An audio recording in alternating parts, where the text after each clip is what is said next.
We're going to do our best.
Tech Sports Car Championship this weekend in car number 90 is Jake Peterson. Alongside him, Sheila Monk in car number 66, the Gradient Racing Acura NSX GT3. The other female in the field is Michelle Gatting. She will start, coincidentally, one position ahead. In car number 83, the Iron Dames Lamborghini Huracan GT3 Evo 2. Another Ferrari 296 GT3 for Conquest Racing is car number 34. That's Manny Franco will start in the 40th position. One row ahead on the grid is Danny Formal in car number 45, the Wayne Taylor Racing with Andretti Lamborghini Huracan GT3 Evo 2. Similar car alongside for Forte Racing, that's Devlin Di Francesco in car number 78.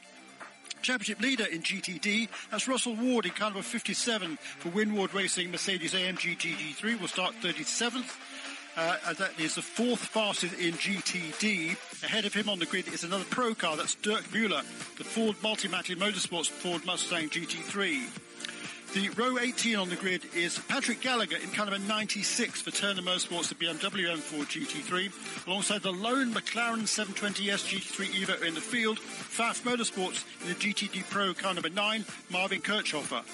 Jack Hawksworth starts way back in 33rd on the grid in car number 14, the Bass Sullivan Lexus RCF GT3, another pro car alongside, that's Maximilian Paul in car number 19, the Iron Lynx Lamborghini Huracan. Another pro car, Chaz Mostert from Australia, making his first start for several years in caliber 75. That's the Sun Energy 1 Mercedes-AMG GT3. For company on that row is the Ford Mustang for Proton competition. Caliber 55, Gianmarco Lavorato, second fastest qualifier in GTD. On the pole, effectively in GTD, 29th overall on the grid, caliber 32 for Courthoff Preston Motorsports Mercedes-AMG GT3. That's Michael Grenier from Canada. The top 7 cars in GT, they're all pros. Number 027 moving up to GTD Pro this weekend is Roman DeAndrelis in one of 2 Heart of Racing Team Aston Martin Vantage GT3 Evos. One row ahead on the grid is a recent Competizione Ferrari 296 GT3 caliber 62 Daniel Serra. The second of the Heart of Racing Aston Martins will start 26th. Caliber 23 is Alex Riberas. Second row of the grid in GTD Pro, Alexander Sims in caliber 3, the Corvette Racing by Pratt Miller Motorsports Corvette Z06 GT3R. For company alongside a winner last time out for Paul Miller Racing, the BMW M4 GT3 caliber 1, Neil Verhagen. On the front row, Mike Rockenfeller, another great run for the Ford Multimatic Motorsports Ford Mustang GT3 caliber 64. And on the pole position for the third time in his career, Nicky Katzberg in caliber 4, the Corvette Racing by Pratt Miller Motorsports Corvette Z06 GT3R. LMP2 next, 10 cars, all Orica LMP2 07s. 21st on the grid, John Ferrano in caliber 8 for Tower Motorsports. One row ahead, Dennis Anderson in caliber 20 for MDK by High Class Racing. And at number 18, that's Dwight Merriman for Era Motorsports. Row 9 on the grid, Guard Robinson for Riley in number 74. Alongside Luis Perez Compact, number 88, Richard Mille, AF Corsa. Third row of the grid in LMP2, Dan Goldberg in caliber 22 for United Sport Autosports USA. Company on that row is PJ Hyatt in caliber 99. His pole streak comes to an end for AO Racing. Third fastest in LMP2, that's Ben Keating in caliber 2 for United Autosports USA. Second quickest, 13th on the grid, is Stephen Thomas in caliber 11 for TDS Racing. Pole position, his first pole, a tremendous effort in qualifying caliber 52, the Inter-Europol by PR1 Matheson Motorsports entry. That is Nick Boole, starts on the pole, 12th overall on the grid. Moving on now to GTP, Tymon van der Helm in number 85 JDC Miller Motorsports Porsche 963 will start 11th. Row 5 on the grid on the outside, Romain Grosjean, caliber 63, the Lamborghini Iron Lynx, Lamborghini SC63. Alongside him on the grid is a Porsche 963 for Proton Competition Mustang Sampling. Caliber 5, that's Jimmy Bruni. Row 4, Philip Eng, caliber 24, BMW M Team RLL, the BMW M Hybrid V8. Alongside him, the Porsche Penske Motorsports Porsche 963 Championship leader, that's Felipe Nasser in caliber 7. Row 3, Ricky Taylor, caliber 10, Wayne Taylor Racing with Andretti Acura ARX 06. Alongside the second of the BMWs, based right here in Indianapolis, caliber 25, starting driver is Colette Di Filippi. Outside of the second row, Jack Aitken in caliber 31, the Whelen Cadillac Racing Cadillac V Series R. On the inside of the second row, the Porsche 963, the second of the Porsche Penske Motorsport entries, caliber 6, is Mathieu Jaminet. Front row then is Wayne Taylor Racing with Andretti Acura ARX 06, caliber 40 for Louis Delachas will start second, but on the pole position, his 8th pole in IMSA WeatherTech Sports Car Championship competition for Cadillac Racing in the Cadillac V Series R in caliber 01 is the Frenchman Sébastien Bourdais. And breathe, Jeremy. Well done. Well done indeed. Well, all of the pre-race bits and pieces are going on at the moment. If you are just joining us on the Michelin Countdown to Green, we will take you all the way through. If you're in the US and you're moving around, don't forget you can catch us on Sirius XM 206. If you're on the track at the moment, we will be, once the formalities have been sorted out, we'll be on 103.9 FM and, of course, RS2 around the world as well. Now, Jeremy, I can't go and lie down in a darkened room after all of that. I've got to tell you, that is one of the biggest and most deep fields, I think, Jeremy, that we've had. We've had bigger fields at Daytona in the past, but my goodness, all thriller, no winner in all of those 4 classes. They're all there or thereabouts, and the time gaps between them, as we've seen all week, have been minuscule. It is crazy, John. I think in the GT ranks, of course, the GTD Pro and GTD, the car specifications are the same, whatever they might be, whatever the car might be. There's a whole bunch of different manufacturers, but it's just down to the drivers. I think there were 40 drivers, at least, who were within a second of the best time. I mean, it's a crazy close. And it's the same in all of the classes. So this is going to be a really interesting race. But, you know, its mental toughness is going to come into play here, John, because keeping your wits about you with all the traffic all the time, it's going to be really difficult to manage for the drivers. At the moment, the air temperature is 25 Celsius. That's 77 Fahrenheit. It's 84 on the track. This is much, much cooler than we've seen in the earlier part of the week. Track temperature only 29 Celsius. We've had it up to 44, 45 for the Michelin tyres to have to deal with. Let's head down to Shea Adam, who's taking in the atmosphere. The formalities are pretty much sorted. Difficult to talk to drivers, Shea Adam, because some of them headed for the cars, the starter drivers, because there's a spot or two of rain, I think. Yeah, well, and the rain's not supposed to get here heavily enough to be a bother until about 10 minutes into the race, so it's going to be a battle of survival. But Laura Wantrup-Klauster is here, and I just want to interrupt you for a sec, Laura, because it's a great day for GM if you're a fan. Both pole positions. It's a long race, though. How do we keep the cars there for the entirety of it? Well, I think a lot of it is staying out of trouble. We have no idea what Mother Nature's going to throw on us. I know you and I are getting sprinkled on a little bit right now, which is always fun with tire selection, but it's a lot of keeping your head in the game, watching things, fantastic strategy, and just keeping focus. Don't let anything distract you. 2 poles within a week for GM as far as the GTP car is concerned. It's been fantastic, and it's a little bit bittersweet with Chip Ganassi home race here at Indy and not being a part of the program next year. Do you think these guys can still win the championship for you? Oh my gosh, of course. This is a full focus on 24. We are going to see this out to the end, and I have faith that all of the GM product here has a chance to do well, and I know they can. Let's see if we're kissing the bricks at the end of the day. Good luck. I would love that. And I'm going to let Laura run because it's actually starting to rain a little bit heavier, and she is getting sprinkled on a lot more without her rain gear on. At least I've got mine. Laura Wantrup-Klauster, the head of endurance for General Motors. Yeah, a pole position at Fuji for Alex Lynn just 7 days ago, incredibly.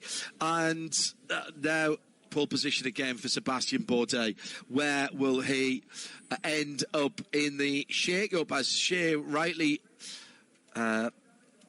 mentioned, we're going to lose the Chip Ganassi team, and Cadillac will be moving over, and that also means that in WEC it's going to be Hertz Team Jota who takes that over. Jeremy, where do you think this race will be won and lost? We've seen offline it's quite slippery, but if it's starting to rain here, that actually might work if there's not rubber down offline, because we've had overnight rain a couple of times. Actually, you might want to be offline here if it does start to rain. Yeah, it's certainly going to throw a fairly major wrench in the works, at least for the drivers. Look at the GTP cars. The drivers, they've been really struggling to get these tyres up to temperature on this racetrack, even as hot as it's been. So it now being significantly cooler, that's going to make things really dicey, particularly at the start of the race. I was talking to several teams after qualifying yesterday, and it took them 2 or 3 laps to get their tyres up to temperature. LMP2s, by contrast, they can pretty much get on the throttle right away. The good news for the GTP drivers at the start of the race is that the AM drivers, it's a Pro-Am class as LMP2, as opposed to all pros in GTP. The AM drivers will be starting in the LMP2 cars, so they don't have quite as much experience as the pros. So that's going to be interesting. But look, the time management and getting up to speed and not making mistakes early on, that's going to be really tricky. Hello to Kevin Payne, who's listening in on IMSA Radio. RS2 will fire up the international, the global feed TV in a couple of minutes' time via the tab on imsaradio.com. If you're outside the US, no blocks, no breaks on that. If you'd prefer to watch on YouTube, go to the IMSA official YouTube page. Of course, if you're not paying the subscription, you will get some ads on that. which you don't need to watch if you are watching on imsaradio.com. If you're in the US, hello, and travelling around and you want to save a bit of bandwidth, then it's Sirius 206. Let's have a quick final word from Shay Adam. 20, what have we got? 21 prototypes. The rest of the field are GTDs. This is going to be awesome. What's the atmosphere like on the pit lane? Yeah, we've got a very full pit lane still with a lot of people hanging out around too. They're about to give the start command, so we're getting ready to go for this race. Haven't yet had a GTP class win from the overall position, which is pretty strange when you start thinking about that because, well, we've had a lot of races so far this year. Haven't actually had a winner from the front row. Why not today? This is the day to get things fired up. This is the day to get things going. So will it be Louis Delatraz? Will it be Sebastian Bourdais, Cadillac Racing, Chip Ganassi getting a win in their own backyard? They had a big barbecue the other night, Mike O'Gara for the entire crew. Things feeling kind of good for the bright yellow Cadillac right now, aren't they? Thank you, Shay. Down in pit lane. I've just been talking to Alan Menu earlier on the day over in Banbury for the Pro Drive 40th anniversary. Louis Delatraz, one of his best mates, and Louis Delatraz's dad, one of his best mates. So he knows Louis very well indeed. Lovely to catch up with Alan and Brabs and DT and one of the other guys. Time to go racing. If you can, switch over to our world feed. It's the TireRack.com Battle on the Bricks.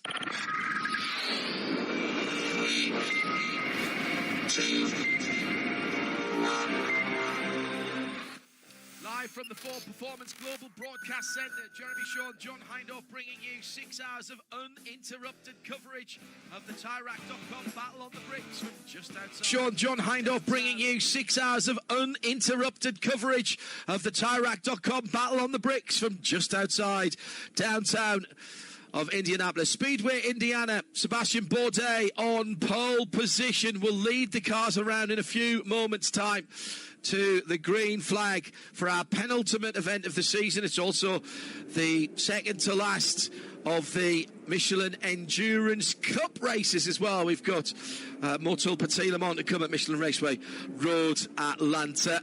14 corners, just under 2.5 miles. That's just under 4 kilometres for those of you who work on the metric system. And down towards turn 1, which is just towards turn 4 of the oval, then a wiggly bit, then down Hulman Boulevard, which is the infield straight, to another wiggly bit that brings you all the way back round to the start-finish straight. If you're on the oval, you're going in the opposite direction to that you would see if we were racing the full 2.5 miles of this classic oval track. There's rain in the air. Shay Adam is down in the pit lane. Have we got a clear pit lane yet, Shay? Ha! Not even close, John. This is a massive field of 56 cars in the field. So the last cars have just gotten rolling. I can see Rexy now on the prowl. It's going to be fun to watch Rexy hunt his way up through the field in the hands of Lauren Heinrich.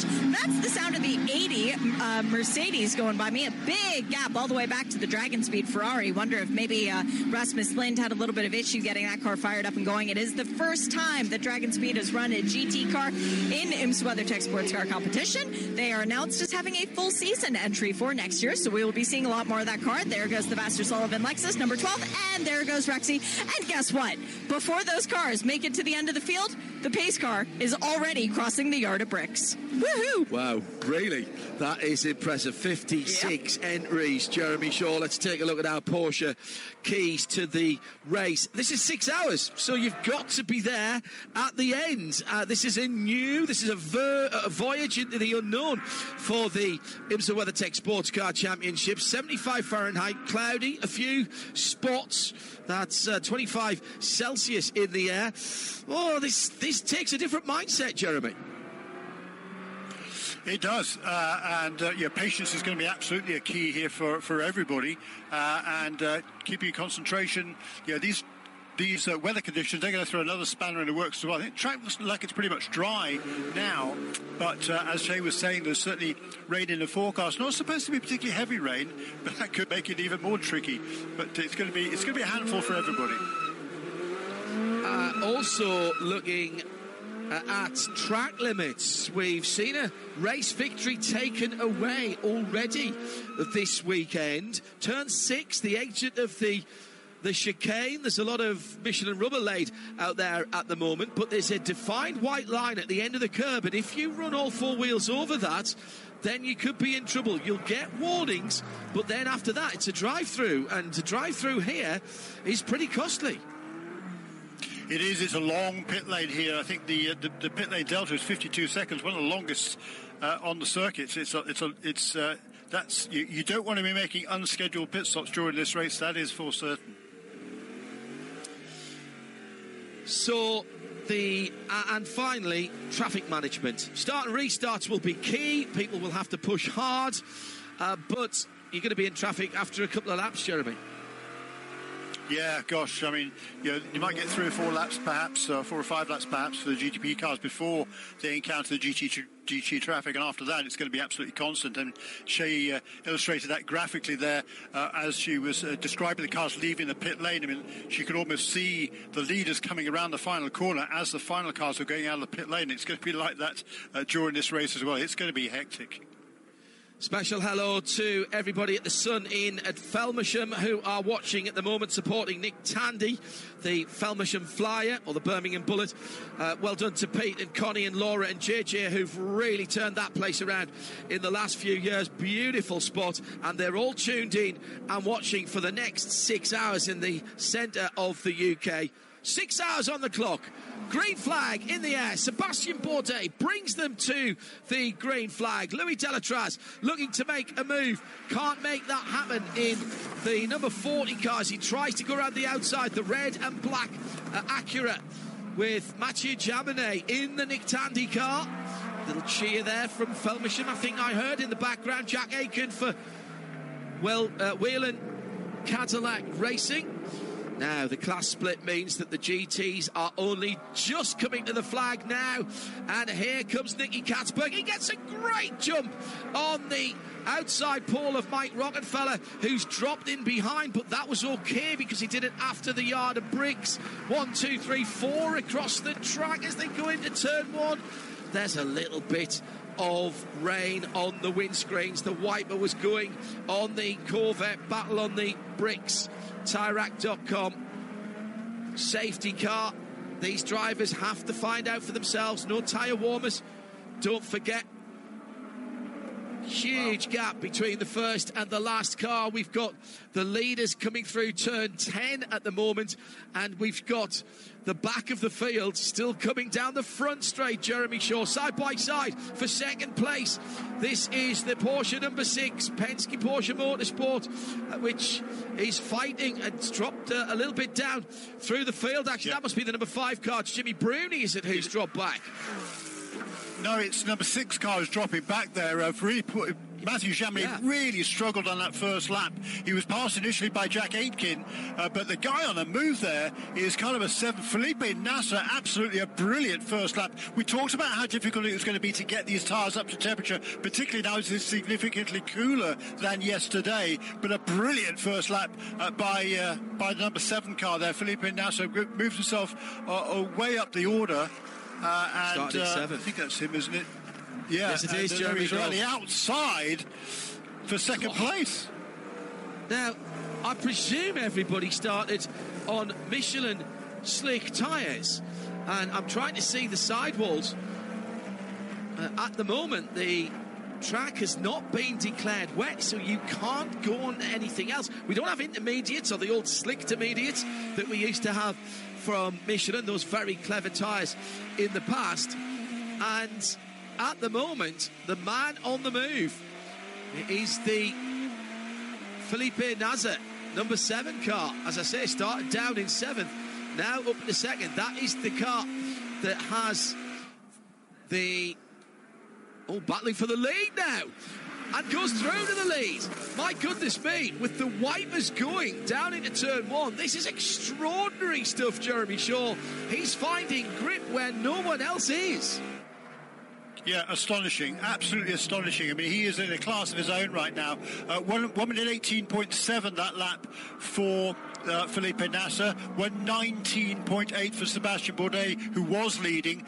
For Louis Delatraz in that Acura in third position, a 1:20.1. So tremendous effort there by Felipe Nasser in the first couple of laps of this race to move himself from, seventh on the grid to the lead. That is, we just don't see that in this championship on a regular basis. Brilliant start.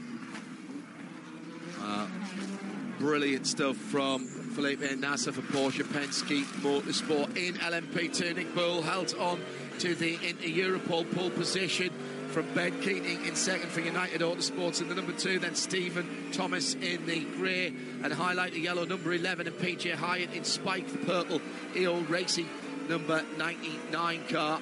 As far as the GTs are concerned, Nicky Katzberg from Mike Rockefeller, that's Corvette from Ford Multimatic in third, Heart of Racing 23. They've got 2 cars in the Pro class this weekend. Roman DeAngelis is down in 6th position for the Aston Martin Vantage. We're talking about them after the Pro Drive 40th anniversary celebrations in Brambeek today in the centre of England. The 027 moved into that class to try and help out their teammates. Bit of a schmozzle has got on the far side of the track, and it involves the that is the Lamborghini of the 19 car, the Lamborghini in the GTD class, excuse me. Maxi Paul behind the wheel, and there was a Mustang involved in that as well. That was the 65 car, which is diving immediately into pit lane. That's Dirk Müller, and Maxi Paul was the Iron Lynx driver. And Maxi came from a long way back. We saw some misjudgments like that yesterday in some of the other racing. It's under review. I think the Iron Lynx driver is going to get a penalty for that one. I'm not anticipating or suggesting that the race control, how they do their jobs, but I think that is one of the more easier ones. Shea Adam is in the pit lane and is not seeing the 65 Mustang in the pit lane. Dirk Mueller's not coming to me. He's going straight back to the garage, which means that I need to walk down a few more pit boxes to try and get to the Iron Lynx Lamborghini, because that car is coming in to hit its marks. The damage to the Ford, Dirk reporting, needs more assessment than what they can do on the pit lane. Now, it's not a good thing, but this car could become a test dummy, in effect, for the sister car as far as rain is concerned, because when it does come back out by the wall, they could use it to see if it's wet enough for wets or dry enough for slicks. So that could work to their advantage later in the race, but this is never what you want to see, particularly as a Ford fan. They've done a splash of fuel for the 19 Lamborghini. They are looking at the right front. They are looking at the left front, pulling the wheels off. It doesn't look pretty. They said that. Who was in third position as they were. Delatraz for Wayne Taylor Racing in the Acura, who was in third position as they were coming through to lap traffic. Oh my goodness me, we said traffic was going to be an issue in the Porsche Keys to the race, and it started early as the GTP cars come through the GTDs, which are GT3 specification. Remember, they aren't as quick as the GT Le Mans cars that they replaced off the track by the Cadillac of the number 31. That was Jack Aiken as he was picking his way through traffic, coming through the infield section there. Well, Jeremy, it started all right for a couple of laps. Everything was fine. Do you know what? I think the Acura was hit by the Dragon Speed Ferrari. Again, we're seeing the GT cars are so quick through the corners. Their corner speed, their minimum corner speed, Jeremy, into certainly the slow and medium corners is not any different. In fact, might be a little bit quicker. And they've got the benefit of ABS in these difficult conditions. And this is causing problems. It certainly is. I mean, we knew it was going to cause problems because, the GTP cars are not particularly quick through the corners at all. And, I'm sure it just took the Ferrari by surprise. He would have expected that GTP car to romp away from him through there because that's one of the newcomers in GT3. That was Rasmus Lind, I think, who's starting the number 56 car. Yes, it was for Ferrari, the Dragon Speed Ferrari. And he's not used to driving GT cars, number one. He's used to driving a prototype. Got a lot of experience in LMP3 cars. And I think that would have completely taken him by surprise. Plus, of course, he was swamped. There was a car on the outside, there was a car in front. There was a whole bunch of cars behind him as well as he was trying to make his way up the order, having started at the back. A bit of a kerfuffle there. And it's not going to be the last one we're going to see during this race. So lap time for the leader, by the way, last time around was 1:21.3, 4 seconds slower almost than the fastest lap of the race. Yeah, we're going to see a drive-through penalty for Iron Lynx in the Lamborghini. As I said, not the most difficult decision that race control will have to make today. At the sharp end of the field, Jack Aitken is looking at the back of Sebastian Bourdais as they are battling for position, and goes down the inside, coming to the first corner, and managed to get that done. That was a classic manoeuvre, with Felipe Nasr leading now from Jack Aitken by over 4 seconds. The Porsche Penske Motorsport 963 has had a cracking start. Behind the top three, Mathieu Jaminet in the number 6 Porsche Penske Motorsport 963 is in 4th position from Philippe Eng for BMW Team RLL. His teammate in the 25 is Conor De Filippi, and he's in 6th position. Ricky Taylor in 7th for Wayne Taylor Racing's Acura in the number 10. And Jimmy Bruni for Proton in the 5 car. That is the dark grey Mustang sampling machine. Tymon van der Helm in the 85 JDC Miller 963, raising money for the St Jude's Children's Hospital this weekend. Well done on that, ladies and gentlemen. And in 10th position, Romain Grosjean in the Lamborghini, the car that is out of position, of course, after that spin. Louis Delatraz, he spun from a podium position in the number 40 and is still running, but having to pick his way through the LMP2 field, as well as coming through as he is lapping now the GTD field, and he's about 3/4 of the way up that at the moment. Looks like front suspension damage on the Iron Lynx Lamborghini. The green car in the pit lane is having what looks to be a front steering arm being removed at the moment. Shea Adam has a better view.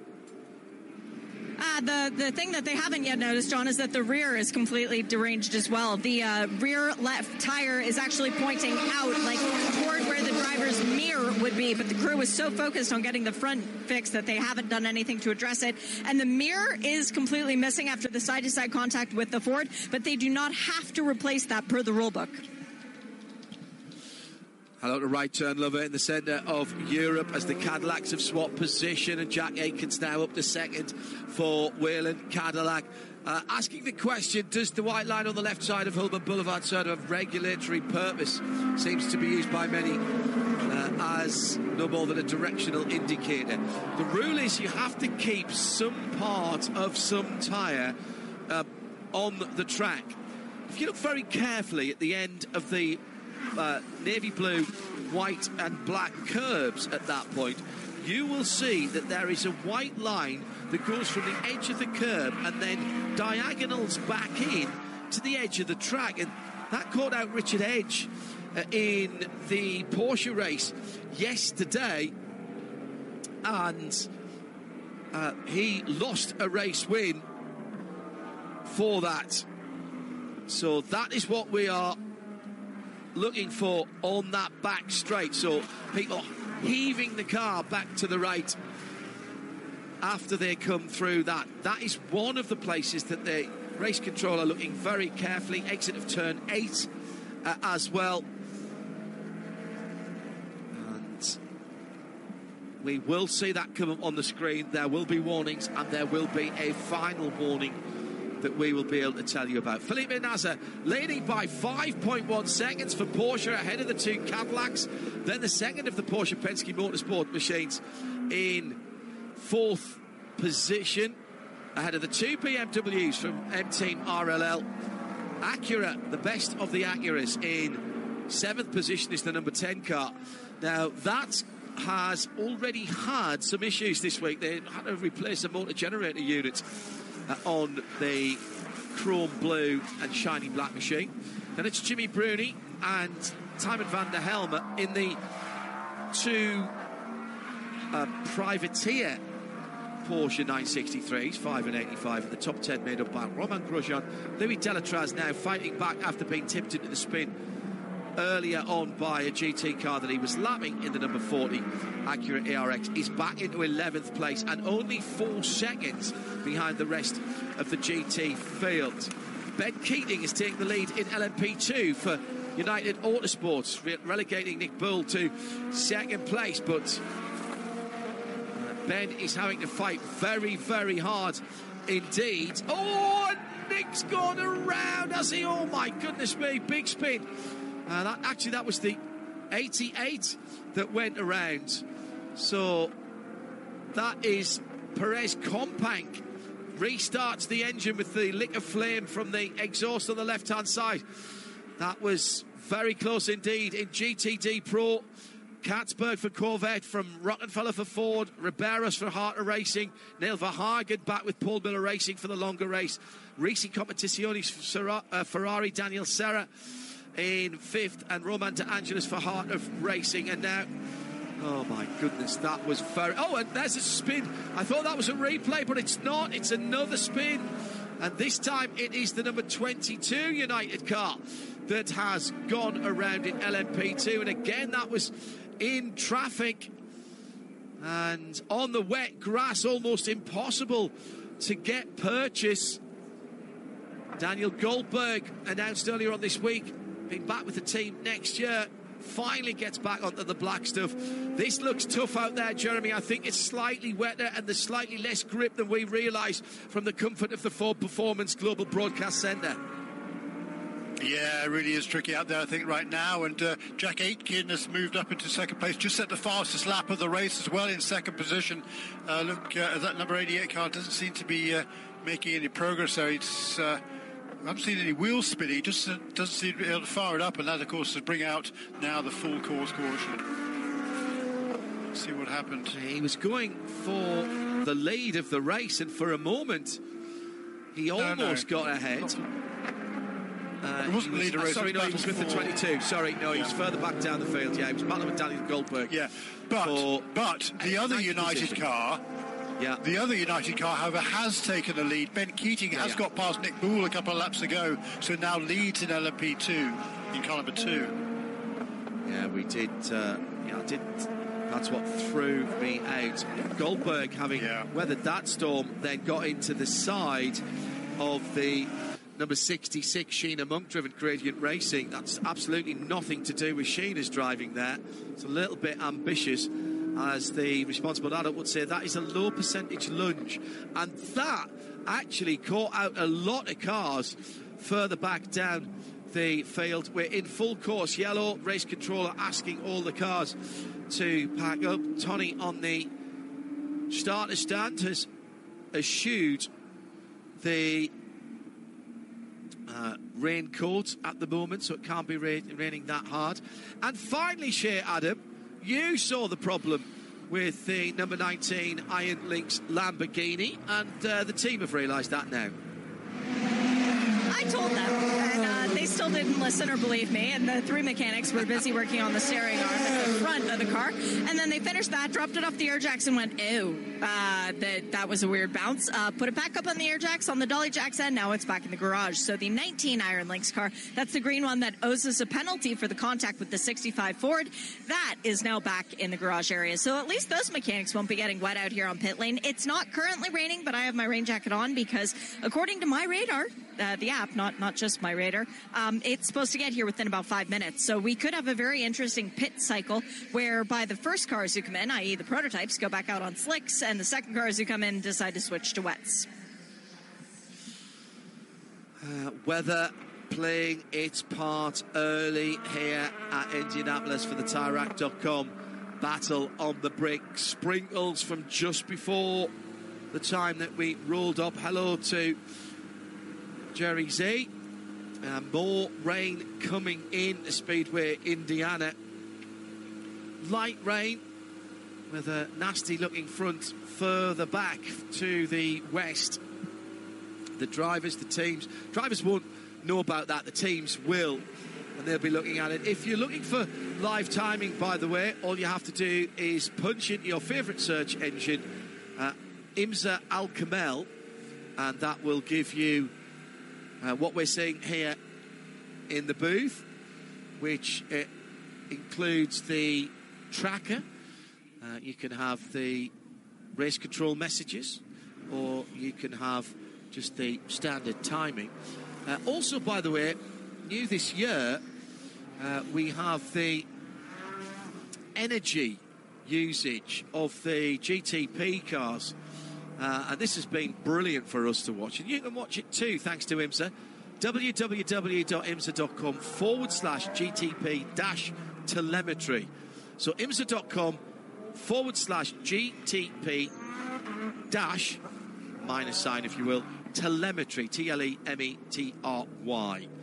And at the moment, I can tell you that Felipe Nasr has 75% of his energy remaining. He's doing 55 miles an hour in third gear behind the safety car. Jack Aiken is in fourth gear as he twirls around behind. Matthew Jamini is also in fourth, but Sebastian Bourdais is only in third. Oh, Ricky Taylor is in second, so is Jimmy Bruni.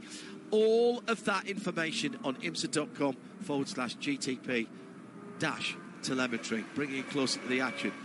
IMSA mobilising those online resources for those of you perhaps who want to have a multi-screen experience.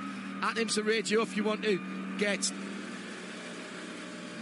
in touch with us, keeping an eye on that here. Hello to Crizzle at Indianapolis Motor Speedway, listening to us on 103.9 FM. Shea Adam down in the pit lane, getting ready to, I think we'll probably see some callers here from GTP. Who's standing on the wall?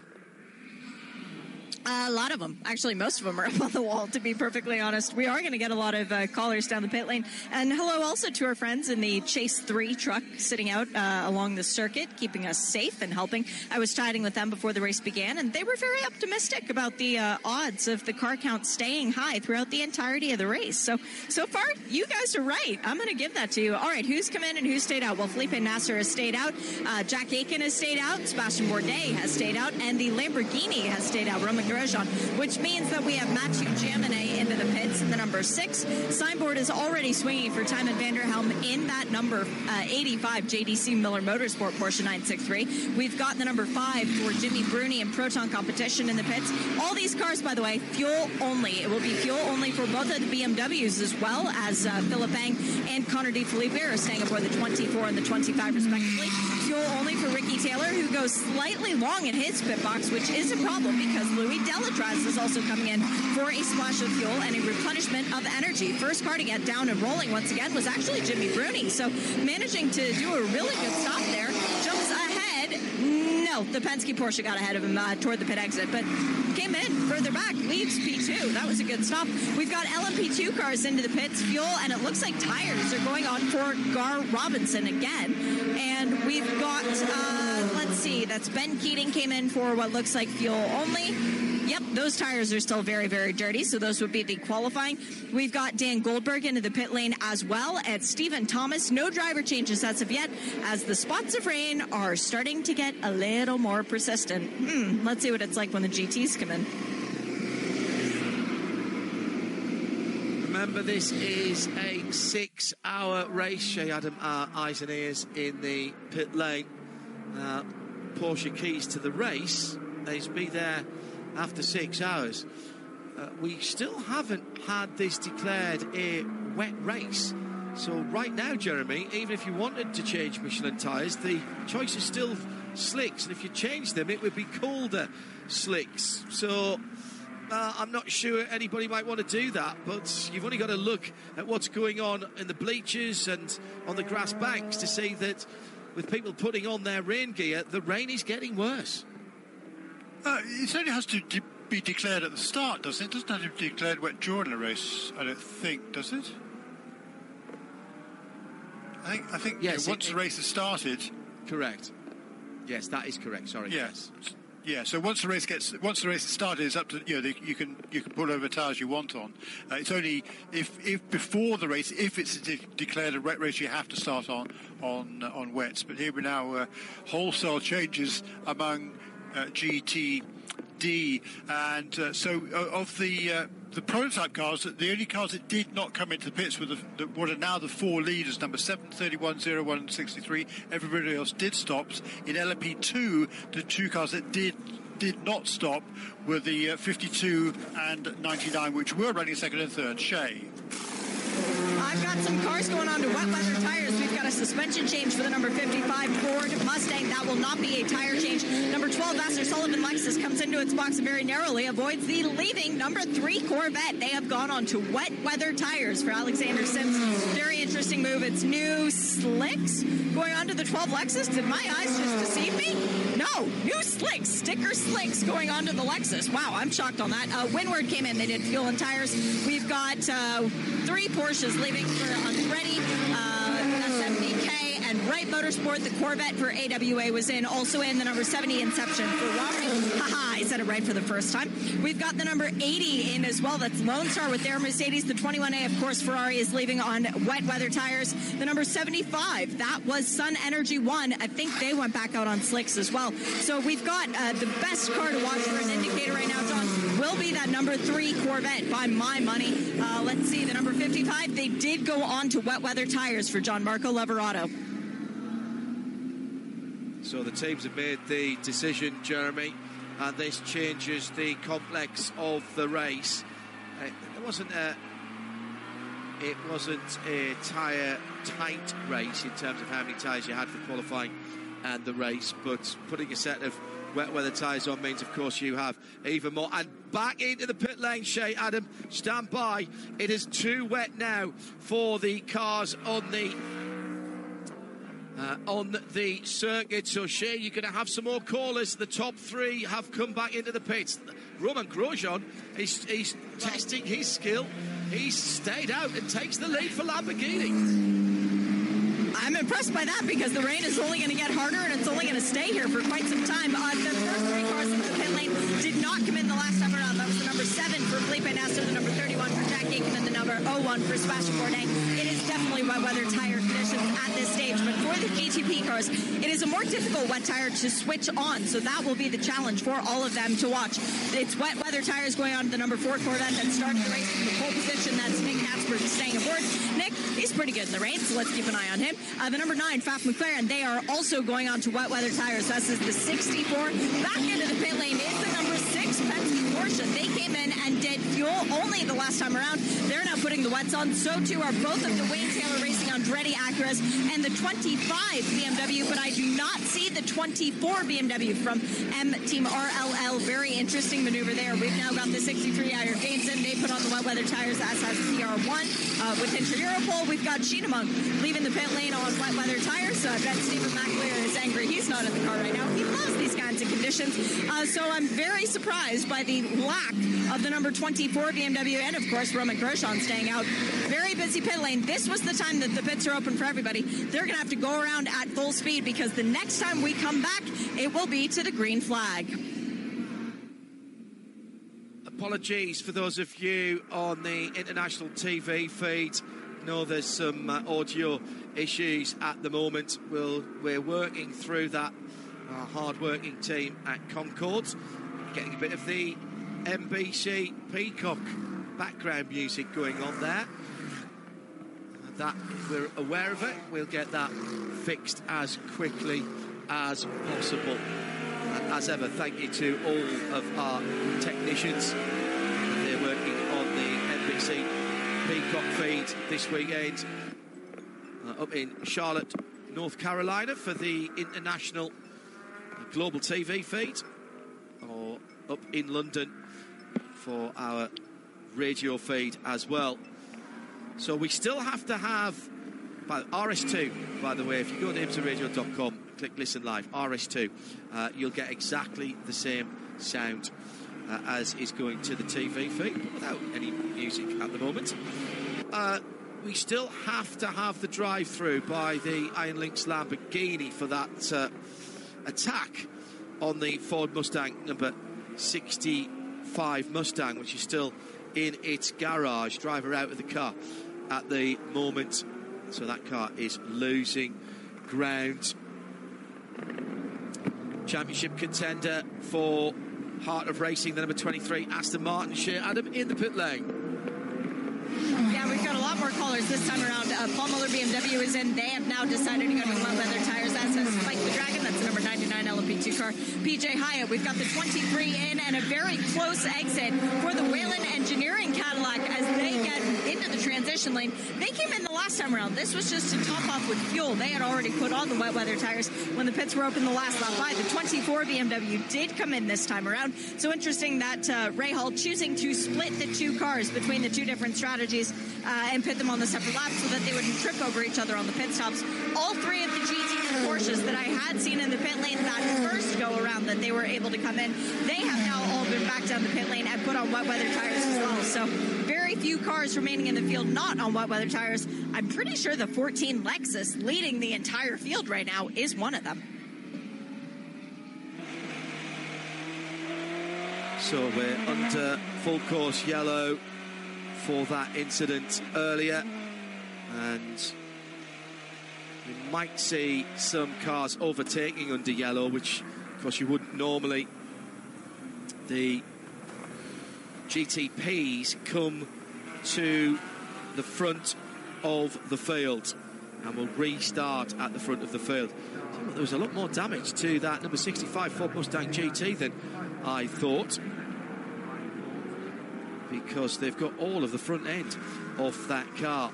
Now remember, there's been a second set of pit stops for some of the GTP cars. Philip Eng, Jack Aitken, Jimmy Bruni are all back into the pit lane.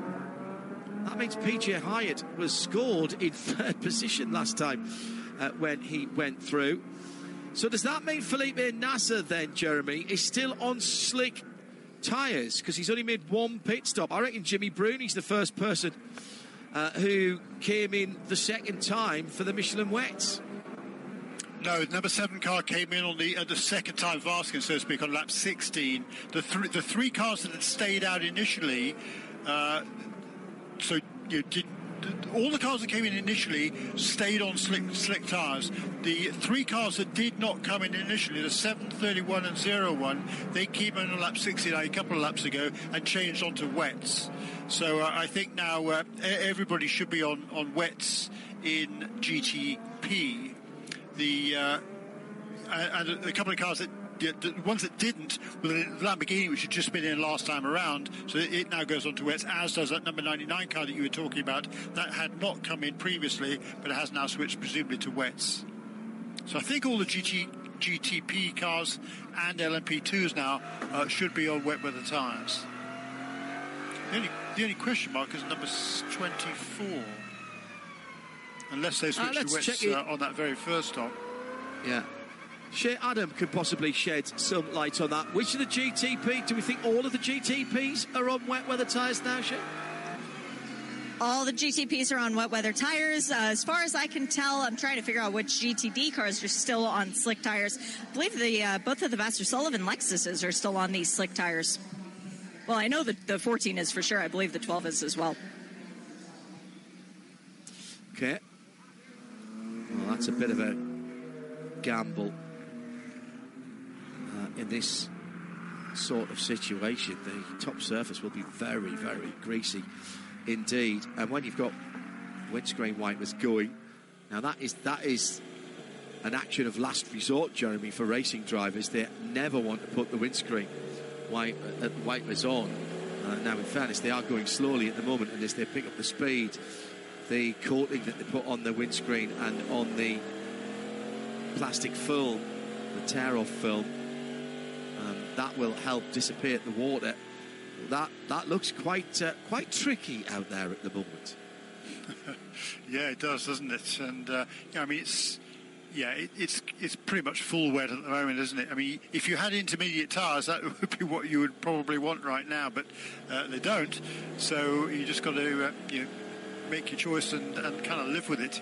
But it'd be awfully tricky on slick tyres right now, no question about it.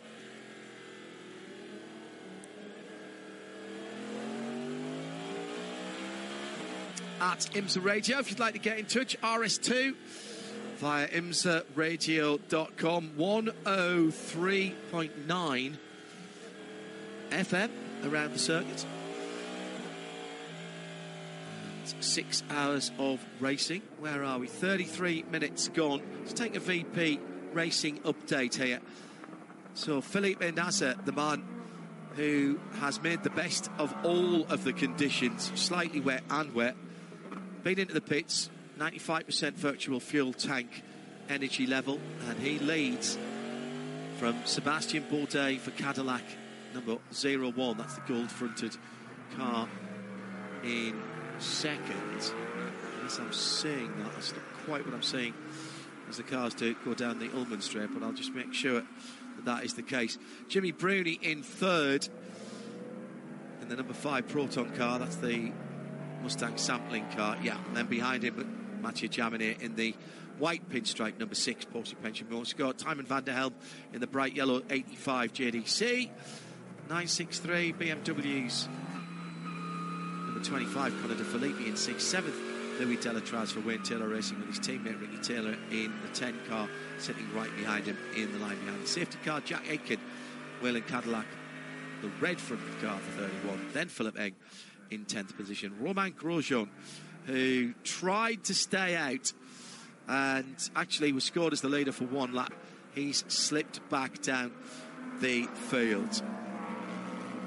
Green flag is back in the air with 5 hours and 25 minutes still to go in a rapidly deteriorating weather pocket here at Indianapolis Motor Speedway, and down the inside to retake the lead. Sebastian Bourdais at turn 1. Felipe Nasser gave him the room. Bourdais goes wide, but there's very little grip. They're on wets now from Michelin. Heading through onto the chicane, and Bourdais slips wide again. You know what? There's already a drying line there around the far side of the circuit, and another spin for Dan Goldberg in the Terra-sponsored number 22 United Autosport. That's the second time, actually the third incident he's been involved in. Second time he's been left not facing the direction of travel. Jimmy Bruni is in third position and looking menacing. The Italian not been up this sharp end of the field for a little while. Cadillac, Porsche down the inside. That's a huge move from Nasser, who goes back to the lead as he went round the right-hander at turn 12. So he's now getting temperature and pressure into the tyres. It is getting quite dark out there. There will be no floodlights on here at Indianapolis.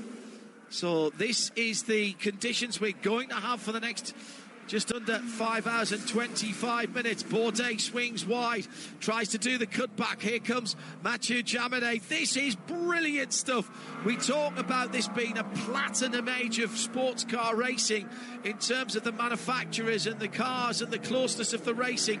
Well, let's just doff our cap and give a little golf clap to the men and women who are driving the cars in all these classes, because this is top quality stuff, Jeremy. Yeah, fantastic, isn't it? I mean, they're really working, earning their money right at the moment. It was really interesting at that restart. The Cadillac, very, very good for the first couple of corners. And then, as we saw at the beginning of the race, of course, on different tyres, the Porsche came in towards the end of the lap and able to make a whole bunch of moves. So really interesting to see how the cars are kind of reacting differently to these different conditions, and very, very slippery. It's wet tyres is certainly, I mean, for some of the drivers, they'll be happy to be on wet weather tyres, because it was a real struggle even in the dry on the slicks. So back to position 1 for Felipe Nasr. Battle for third.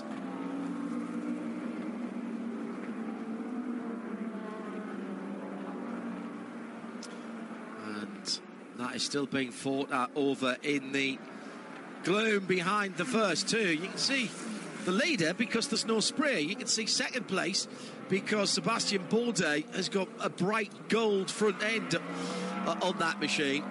And then behind them, when we're going down the front straight, everybody else is in a little bit of spray. Into Europol, down the inside. Nick Bull goes for the lead on Ben Keating. The side-to-side contact. And the number 2, United Autosport, the formerly leading car. Nick Bull, of course, led early on. Then Ben Keating went through. And here comes the number 99 into the pit lane. This is a drive-through penalty for leaving equipment unattended for Spike and the AO LMP2 car. Penalty's going to hurt you here, Jeremy. We talked about it in the countdown to green, the Michelin countdown to green, and Porsche keys the race. This is a long pit lane. It slows you down. You lose a lot of ground. It is, and some side-by-side action here. Those Lexus, both of the Lexus are still on slick tyres. So interesting that he was able to make a move going into turn 3 on that Ferrari, the Inception Ferrari. Yeah, Inception Ferrari, not a McLaren anymore. And it looks now that the track seems to be drying just a little bit, and those slicks are working well for the Lexus. It's really interesting to see how things are changing here, lap by lap. Track starting with 56 cars, you would expect them to do their job and dry the racing line, but Shea Adams just told me that it is starting to rain heavier around the circuit 40 minutes into the race, and what a 40 minutes we have had. Side-by-side action, Porsche and Lexus.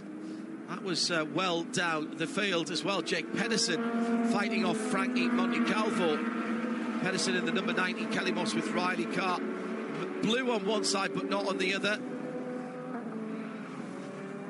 Now, hearing that Alexander Sims in GTD Pro is still on slicks. That was a brave call.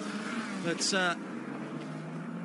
I'm not even certain how he's managing to keep that car on the track at the moment, because that is very, very slippery indeed. So is the Lexus that leads and pulling away. That's interesting, isn't it?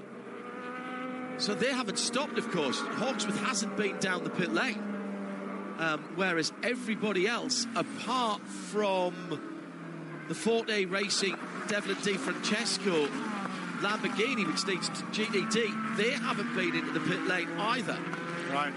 Right. So they're in second position in GT.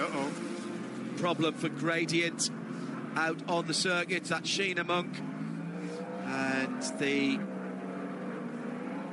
NSX with just 2 races to go for Gradient before they move to Ford Mustang GT3.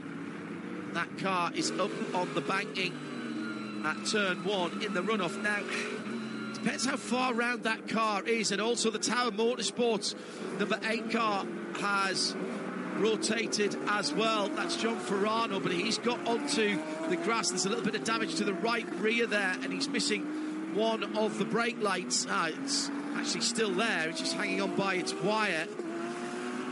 Now, looking at those tyres, is he on slicks as well? I can't believe put back out on slicks there.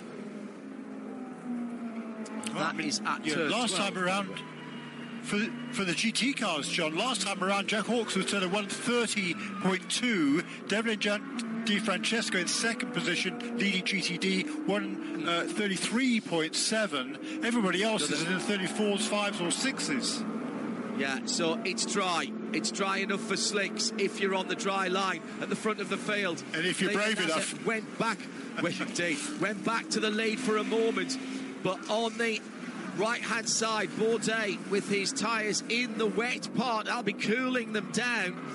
Also, that car's running very low. He was still sparking there as he went over the bumps towards the pit wall on the start-finish line. So Bourdais was leading, lost the lead at the line, now leads again from Nasr and Jimmy Bruni and Mathieu Jaminet. Well, we often say with Porsche 911s that sticky conditions, slippery conditions are what they work well in. That's because they've got the engine quite far back and plenty of traction at the back end. All of these GTP cars, mid-engined, of course.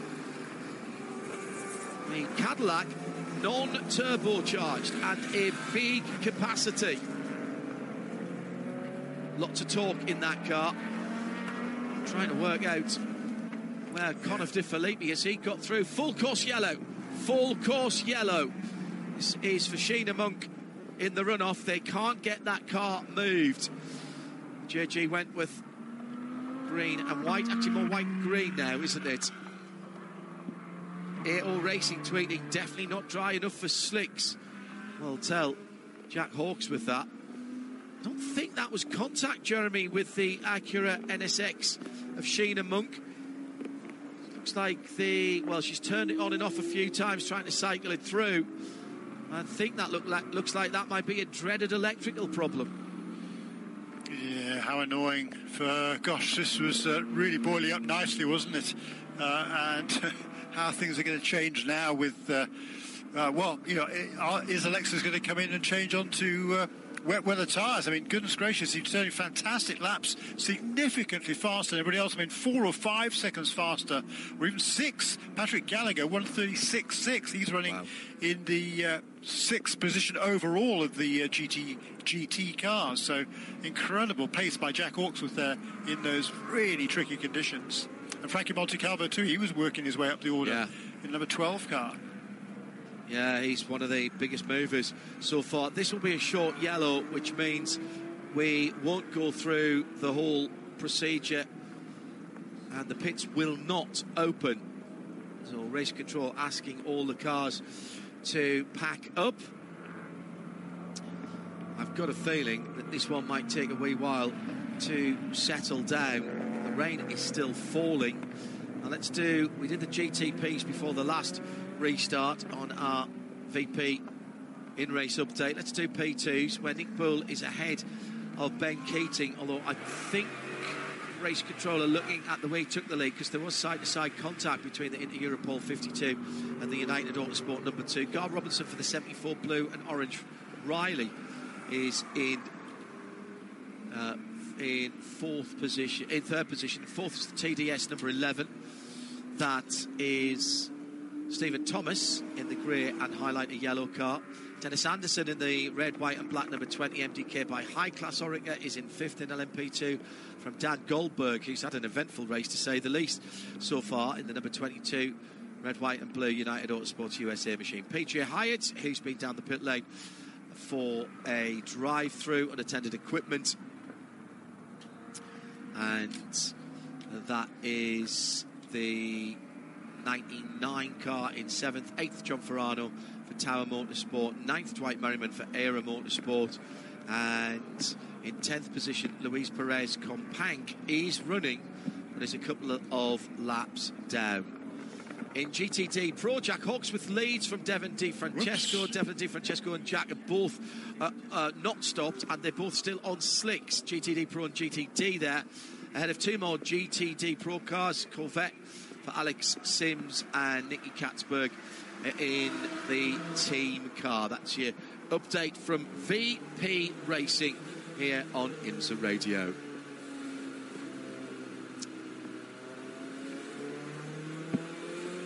Well, Jeremy.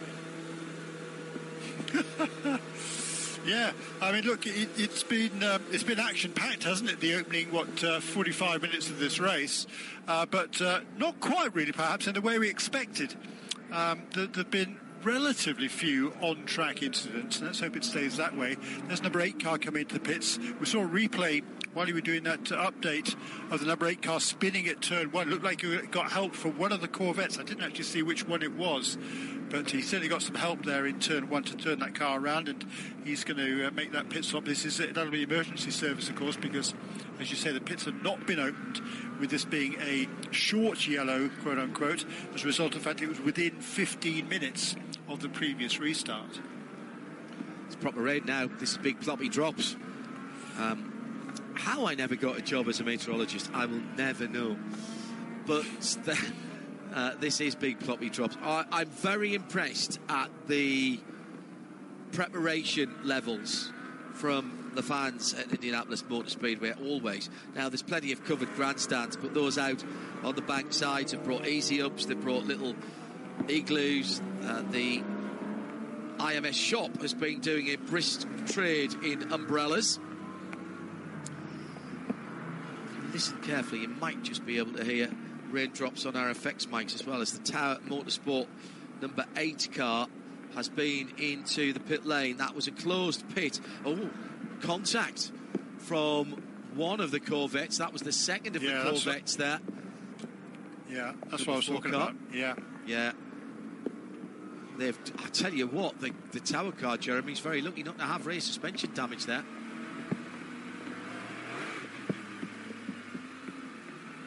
Now, car 8 reported for entering a closed pit, but of course, if they only did emergency service, i.e. a small amount of fuel, or fix the issue, they will be fine on that. Air temperature still 75 Fahrenheit. Track temperature has dropped to 79. That is 26 on the track, 24 in the air. And we have Sebastian Bourdais leading the race. Those of you watching on YouTube and the world feed, again, apologies for the random blasts of music. As you know, we are interruption-free on our international feed, and also on IMSA radio, and also on Sirius XM 206. We've been helping out our friends at Peacock by playing their incidental music as they were going into the break. A little bit of a party line, cross line type thing going on, and thanks to the hard working team at Concord NASCAR Productions, that has now been sorted. So I accept our apologies. Many moving parts on a multifaceted, multi-platform live broadcast today.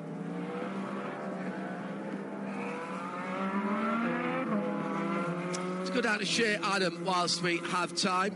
She likes to bring us some little factoids. What have you got for us, Shea? Well, just as the cars were circulating behind the safety car, spraying us on the pit lane with that wonderful spray from the Michelin slicks, because they are very good at Michelin wet weather tires. They're very good at moving the water. We have 5 drivers in the GTP cars right now who have F1 experience, and 3 of them are in the first 3 cars, so that's pretty neat. Hello to Ben at Turn 10 at IMSA Radio. He's been tweeting in. Just a logistics question whilst we're under yellow. Do the IMSA safety cars and AMR intervention cars, AMR safety team, do they drive to the track, or are they trailered? There are, I think, 2 or 3 car transporters that have the majority of the cars on. So the Porsche intervention vehicles and fast response vehicles. Some of the safety trucks do double duty and actually tow some of that's the Chevy safety trucks. Some of them actually tow some of the trailers and portable buildings track to track. So 5 minutes and 8 seconds to go. Sebastian Bourdais will see the green flag in full wet conditions, no doubt about that, as they come back to green flag. And all of the officials have their rain gear on. Big shout out to our camera operators who have had every single bit of weather. And down the inside, a mistake there from Felipe Nasser. Somehow he gets it stopped with cadence braking on and off the brake pedal. He lost that very early on. He hasn't lost second position. Sebastian Bourdais saw him coming and somehow managed to avoid him. That was aquaplaning in the braking area for turn 1. And also, another couple of cars done that. The MTK high-class car, also the AO Racing Machine, the 2 LMP2 cars, Dennis Anderson and PJ Hyatt. The cars that remained on slicks are into the pit lane as we go back to full course yellow, but they got in before that happened. So Alexander the Lexus number 14 is into the pit lane, and Devlin Di Francesco as well. Shea Adam is watching it. Oh, we've got one of the Lexus stopped on the track as well, Shea. I'll sort that out. You tell me what's going on in the pit lane. Fuel and 4 tires for the 14 Lexus. I was actually wondering where the 12 was because they're up on the wall for him as well. So that would be the reasoning behind this full course caution. Number 78 of Devlin Di Francesco also making it into the pit lane. No driver change that I could see on either of those cars. Couldn't see a lot through the mist that was out there, and now I do see the number 12 Lexus, Parker Thompson, starting that car and still aboard it. The 78 does look like it is still Devlin as well, and now full wet weather tires. Yeah, looked like coming out of turn 14 on the restart. Parker Thompson got sideways. The Kenny Habul, or at least the Team 75 Sun Energy 1 Racing car, yeah, there's debris on the exit of turn 14. That started way further back from where Parker Thompson has ended up. The 75 Sun Energy 1 car running without any front headlights. I think that will have to be seen to by the team. Almost impossible to see. We've also got a penalty as well, and again, a fairly easy decision. Nicky Katzberg has been called for the contact and incident responsibility with the Tower Motorsport car that happened a wee bit earlier on. Oh my goodness, this is very, very difficult now with the rain, and it's not just the rain, Jeremy. In fact, it's not even there. It's the standing water on the track and the puddles of water. And as good as the Michelin Rain tyres are, if they're not in contact with the track, and that's what happened with Felipe Nasser. He realised he wasn't getting slowed down at turn 1. He went across the grass and still barely got it stopped. Really heads-up driving by Sebastian Bourdais. Not sure if his spotter told him or he saw him in the wing mirror. But my goodness me, that's tough out there right now. Yes, golly, that was, he was really lucky there, was Nasser. I mean, a great decision to effectively turn right way too soon there. He took a shortcut, of course, as a result of that. So that's something the official's going to look at, particularly the fact he didn't even lose position. I think that might be a problem for him. But the bigger problem is the fact that it was avoided by Sebastian Bourdais there. He wouldn't have seen that car until absolutely the last minute. Thankfully, it was just far enough in front of him that he might have had to lift off a little bit to get it back on the throttle coming out of turn 1, but that was a scary, scary moment there for both of those two drivers, and they both did an excellent job to prevent it from being worse. Yes, really unfortunate for number 12 car. I'm sure that was probably trying to make his way to the pit lane. Still on slicks, of course. Let's see. Yeah, it just swapped around there. We can see from on board the 57, the car, 12 car just swapped ends. I think that was at the restart, wasn't it? Correct. That was Parker Thompson in the RCF. He decided not to come in to the pit lane. That was at the restart. No. Oh, yeah, so no, he John, wouldn't have been able to follow the safety car in. Yeah, absolutely. Correct. The gaggle of cars behind him, including the Winward car, just seeing red lights, white lights, red lights, white lights, and a bit of debris on the circuit.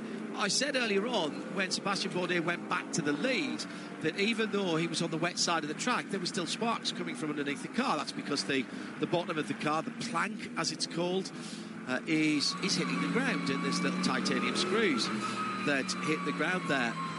That tells you how low they are running the car. The problem then becomes not just with the tyres in the puddles of standing water around the track, but effectively, because they're running the cars so low, what you can get is an effect where that plank down the middle of the car becomes like a boogie board, and it is riding on top of the water and will actually lift the tyres off the ground because the suspension is so taut, and all these cars have been set up for dry weather conditions. There's very little droop.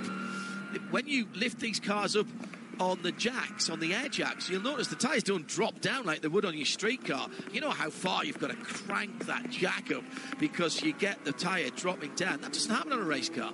So as soon as you get that water underneath the plank, effectively you become a very, very expensive sledge or boogie board on the top of that water that is sitting on the surface of the track. And the tyres either aren't touching the track enough or sometimes not even at all. at IMSA Radio. If you want to get in touch with us, hello to Jerry Z. He says these onboards are wild, going full tilt down the front steer. Can't see anything.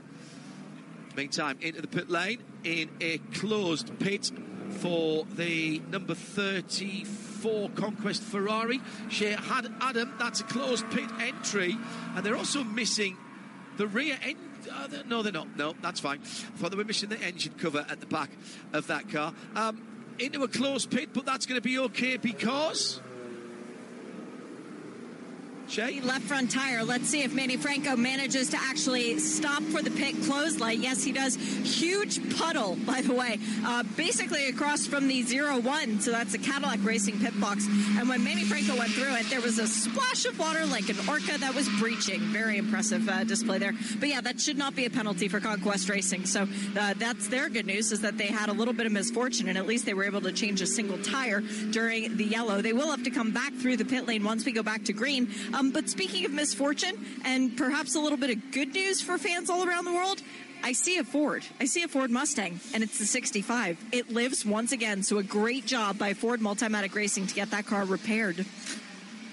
Yeah, that was from the contact for which the Iron Lynx number 19 car was penalised. Dirk Muller has dropped some 27 laps to the GTD Pro leader. Plenty of cars entering closed pits at the moment, but just thought I saw a pit open prototype. Yeah, that's right, John, because the previous caution was a short caution because that had been within 15 minutes of the previous one. But even though this one came right afterwards, we never have two short cautions in a row. So, yeah, we'll go through the regular pit stop sequences now. The pits will be open first of all, for prototypes and then for GTs. Race control saying that the number 65 Mustang entered a closed pit. Actually, it didn't. It was coming back from behind the wall. Meantime, the number 40 Louis Delatraz, Wayne Taylor Racing with Andretti Acura, is back on the pit lane. Shea Adam is watching the pit stop of the Dex Imaging car. Fuel, new wet weather tires, and a driver change. Jordan Taylor has climbed aboard. They made sure his feet were nice and dry. That was very kind of the crew. As into the pit lane, we had a couple of LMP2 colors. The number 11 TDS Racing. That car has come in and had service, as had Gar Robinson. It looks like another set of wet weather tires going on to the 74 for the car second in the championship. And also into the pits, it is Spike. Once again, this time they are not changing tires. They are only adding fuel to the number 99. Let's see if everybody remembers to stop at the pit exit light. Jordan Taylor's a smart boy. Of course he remembered, and he'll back everyone else up as a result of that. Just errors and amendments from us on the number 12 Vassar Sullivan Lexus on the front straight. It wasn't Parker Thompson. Both Shea and I said that. It was Frankie Montecalvo behind the wheel of that number 12 car. So they must have swapped drivers in the first pit stop, because Parker was down to start the car. Apologies for that. They switched on the previous stop. On their one and only stop before that incident, yeah, absolutely. Yeah. So apologies to Parker, bad luck to Frankie Montecalvo. So, pits now up for GTs. Interesting that the Wayne Taylor Racing Acura came in. John Taylor's got into that, and they've slammed a new set of wet weather tyres on. Wet weather tyres have no limit on how many you put on. I would suggest, Jeremy, what they want there is an absolutely brand new set, because it is so bad now, and it was dry enough for the dry wet shod tyres, slick shod tyres, tyre shod cars to be quick before this downpour, and that'll have taken the edges off the tread blocks of the teams that were out there on slicks at that point. I think that's a smart move by Wayne Taylor Racing. Yeah, if that's the reason, which it sounds certainly plausible to me. Absolutely right, because it was certainly dry enough for slicks out there previously, and that will absolutely damage those wet weather tyres. They are pretty not as robust as they would be, like I say, if they'd been intermediate tyres. I mean, these are full wet tyres, and if you run those in on a pretty much dry track, they're going to deteriorate pretty quickly. So smart move by that team, and he'll lose some track position, but he'll be able to take up position at the tail end of the pack of GTP when we get ready for the restart. Hello to all of you on the RX and Discord feed. Watching in the UK is Cass, and Cass posting saying it looks rainier in Speedway than it even is over here. So go back down to Shea Adam for more from the pit lane. I had a tweet, Shea, from Gareth Evans reacting to you saying, I can see a Ford. And he said, at first thought, I thought you meant a place to cross over the river in the pit lane. It is pretty damp there. It's very damp. Lots of big puddles on the pit lane, especially in the fast lane. We've got 2 GTD Pro cars in for the pit exit end of things. The number 4 Corvette of Nick Katzberg came in fuel and new wet weather tires. It is also full service for Neil Verhagen and the number 1 Paul Miller Racing BMW. We've got the 14 Lexus back in again. This should be a splash of fuel only because they recently put on those wet weather tires. That was new wet weather tires for the number 55 Proton Competition Ford Mustang, the number 55 no driver change there as they go splashing off through the puddles and into the pits for the first time today. Well, first time for a pit stop, the number 65. This is Dirk Mueller coming back in. He's done the shakedown lap. They're going to add some fuel to him, and he's reported that everything feels all right because the mechanics are not looking at the car, and they're proud of the work that they did. I'm really impressed by the fortitude that we have seen from Ford and all of the mechanics to get that car to be able to do that once again. Just to recap, we did get a penalty assessed on Nicky Katzberg in the number 4 Corvette Racing. I'm absolutely certain they've not had that before the yellow came out. That was for turning around the Tower Motorsport car. They also lost the left front winglet on that car as well, and you'll want downforce in this weather condition as well. Behind the safety car, the Corvette TireRack.com Battle on the Bricks safety car out on the circuit at the moment. It is still Sebastian Bourdais who leads from Felipe Nasser in second. They have been down the pit lane just the once.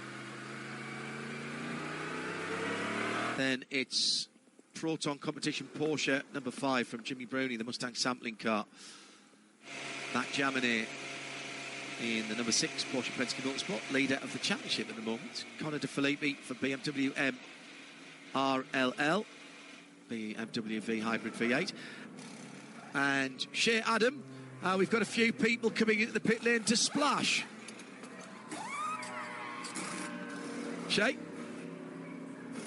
I thought it was just going to be a splash of fuel for the 31 Wayland Engineering Cadillac. No, they've decided to put Pippa Durrani aboard. It's new wet weather tires for Philip Eng aboard the number 24 BMW M Team RLL. And new wet weather tires as well for Ricky Taylor in the number 10 Wayne Taylor Racing with Andretti Autosport. So they have done full service for 2 of the car. Well, for the 1 car for Pippo. Pippa, are you going to stop at pit out?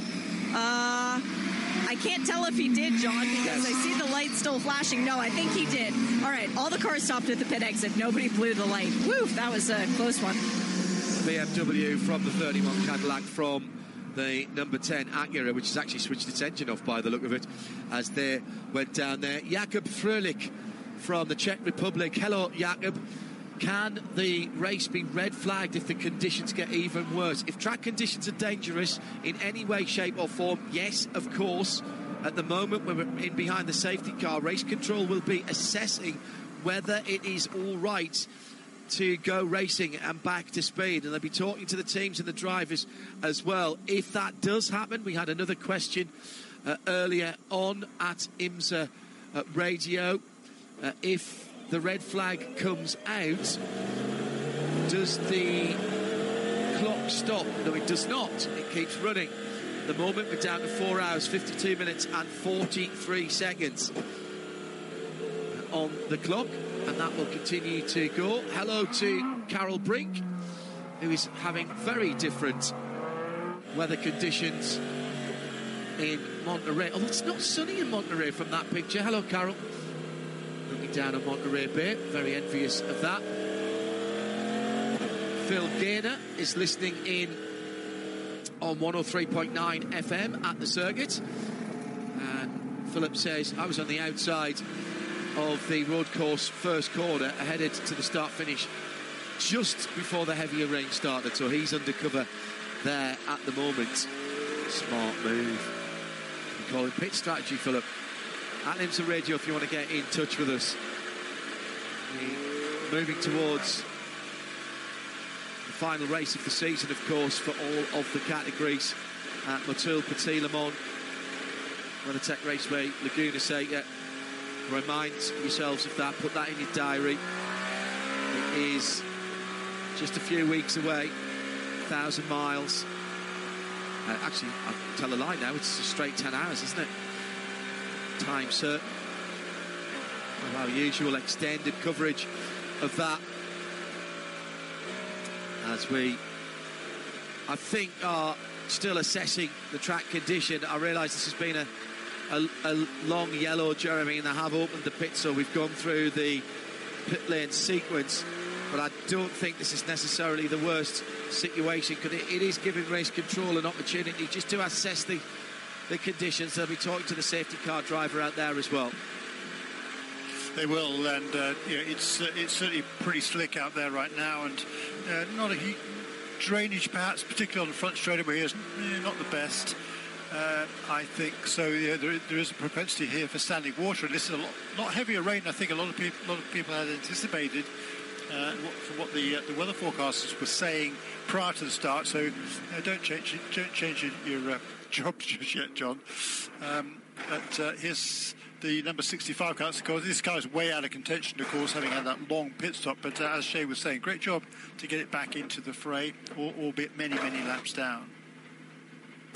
Always learning, though. If you're turning Michelin tyres on the track, if you're running revs on the V8 engine, which is the M Sport Martin Wilson tuned engine based on the Coyote block, you're turning laps, you are learning. If the wheels are turning, then you're still learning, as I once heard someone say it. That is pretty difficult at the moment, even at safety car speeds. The spray, Jeremy, at the moment, I think is probably excessive.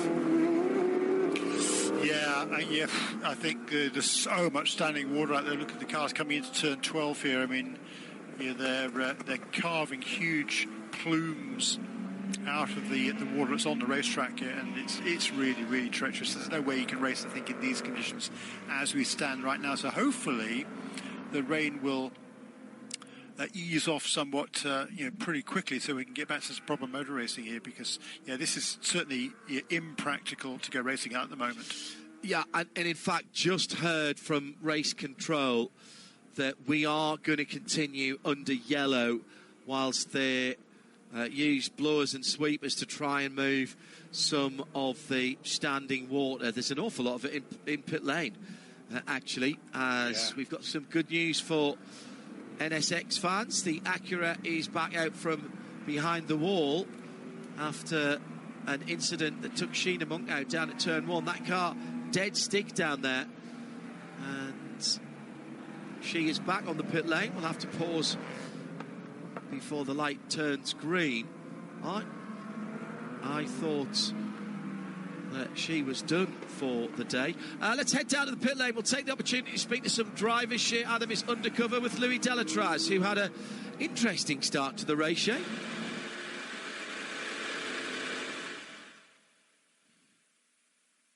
Go ahead, Shea. Hello, Shea. I think we have lost our connection to Shea down in the pit lane. We'll get that back as quickly as we can.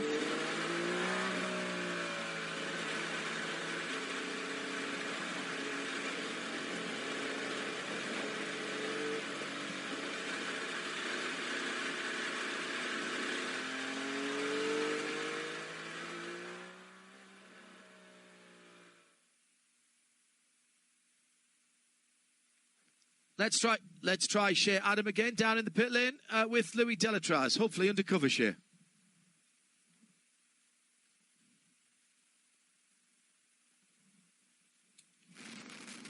You able to hear? There we go. Haha. It depends on where I stand, I suppose. Louis went back up the pit box because it is raining so heavily, but I will chase him up there because it's relevant to speak to a driver who's actually been out on the track and battling to try and keep the car going.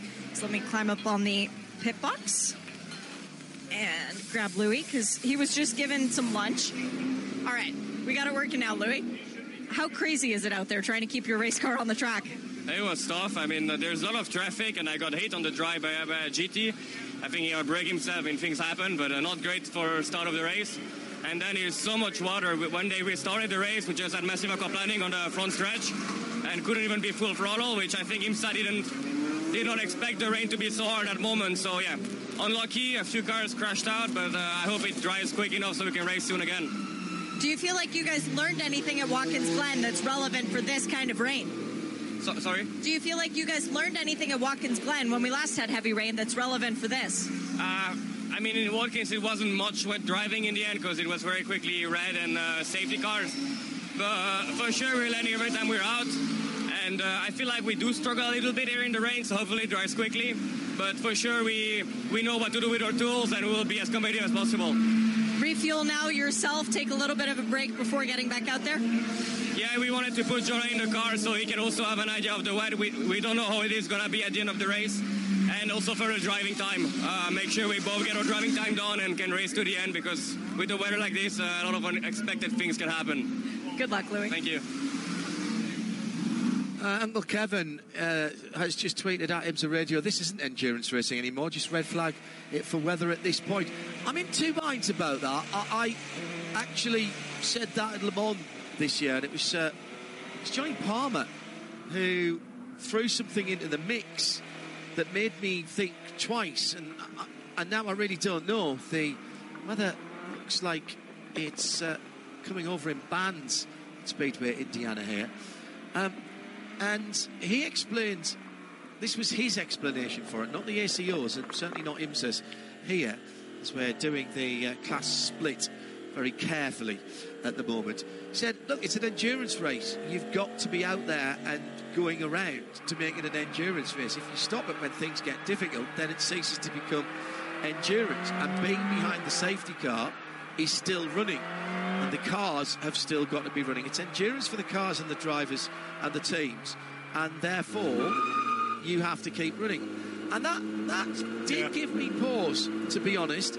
If it isn't safe at safety car speed, then obviously you park people, Jeremy. But right now, the Michelin rain tyres are doing their job, and in fact, if you park the cars, all that's going to happen is less water will be moved from the track, and it will take us longer to get back to racing. That's the point. There's nothing more efficient in terms of clearing the racetrack of excess water than having cars run across it. Now they're Michelin tyres, you draw up that water and dissipate it. If the cars were just sitting in the pit lane, it would just collect all the way around the racetrack, and you might have 10 or even 15 safety vehicles out there, but they're not going to clear anything like as much water as do these racing cars. So it's definitely the best thing to do, I think, right now. It's not. The weather isn't. The rain isn't coming down hard enough that you can't drive on the wet weather tyres like it could be, conceivably. It's not that bad. It's just really, really bad, but not really, really, really, really bad, if you see what I mean. And I think having the cars running around there is definitely the right thing to do at the moment. It's plus for the fans out there, it's miserable conditions right now. I feel bad for everybody who's having to sit out there, but at least they see the cars go past every now and again rather than just sitting there with just the rain coming down. So there are benefits to running around under yellow rather than having a red flag, no question in my mind. And because we have such a big field, whilst the safety car and Sebastian Bourdais is coming into turn 10, the back of the field, which is Sheena Monk having just come out of the pits after the red light went out, she is 2/3 of the way down the front straight.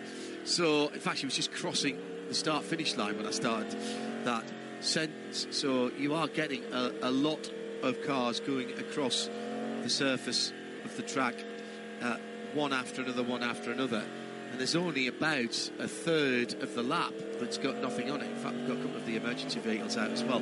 Back into the pit lane for Ford Mustang GT number 65, already been stationary for 35 seconds. This is the Ford Multimatic of Dirk Müller. Dirk had a problem early on when he was rather attacked by the Iron Lynx Lamborghini. They're checking some quick connectors in the engine bay alongside the V8 engine. At least it'll be warm in there for the hands of the mechanics. Be careful of those exhaust manifolds, the headers. Yeah, I'm definitely thinking at the moment, looking at the windscreen wipers from the cars, and we've got access to the onboards as the sweepers are doing their job as well in vacuuming up the water. It's patchy around the track. Now, the spray is going to be awful if we do get back to racing, but the actual rain that's falling on the windscreen of the leader, Sebastian Bourdais, now he's in behind the Corvette safety car, which is, it is well back. There's actually not as much rain falling on that 01 yellow-fronted, gold-fronted Cadillac as I would have expected. And as there was a few minutes ago, I think yes, you're right. In the pack, obviously, you've got more spray to deal with, but even in the Pfaff McLaren, as soon as you drop away a little bit from the car in front, that spray isn't there. Now, they are going very slowly. It is dark. If you're watching on YouTube or on the global feed at imsaradio.com, it is much darker than our cameras make it look. The rain, you know what, on the pit lane, though, the rain is still falling. I can see that in the headlights of the Mustang.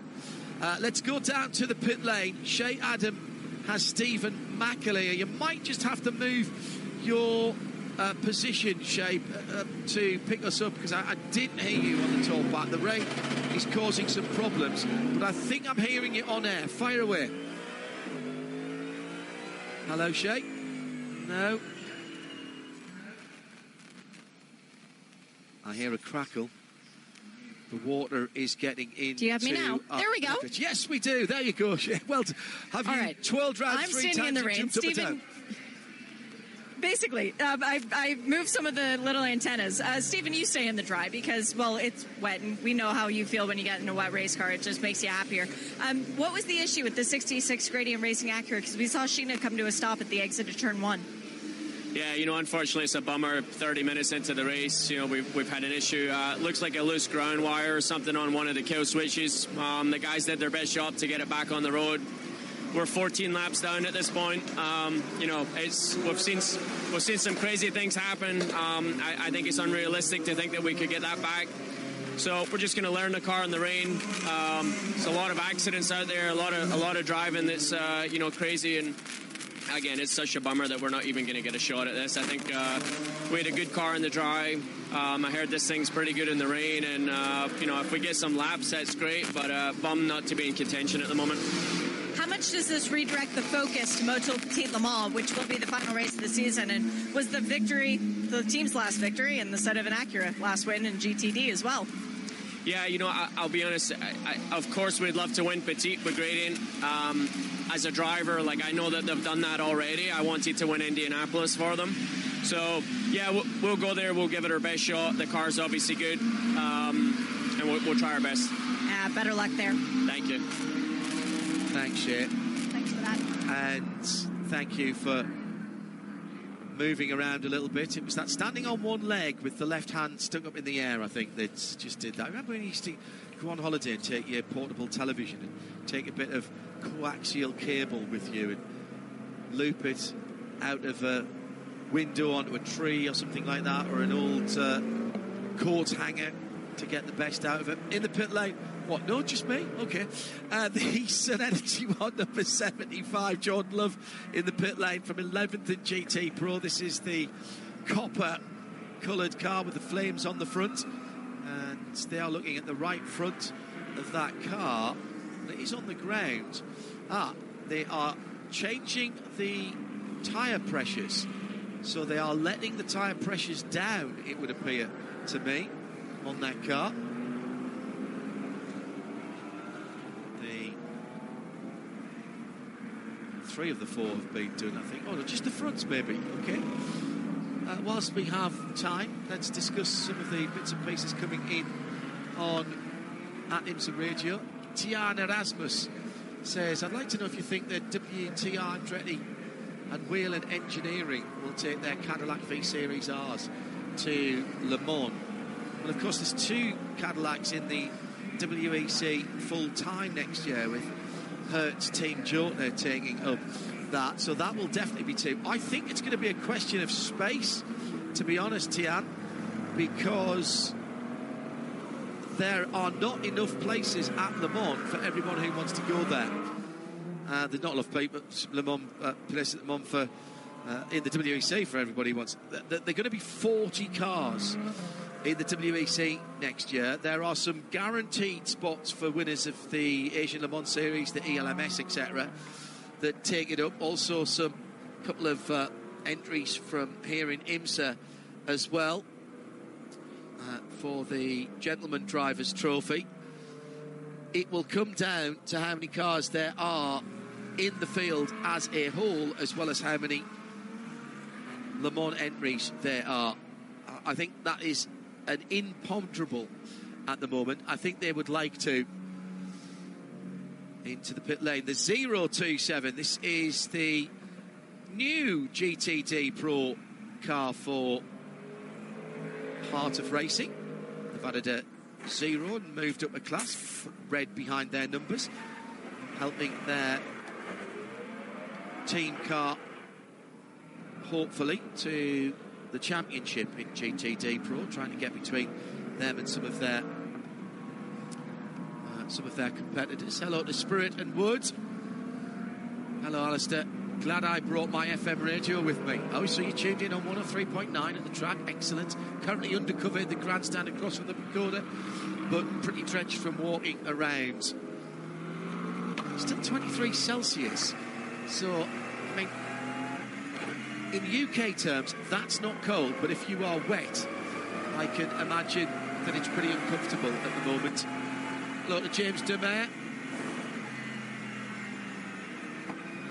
Looking at the grandstands, reckoning there's a good 35 to 40,000 people here. That's a decent crowd for a sports car race here. Hello, James. Thank you. Still a lot of water on pit road. Steve Tadman's been looking at the forecast. He's mentioned the L word, the word that goes before McQueen. And I'm not even going to say it. He says, if that comes close, will it happen? There is a radius whereby, for safety reasons, the race has to be stopped, and then there's a 30-minute period of grace between the last strike within that radius and when we can go back to racing again. I've not mentioned the word that he has used in his tweet. Steve, you know better than that. Well, Jeremy, I don't think it's getting much worse. I don't think it's getting much better either, but the cars are still cruising around, and no changes other than those people who've come into the pit lane. So I'll quickly run through the top in each classes. So it's Cadillac 01 from Porsche Penske 963.7, Proton Competition 963.63, number 5 from the 6, another Porsche 963 from the BMW number 25.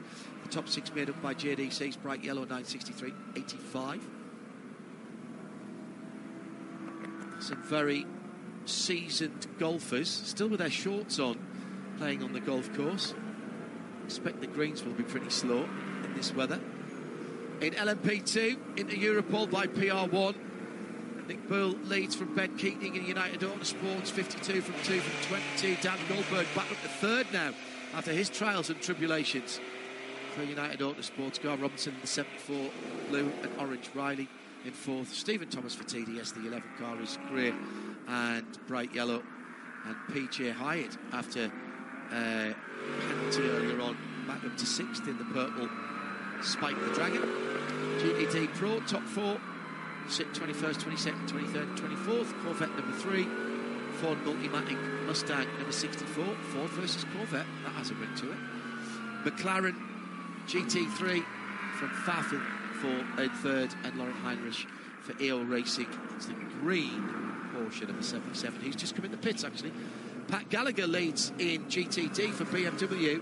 Turner Motorsport number 96 from McGrenier for Courtnov. Preston Mercedes number 32. Jake Pedersen for Kelly Moss Riley number 90. Brendan Arame for Inception Ferrari number 70. Adam Adelson in the dark grey and yellow striped Wright Motorsport number 20. At 120 in 5th, and 6th is Russell Ward for Wimbledon Racing. And as I mentioned his name, Rexy comes into the pits, presumably for another set of new wet tyres. I'm not going to ask Shea to run down there. We'll keep an eye on what's going on. Yeah, and that is a sticker set of Michelin slicks and a bit more fuel, Jeremy. This is teams looking at how long they've been out there, and with no upper limit on how many wet tyres you can do, changing the driver, who's probably getting a bit bored from driving around there, and putting a new set of wet tyres on. Not the worst thing you could do right now. No, absolutely right. And as we heard Louis Delachaz talk about a little bit earlier on, change drivers so you don't get messed up on the minimum drive time during this race. It's easy to get carried away and forget about things when you're running under yellow for such a long time. Really unfortunate, but there is no option to this, and there's another reason for staying out there under green flag conditions rather than going to red, because we've seen how many fiascos in the past when the minimum drive time gets all messed up by red flag periods.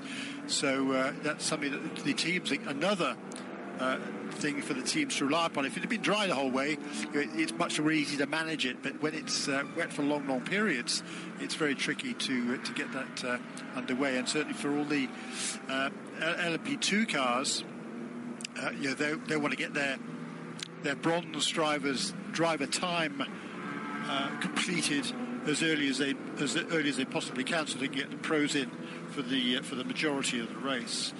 And the minimum drive time for LMP2 and for GTD is 1 hour 30 minutes, which actually we've just met. Yeah. That might be another reason for that car coming in. Yeah. Well, not for that car, because that's a pro car, in actual fact. But for the pro-am classes, i.e. LMP2 and GTD, that is certainly a factor. And for those like Uncle Kevin, who was watching and listening as they were vacuuming, we are still under yellow for weather at the moment, track conditions.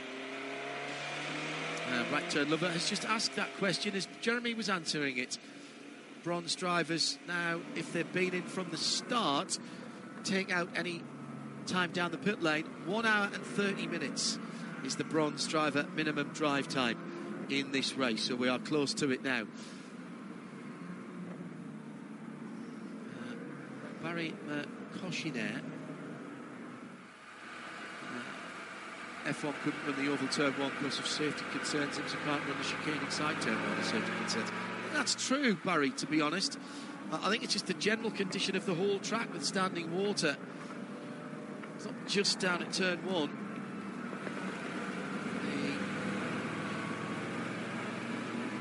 Situation around the track at the moment with 56 cars on the track, race control have to be absolutely certain that it's going to be safe on the restart, in and out with just a splash of VP Racing fuel, or a top up of VP Racing fuel for the number 1 BMW.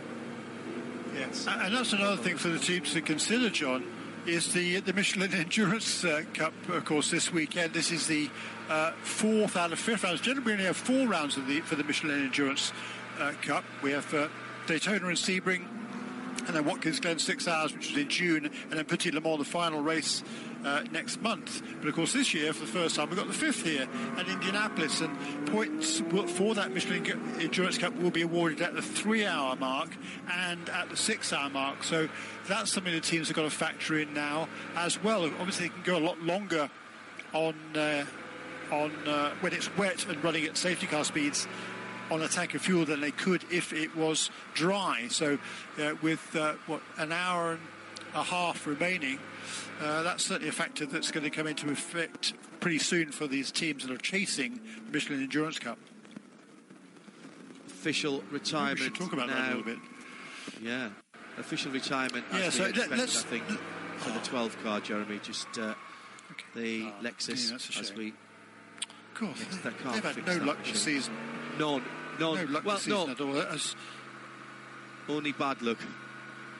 Only bad luck, yeah, exactly right. And as Shay was saying yesterday, that car, the number 12 Lexus, that scored more qualifying points than any other team in GTD this season by well, actually not that many now. It was reduced yesterday because of the penalty for the number 32 car, for the number 14 car. That's one of two cars that was put to the back.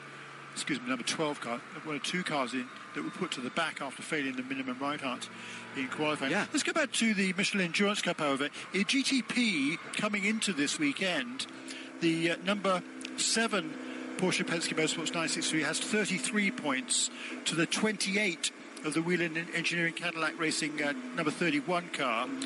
So 5-point edge there. And then 2 points behind them is the Cadillac Racing 01 and the second of the Porsche Penske Motorsports cars. There are 5 points awarded to the leader at each of the junctures during this race, which is 3 hours and then 6 hours. So that 5-point margin is what is the case there. In LMP2, the number 52 into Europol with PR1 Masterson Motorsports entry has 29 points to the 28 of both Era Motorsports car number 18 and the car that isn't here this weekend, the CrowdStrike Racing by APR. In the GCD Pro category, Paul Miller Racing, that number 1 BMW that was just into the pits a moment or two ago, leads on 30 points to the 28 of the Risi Competizione Ferrari car number 62. In third position, 3 points further back is the Corvette Racing with Patman Motorsports number 3 on 25. And finally, in GTD, the overall championship leaders, of course, are leading this because they won all 3 races. 31 points for Winward Racing's number 57 Mercedes. But they've been kept honest by Inception Racing number 70 car, switching, of course, from McLaren to Ferrari this weekend. They're on 28, so only 3 behind. And 2 points behind them is the Corton Preston Motorsports number 32 Mercedes. And just 134 points between the first and second in the overall as they stand at the moment, with 10 points further back to third in the prototype. So still plenty to play for in the overall as well. I can't see anybody being crowned before we get to the closing stages of Petit Le Mans, certainly not in GTP. Now, track services are working in pit lane as Dirk Muller is back on the pit lane and goes behind the wall again for that car. It's not been a happy day for them in Gasoline Alley now, where there are people wandering around in T-shirts and shorts without umbrellas, and they're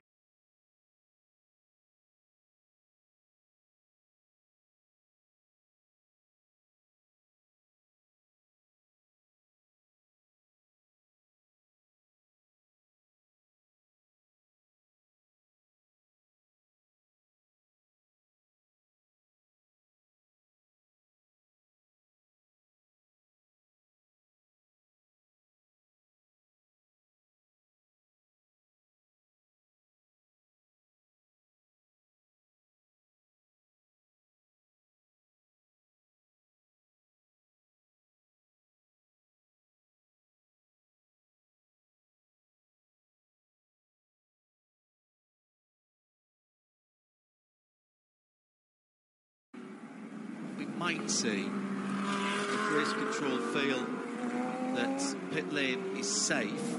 As track services has finished working there. I just wonder if we might see the safety car speed up a little bit and see what the spray is like.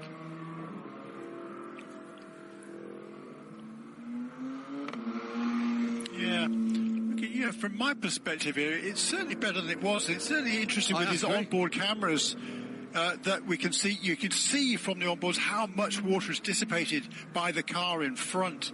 It's amazing. So it's certainly helping to have all these cars on the racetrack. You're coming down Holman Boulevard now towards turn 7, and there's a lot of water on the left-hand side of the racetrack, which is where most of the cars are, actually, curiously.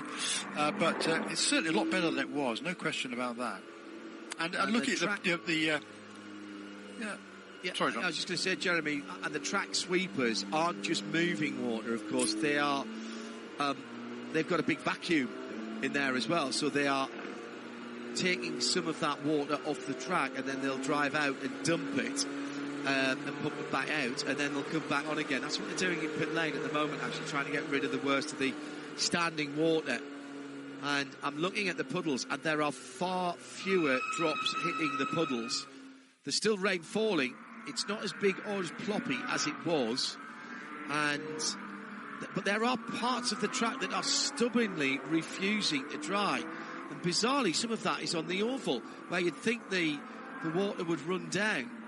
But, for example, coming through turn 11 into turn 12, that is still very, very wet indeed. So that's the short shoot coming from turn 1 to turn 2, but we run it in the opposite direction. Into the pit lane for a new set of wet tyres for one of the Porsches. It's the JDC bright yellow car. Change of driver as well. And that is then the starting driver, Tijmen van der Helm, getting out of that car. He's departed the scene. There's a new set of tyres on that car. Drop of fuel, and indeed we're getting... Now, I think that the teams have been told we're going to go back to green shortly, because we are very, very busy in pit lane all of a sudden, with people topping up all of...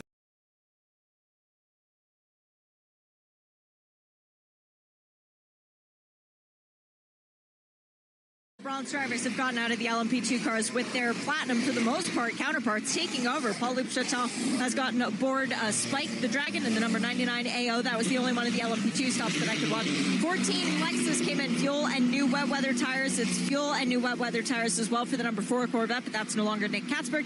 That is now Tommy Milner. A last-minute driver change decision was made by the 45 Lamborghini. That's the WPR Andretti crew. They were going to put Graham Doyle in, but they have decided instead to put Kyle Marcelli aboard the car. Now that Danny Formal has completed the minimum 1 hour and 30-minute drive time that all GTD drivers must complete. We had also that 85 that you mentioned, John. That was Richard Westbrook getting aboard, and watching where the safety car is versus where cars are on the pit lane, we've got a few that are going to be held because the pit close lane will turn on now, meaning that the first car that should stop at the pit exit should be the Ferrari of Inception. It kept rolling. Did it jam on the brakes? Yes, finally it did. So 2 cars held at the pit exit. It's a very lenient process that IMSA has with this pit exit when we are under caution and need to close the pits again, because they don't turn the pit close light on until the final pit box.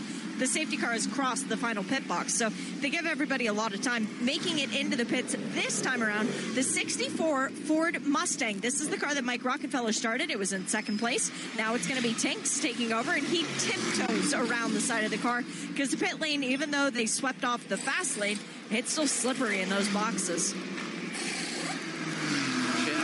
Eyes and ears in the pit lane. I'm indebted to Grant Westman, who's at the circuit, who tells me the safety car speed has significantly increased. And I like this kind of sideways thinking that we get when we have some time to think amongst ourselves. Turner Motorsport have just tweeted at IMSA Radio. So you're playing a round of golf at the Indianapolis Motor Speedway course in the middle of an IMSA race.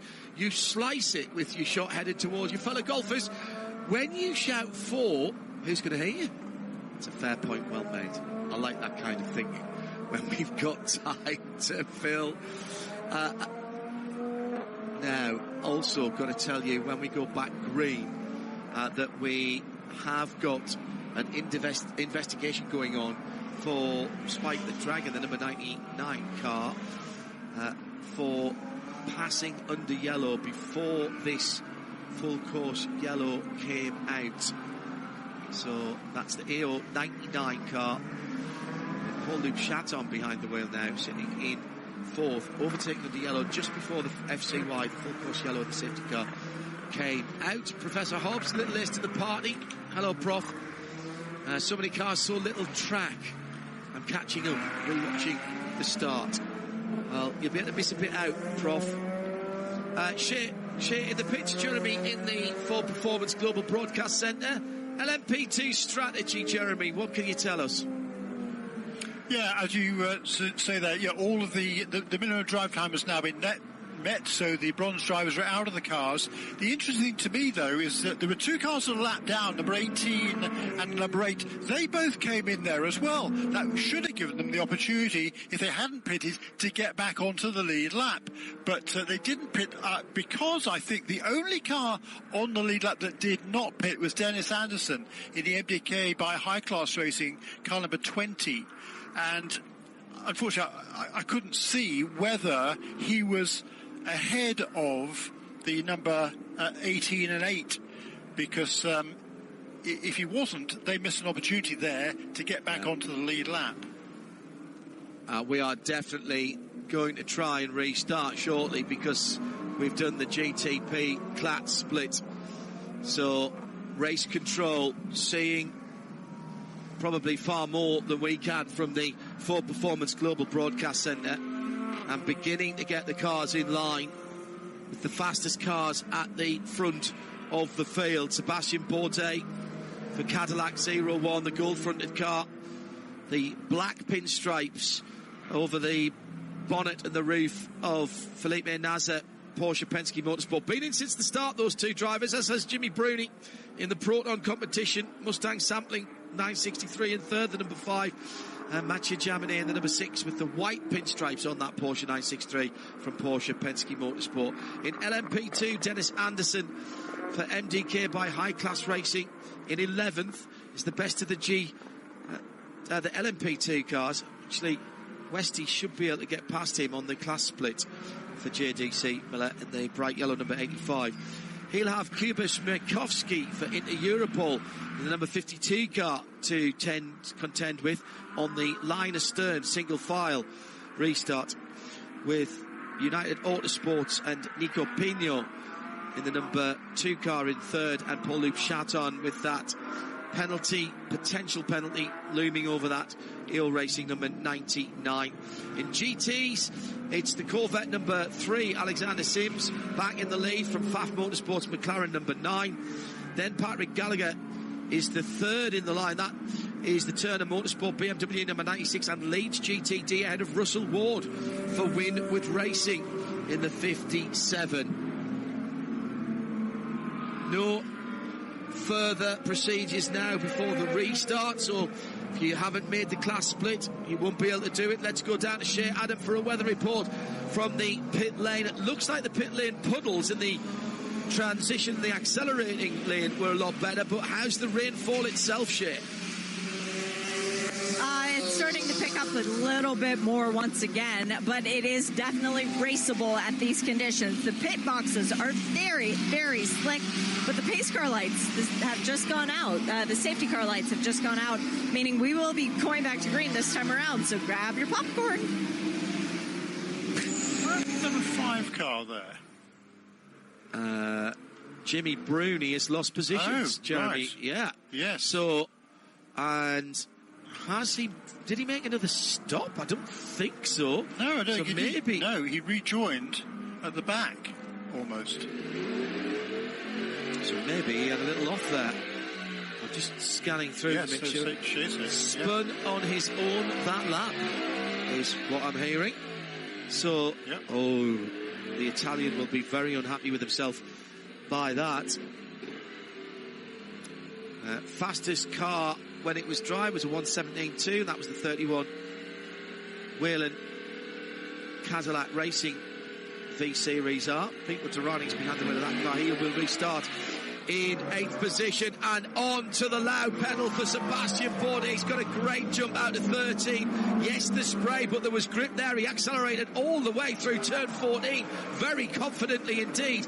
I can see the second place car, can't see the third place car until Mathieu Jaminet actually pulls out the spray from his teammate Felipe Nasser. Now down into the first corner. Here comes the Lamborghini. Romain Grosjean comes from a long way back, but that was very confident. He's side by side with Conor de Felipe in the battle for 4th position. He's on the inside, the right-hand side for turn number 3. De Felipe, he's toughing it out on the outside. Marvellous stuff in tough conditions. This is the best of the best in the worst of the worst conditions. Magnificent stuff. I bow before the skill of and the confidence and the trust and respect of these drivers.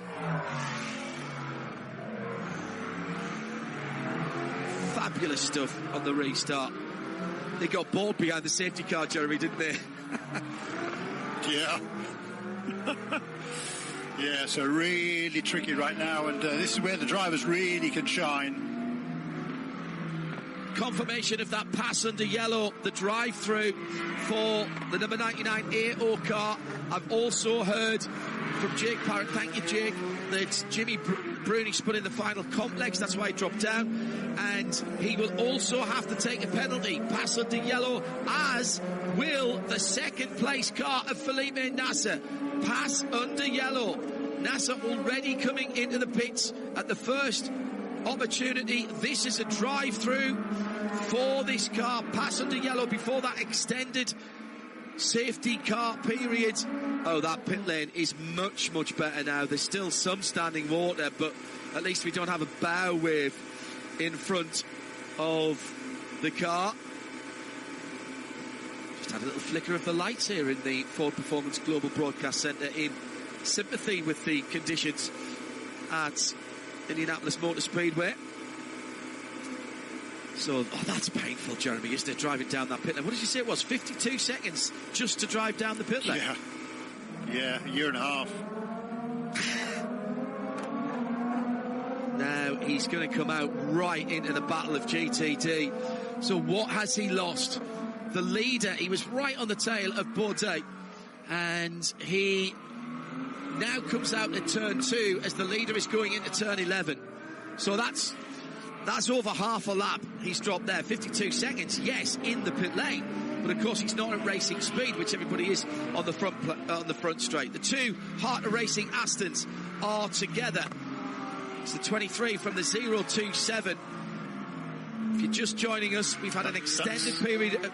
Sorry, Jeremy. If you're just joining us, we've had an extended period of yellow flag for track conditions after a very, very heavy rain.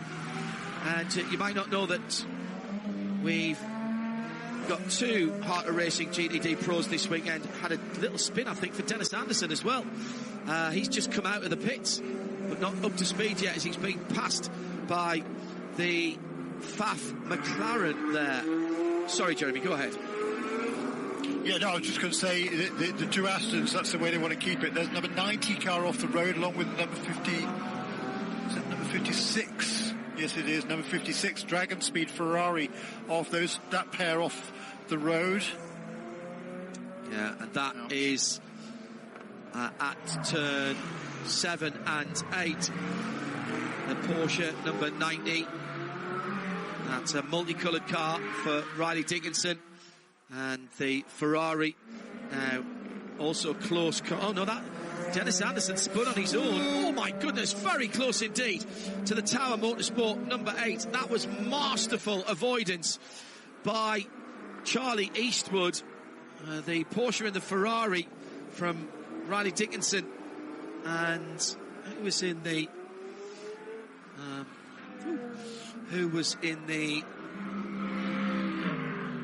Dragon Speed car. They were just too close together on a wet track. It was Henrik Hedman in that 296. We're going to have eyes in the back of our head here. Hello to Thomas Pitts, who's got all the sports on, including the Red Zone, City versus Arsenal. But he says it's the battle on the bricks, the only one I feel like I have to be watching at the moment. Damage for one of the Heart of Racing cars. Rexy's taken a bite out of the number 23, I think. And that is the better placed of the two cars in the championship. That's championship implications right there. The two cars battling for the championship. Remember, Rexy, the AO car, was on pole position but failed the ride height test and was put to the back of the grid, which means they lost their qualifying points. And that is more championship implications as they are battling on track for the championship lead. And right alongside the Porsche, the green Porsche, is the second of the Heart of Racing cars. Looks like Rexy's going through.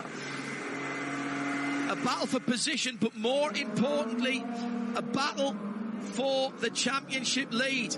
Michael Christensen was scored in the lead across the line, and an error there by the driver Alex Riberas in the 23 car. Roman De Angelis is in the 027. Riberas just running long at turn one. He's been passed by the Wright Motorsport Porsche and by the number one Jan Helen, now leading, number one Neil Verhagen in the Paul Miller Racing. Jan Helen is leading in that green and yellow striped 120 Wright Motorsport car, if you can see that through the gloom, leading in GTD ahead of Pat Gallagher. Yeah, so Jan Helen made that move there for Wright Motorsports, the number 120 car, the green and yellow car, this kind of Lotus liveried car. A brilliant charge by him in these conditions. Meanwhile, Sebastian Bourdais got his hands full. He had a pretty handy lead a couple of laps ago. No more. Number 0 now has Matthew Jaminet right behind him as they head their way through traffic. Going to pass that number 13 AWA Corvette, and the Porsche has a great run coming off turn 10. Gets down the inside through the kink, and a dry line, but still plenty of spray. And very interesting to see how Jaminet is driving that number 6 car. By the way, it was Seth Lucas who spun the MD Clay high class car. There was a driver change there. Well, the guys are working for that money now, Jeremy. We saw some great stuff on the restart as the rain is falling heavier now. You can see it on the windscreens. And that middle straight looks really bad. Hello to Jan 0077 tweeting at IMSA Radio. The spray beginning to kick up. I think everybody who was assessed the drive-throughs have done them already. Jimmy Bruni was the last to do it. He did it last time around.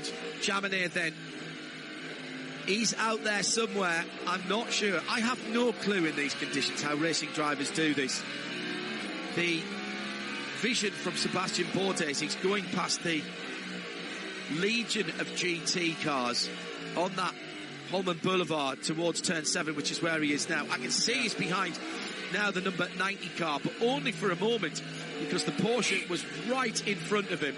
He jinks to the right to try and go through, and there's a ball of spray in front. Now for a moment it clears up, and he has to just accelerate, just about see the red flashing rain light of, that was the Andretti car that he went through, the 43, and now in there as well is the Dex Imaging Lamborghini, and the leader of the race now right ahead of him, going side by side with EO's Spike LMP2 car.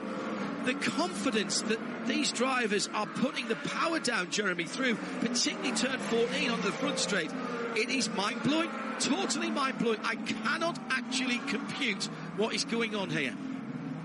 No, it is pretty impressive, isn't it? And the guy who's also impressive right now is Romain Grosjean in that number 63 Lamborghini, up into 3rd position overall now as he works his way through some GT traffic, coming through his turn 2 and then around the outside of turn 3. He's charging hard. Last lap around he was quicker than or the previous lap he was quicker than everybody, and up into 3rd place, having got past Colin De Filippi in the number 25 BMW. Jeremy, it's a pit stop for the car that was leading in LMP2. No. Don't panic, because this is something I've never seen this before. There's a penalty for the leader in LMP2. Kuba Smekovsky comes in straight away. But it's not a problem, because another 8 cars have got the same penalty. The 52 that was leading, the United Autosports number 2, the number 99, another penalty for the EO car, the number 74 Riley car that was in third, the 22 Bishoy Garg driven United Autosports car that was in fourth, the 11 of Hunter McElrea, which is in third position for TDS, the number 8 Tower Motorsport car, which was in 8th of Charlie Eastwood, and the number 18, all taking a drive-through penalty. That's the whole of the leading group of LMP2 cars. Shmerkovsky got in early and he's out again, and so he served his. If there's any further interruption or neutralisation of the race, they are in good shape. And I'm hearing now from race control, overtaking as a pass under yellow. It was an unauthorised class split. They went and did a class split when it was only the GTPs that should have done it. So there is your answer. We've also got a drive-through, which I haven't seen yet. Let's see when they come down the pit lane. This is for incident responsibility. Brendan Leach will have to serve a penalty in the MDK Motorsports number 86. Remember, that car had contact earlier on with the Henrik Hedman Dragon Speed Ferrari, wasn't it? Yes, it was, the 56 car. Goodness gracious. So easier, therefore, to say which cars have not had penalties, which is not very many. The number 2 car certainly is one of them, however. Everybody in that lead pack, Jeremy, of LMP2 cars. So 52 except for the number 2 car. No, it's got a penalty. Oh, it has, I beg your pardon, sorry. Yeah. Has got a penalty. Triasi off the 023 car. I don't think Seth Lucas in the MDK car got a penalty. He's running in 9th at the moment. So if he can keep it pointing in the right direction, the Andretti car helped. The Andretti Porsche number 43 helped off the Triasi machine. And they were battling for position as well, down at the 13th, 14th position. Scott Hardrove's come back in the pits for Andretti Motorsports. Triasi car also into the pit lane on a Frio Triasi, and off for the number 11 TDS LMP2. That's Hunter McElrea. That was on his outlap after he had served his drive-through. The quick Antipodean. He's dropping the car, going through turn 3 into turn 4. I mean, let's be brutally honest about this. These are incredibly difficult conditions. I do want to point out that the Michelin tyres are clearing the water very, very well. And there's a couple of cars wide line, Jeremy, around the circuit, but when you're in behind someone, the visibility is awful. Another spin from another LMP2 contender, that's Kuba Shmerkovsky.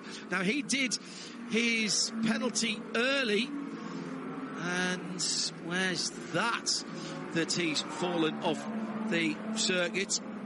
That will be, I think, just coming through onto the start-finish straight. Yes, it was.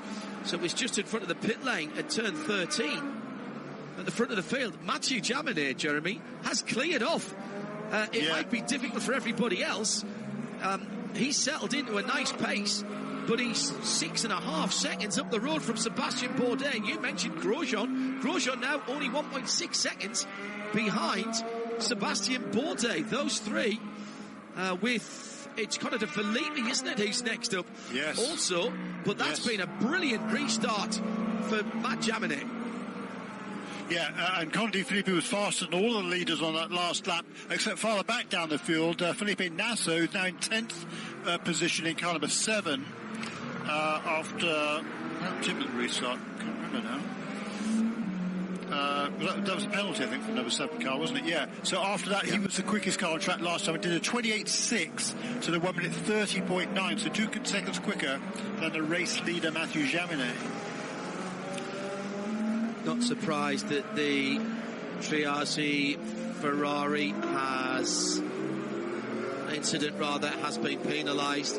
So that will be a drive-through for the... That was the... Which car did we put that on again? Oh, yes, it was Scott Hargrove on the behind the wheel of the Andretti 43 Porsche. He's already come into that as well. They had damage to the air dam. I think he already came in for that. But he's now doing his drive-through as well. Sadly, the 023 Ferrari has gone behind the wall and needs further investigation on the damage after that issue. At the front of the field, I'm watching an incredible display. We are watching an incredible display at the moment by Mathieu Jaminet. He is driving it away from a quality field. Another half a second to the good last time around over Romain Grosjean, who's now in second place. So Grosjean in the Lamborghini. Oh, Santa Gata will be absolutely enraptured about this. They made the hyperpole session in Japan last weekend for the first time with the SC63, and now Romain Grosjean brought back into the Lamborghini Iron Lynx team for the longer race. He's up into second place, 6.7 seconds. It was a slow lap last time around, a 1:31 for Sebastian Bourdais, a 28.9 again there for Jaminet as the 34 Ferrari, the wet white black Conquest car, is off the circuit. Again, that is at turns 7 and 8 in the braking areas, and Grosjean's just gone long as well at turn 1, and we've got the 20 car in trouble as well for Seth Lucas. He's having to do a little restart. Now, did Bourdais get back through? No, he didn't. He did not. He's right there though. So a long, slightly long run into the turn 1 runoff, but Grosjean pulled it back. We've still got the number 2 behind him. So he's got a car between him. Shea Adam has an update on the Triarci 023 whilst we have a break in the action. Shea? Just really quickly, the Triarci car, they don't know what it broke yet, but the contact from the 43 did make the car undrivable, so they're going back to the garage. They are super disappointed because in the dry, they felt like they had a real rocket ship. And just a quick addendum, remember that most of the cars at the front of the field came in and put on new wet weather tires during that long cessation of activities. The 01 did not. That's Bourdais still on those original wet weather tires that they put on a long time ago. But so is Romain Grosjean, Shea. It's a good point, but Grosjean's only been down the pit lane once as well, and that was incredibly 46 laps ago. But of course, for all bar half a dozen of the laps before we went back to green, we were behind the safety car. Grosjean coming very, very well through the field, and now Sebastian Bourdais, Jeremy Shaw, is battling against Connor De Filippi in the number 25 BMW.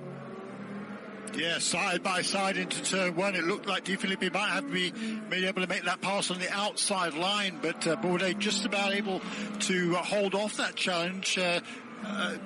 Very brave around the outside into turn 2, the left-hander, and keeps that position at least for now, but he's losing quite a bit of ground to that Lamborghini up into second position. And last time around for Grosjean, despite that mistake that he made, he only lost about 3/4 of a second to the race leader. 8 positions made up by Romain Grosjean. He is relishing these conditions and absolutely repaying the confidence shown in him by Lamborghini and Iron Lynx, bringing him into the squad.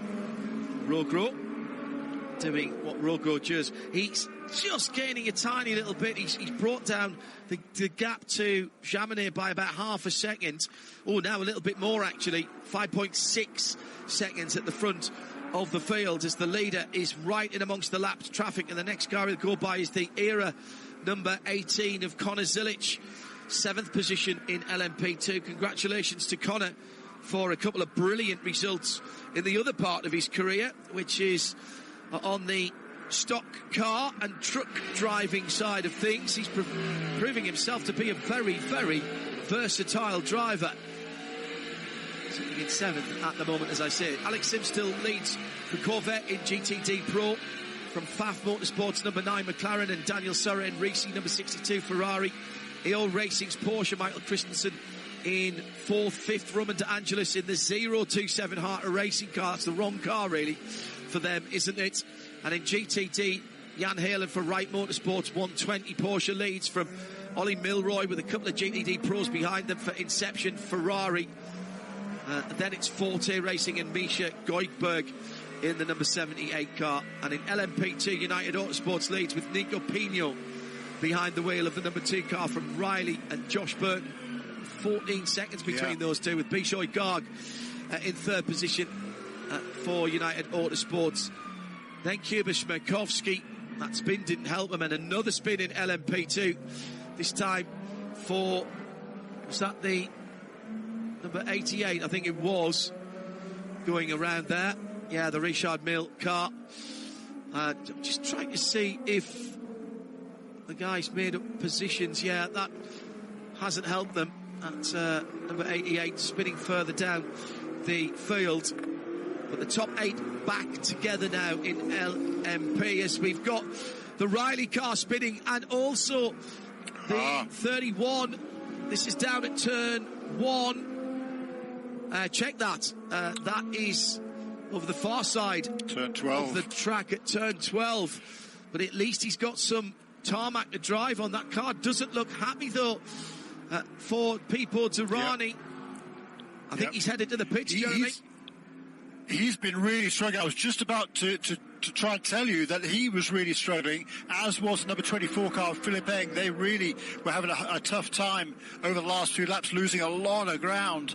And he's had a spin there. He's going to bring that car to pit line very, very slowly. Looks like a problem for number 31. And Luis Perez Compang was behind the wheel of the Richard Mille car. He's dropped away from the rest of the field. Now, was this a technical issue? Down through the gearbox. Oh, engine's just cut out on the downshift. So that will have sort of locked up the rear wheel. He's done well, actually, to get that car back. I presume then what he's done is found neutral, and he's bringing that car back on electric power, Jeremy, I reckon. Yeah, I think you might be right. What a shame. Shea Adam is there. It's silent. There is no sound of an internal combustion engine. That was full electric. You guys were correct. Engine cover is coming off. The tail section is also going to come off. The crew is going to go to work on this one, but this is huge. This car, 4th in the championship coming into today's race, and always within contention to the Michelin Endurance Cup. Pipo Durrani staying aboard. Waiting is the crew diagnosis. They're going to plug in the computers and see what we can find. But Peter Barron up on the wall, clearly communicating to his crew guys. Check this, check that. Maybe it's this, maybe it's that. It's been a busy week for the Whelen Cadillac crew, and this is not something that they wanted to see. Incredible from all the drivers out there at the moment. I know we've seen a lot of problems, but quite frankly, we could have seen a lot more. Shea's just had a peer into the back of the car, wearing her red rain top over the top of her pack, trying to keep that dry. Hello, Shea. And don't like cars coming in dead stick. Shea, what are they looking at down there? Is there any particular part of the engine? People staying in the car, at least for the time being. Well, the worst news is everything is plugged in where it should be. It doesn't smell particularly hot. That is something else. The exhaust appears to not have been run to a severe temperature. So, it's hot. It's been running warm, but it's not overheated. There's no fluid dripping anywhere. There's no visible sign that there's anything wrong with this engine at all. Meantime, at the front of the field, Romain Grosjean has caught Mathieu Jaminet as they go through turn 7. They're almost side by side. This is the battle for the lead as they run just 36. Oh, they touch each other. Grosjean and Jaminet, and Grosjean goes through. What a save that was by Jaminet. They were leading the championship by 36 points until they dropped down into second place. That will change now ahead of their teammates. Grosjean forceful, but that Lamborghini has come alive. Now, was there a little slide by... It's just a misjudgment by Grosjean. Yeah. He's got more grip. He has got a car that is handling much better in the wet than anything else out there. And trust me, Jaminet's car's handling pretty well, pretty much better than everybody else other than that green, white and red number 63. Only 19% so energy. Lamborghini. Sorry, Jeremy, go ahead. Lamborghini leads for the first time, isn't it? And he's been a fantastic run. I think it was a misjudgment there, and I'm a little bit surprised that he didn't give that position back again. And race control is going to look at it because he definitely made contact with the back of the Porsche. No question about that. 31 Cadillac from Whelen Engineering has been pushed behind the wall. That is, again, awful luck for the Whelen team. Well, Roman has decided that he's setting sail. I've used those words advisedly in these conditions. I love the optimism of Jan 0077. TV pictures looks like it's getting a bit brighter. Your boyish enthusiasm is superb, Jan. Still raining, but it is getting a little brighter. We still have 3 3/4 hours to go here. 45 minutes before we dole out the points for the Michelin Endurance Cup. Whelen car being pushed, not allowed to drive it backwards, even if you had some power in it, down the pit lane. That's instant disqualification. People's eyes looking in the rear camera. Just one driver, one crew member at the moment pushing now, 2 from Whelen Cadillac. Shea Adam has been speaking to the team. The fact that they're taking it behind the wall, Shea, does not bode well. They don't know what happened. They don't know why it just stopped, and they can't, like me, see anything visibly to indicate why the Cadillac would have stopped. So Pippo is going to be taking it back behind the wall. There were 2 crew members who pushed the car back down the pit lane. A third just scrambled down to join them. As out from behind the wall, rejoining is the Triarsi Competizione 023 Ferrari. So a really good job by that crew to get the car turned around so quickly, as Pippo, sadly, is driving his car behind the wall. I didn't like the way it just cut out on the downshift, Jeremy. That was an instant engine cut. Now, when you select the downshift, there is meant to be a momentary cut of the revs, the same as when you shift the upshift. But that was clearly something much more than that. And then the car, of course, is left in gear, and it just stopped dead.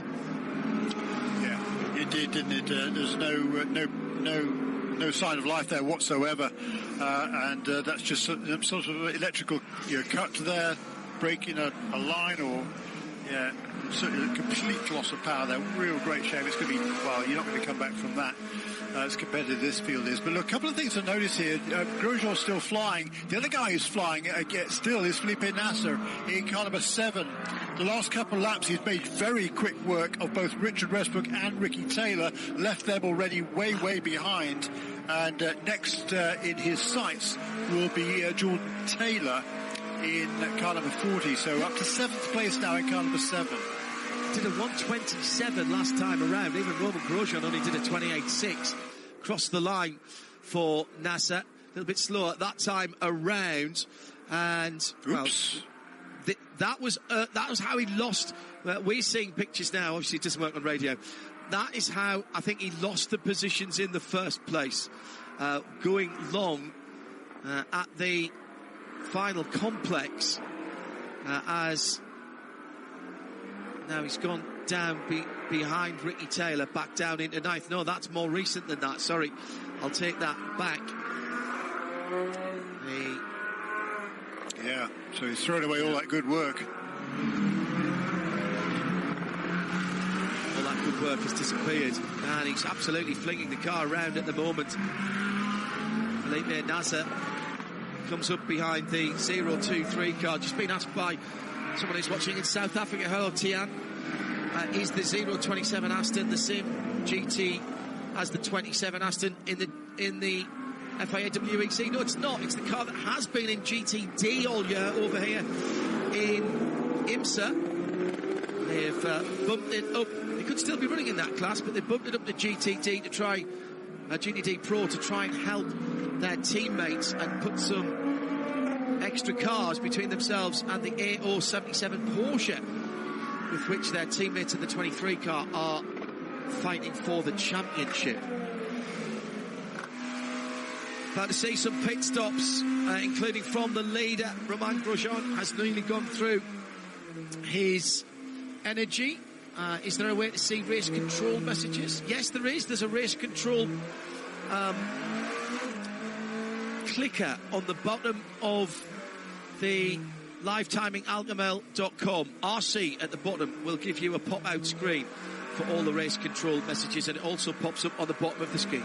Great. And I can see that the Aero Motorsport car is going to get a penalty for shortcutting turn 7, and the fire extinguisher wasn't properly manned for the Triazi car, which is back out, by the way, so they'll get a drive-through for that.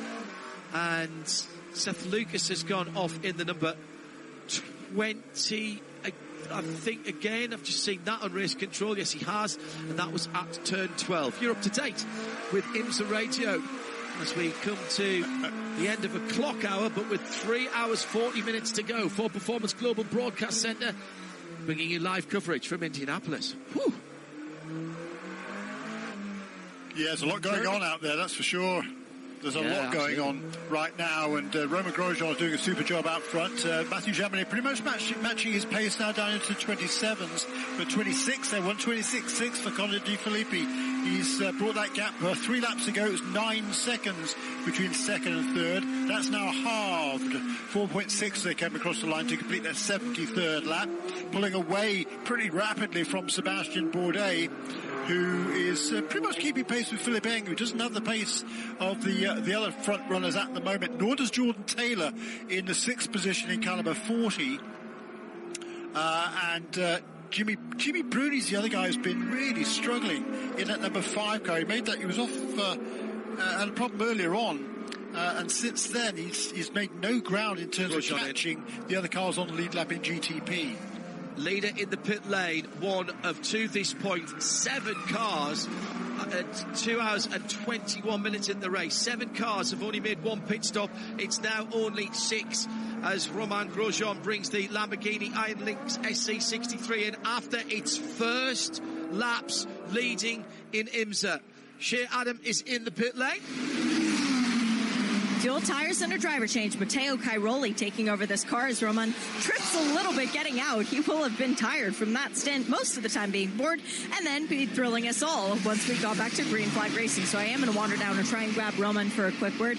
But we've just had another significant, as far as the GTD Pro Championship is concerned, pit stop. The Heart of Racing number 23 has come in. New wet weather tires.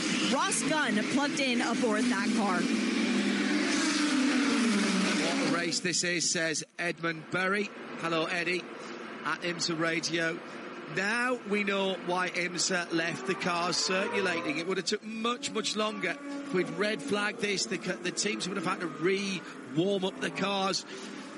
Yes, we lost a lot of time, but we've still got 3 hours and 38 minutes to go, and this has been spellbinding. Absolutely unmissable in the first 6 hours. TireRack.com. Battle on the bricks at Indianapolis Motor Speedway. Shea Adam, John Hindhaugh, Jeremy Shaw. I literally, every time I think about sitting down in the Ford Performance Global Broadcast Centre, I have to stand up again because something happens, or I feel it might do. Matteo Cairoli is already out of the pit lane, so it's Jaminet back at the head of the field for Porsche Penske Motorsport number 6, Conor de Filippi. Those 2 cars, in fact, Sebastian Bourdais as well, all down on 20% or less of their energy allowance for the stint. Philippe Eng on 40%. Jordan Taylor for Wayne Taylor Racing with Andretti in 5th position on 40%, 55% for Richard Westbrook.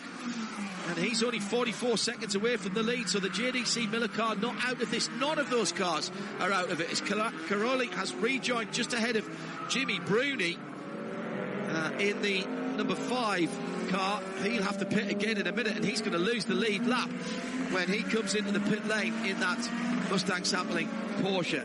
But Cairoli now taking up, Jeremy, exactly where Grosjean left off. He's already up to speed, and he's showing incredible confidence in these conditions, which he's experienced for the first time. Oh, my goodness, he's going to have to come back down the pit lane. Too many crew over the wall for the 63 car. It'll be a drive-through, and what a shame, because Cairoli is going like the clappers. Oh, my goodness me. That's what a critical error for that Lamborghini team. We talked about earlier on, you want to minimise any penalties during this race because of that time it takes to go down pit lane.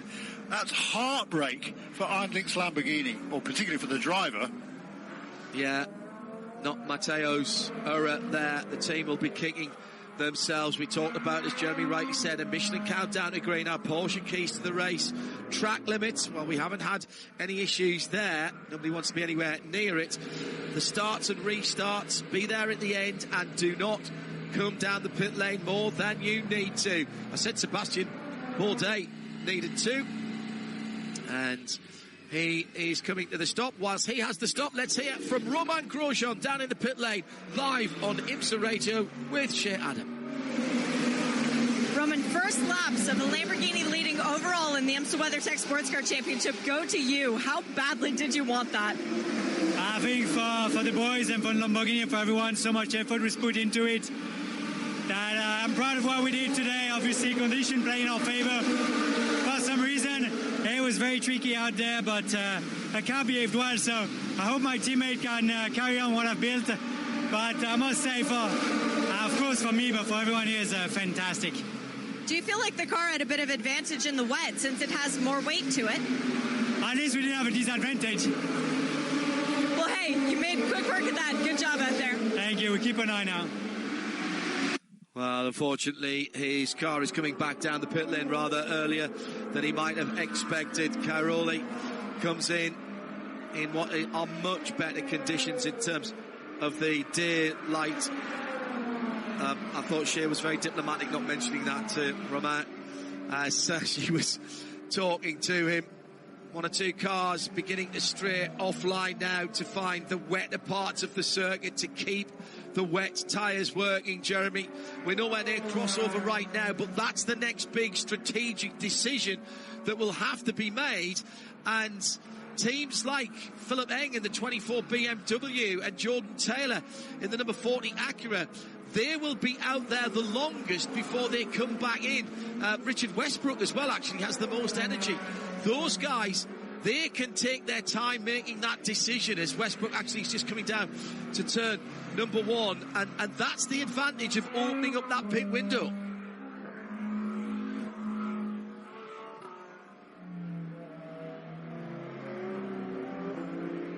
Back out on the track for Cairoli with the left-hand indicator working.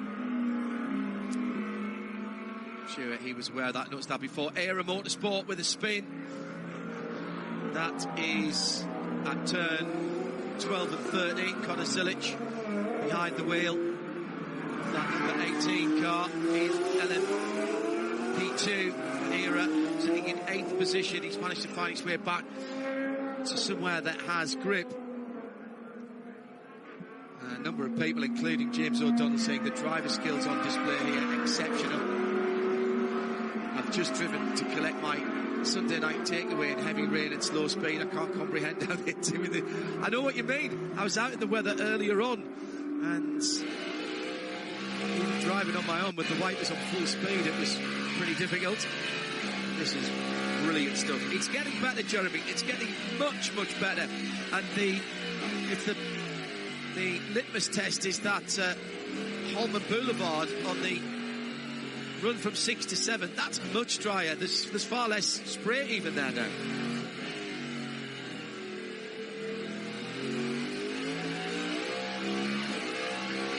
There's been a change of lead with Connor De Philippi having caught now and passed the Porsche 963 of Mathieu Jaminet.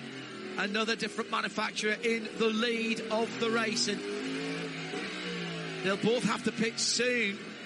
Jeremy, you'd mentioned that those BMWs were going pretty well. Philip Eng's not that far behind. The top three now within 10 seconds of each other. That's right. He came across the line. It must have been side by side, just 19,000 of a second between them as they crossed the line on that previous lap, with De Philippi just edging ahead on the Jaminet. So that car is, well, it wasn't a particularly quick lap. There must have been traffic involved. They were only in the 1 minute 30s as opposed to 27s they had been running on a dry track. So I think that played into the BMW's favour, but now that situation's been reversed again. It's Mathieu Jaminet who completes lap 79 in the lead. I wonder if he was ahead across the line, but not into turn one, because we only get the updates at the line here. And I hadn't seen visual evidence until they came back around. So I think, Jeremy, your reading of that is spot on, that they were side by side and the transponder of Connor De Philippi's car was just ahead of the transponder of the Porsche Penske Motorsport 963. As they've gone through this time, it's 1.3 seconds in the favour of Jaminet. However, the BMW led at the end of the lap, so that was another leader. It was. That's the sixth different leader in this race. Number 01763 6 and now 25. So 6 different leaders. That was our 10th lead change. And number 6 car back out in front. And pit stops just a lap or two ago for 2 of the GTD Pro leaders. Number 3 and 9 came into pits. That's handed the lead in GTD Pro now to Michael Christensen in the AO Porsche. And Jack Hawksworth, incredibly, up to second position now again in the Lexus car number 14, having had to did a brilliant drive in the at least semi-wet on slick tyres, then had to make a pit stop, fell right to the back by changing finally onto wet weather tyres, and now finds himself in second place in car number 14. We're waiting for the leader to come in. Mathieu Jaminet has 15% of his energy left. He's leading, and Shea Adam is down at the Porsche Penske Motorsport pit looking at some potential work to be done on that car.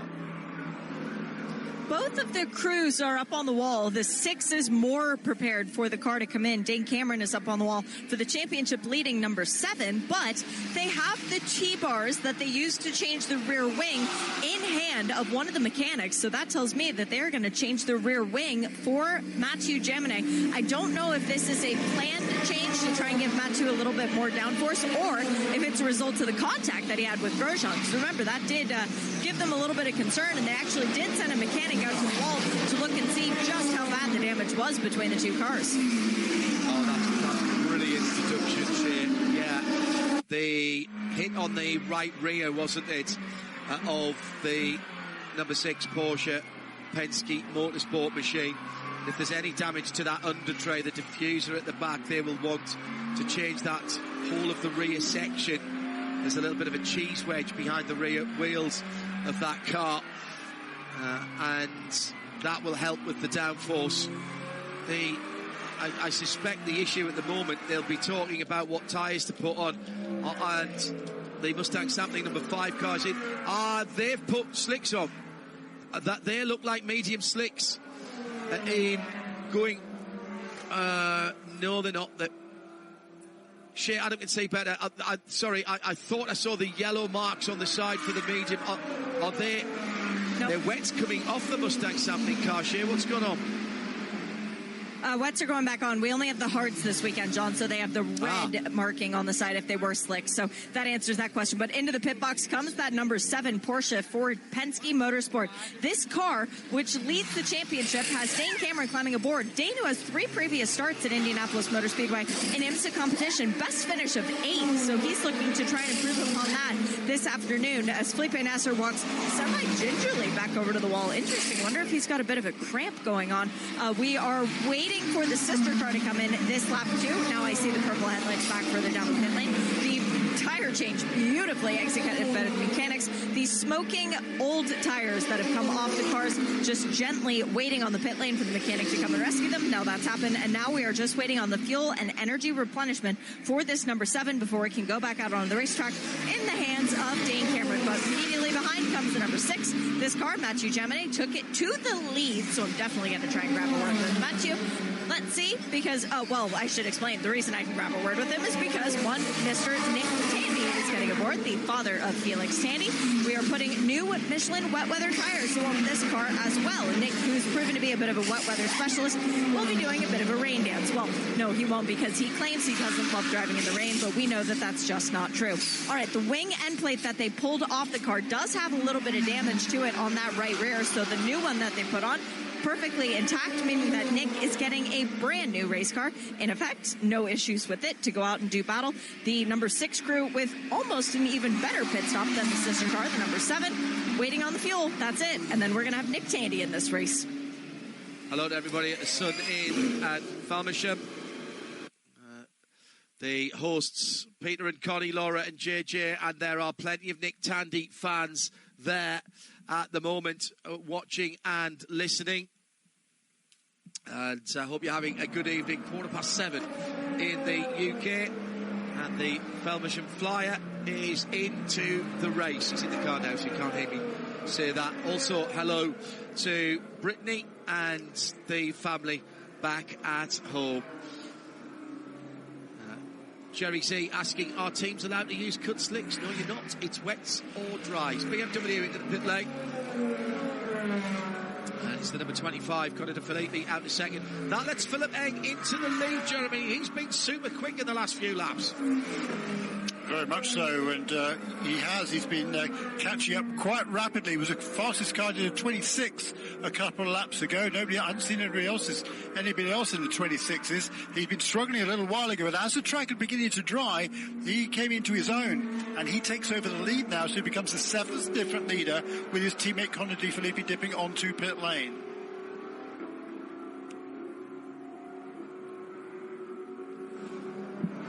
So getting back up to speed then. The cars that have just stopped, remember, no tyre warmers here, so even the wet weather tyres will take a lap or two to come in at IMSA Radio. We are just under 3.5 hours still to go. Welcome along if you're just joining us. IMSA Radio, IMSA TV around the world on RST, part of the Radio Show Limited network of channels. Oh, mistake by Richard Westbrook a moment or two ago as he's cannoned into Josh Burden for the Riley number 74 LMP2 car. That again is another simple decision to make. Let's go down to Shea Adams. She stayed at Porsche Penske Motorsport. Matthew Jaminet led the race for quite a long time in the difficult conditions. Let's hear what it was like from his point of view. Yeah, Matthew, were you just getting bored behind the safety car and you wanted to prove that you remembered how to race really well? Because that restart was so impressive.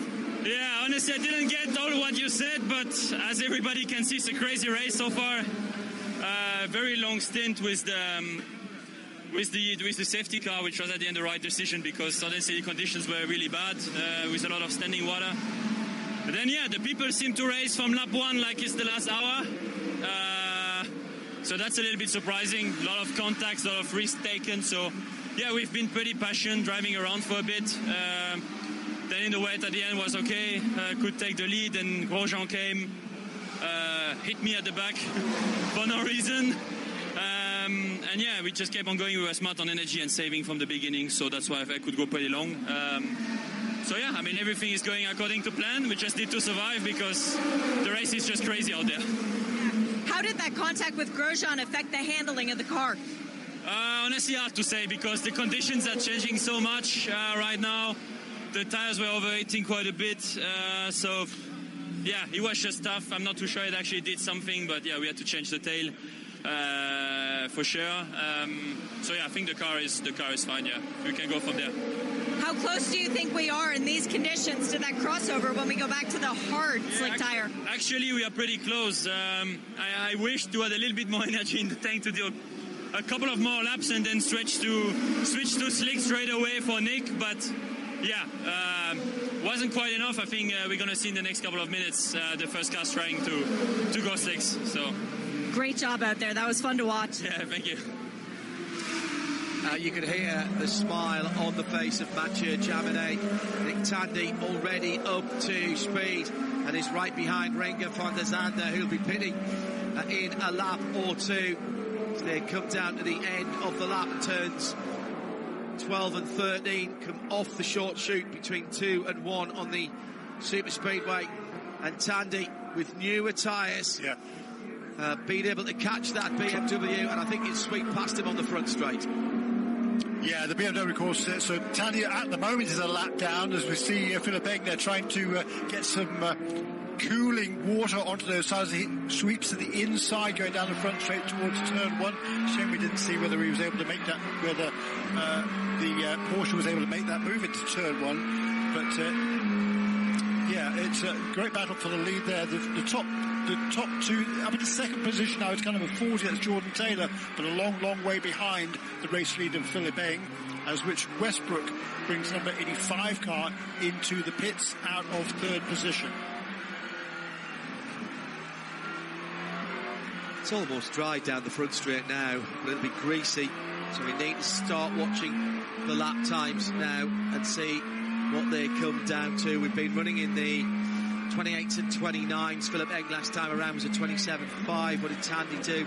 He did a 28.0 and he was passing traffic. Shea mentioned something there that is really quite significant because of the weather forecast. We just had a Corvette of the circuit as well, right in front of the FAF McLaren number 9, which is strangely off the pace for the last couple of 3 laps, but it stayed out there. This is the number 9 cars going across the line now, and piloted by Marvin Kerkhofer. So what was the Corvette? It was number 3 Corvette that just briefly went off the circuit again, that tricky little 12-13 area, and left the same tyres on, I'm hearing.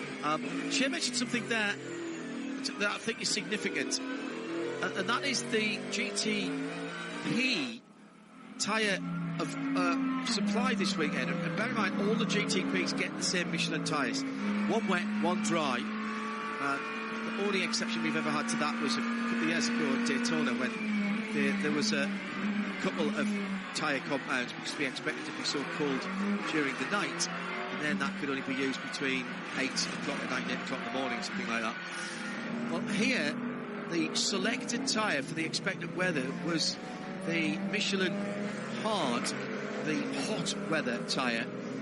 And Jeremy, that might just get a slew of LMP2 cars coming at the pits from second on down. Kuba Shmerkovsky leading in the Europol, the 52 yellow and green car. Having that harder tyre, that tyre more suited to warmer track temperatures and air temperatures, that might make be a contributing factor in when the teams decide to change back to a slick. They can burn through as many sets of wets as they want. Obviously, there's a time penalty, but going out on slicks that aren't going to heat up, that could be disastrous. Yeah, it's in the dry conditions, it's really difficult to get those tyres up to temperature. Now with the track still sort of damp, it's going to be even more difficult to do so. So, yeah, you want to stay out on these wets, I think, as long as you possibly can without losing time. So there will be, who's going to be the first to take that plunge? That's the question, to get onto slick tyres. And whoever does, it's a bit of a gamble if no one else has done it, but it could pay off big dividends. just under 20 minutes away from the interim points for Michelin Endurance Challenge. So there might be one or two teams who are in with a shout of that, Jeremy, who are back timing to that as well. Shea Adam down in the pit lane. We were talking about the move to totally slick, non-groove tyres, and one or two teams beginning to look at the times now and think it might be there.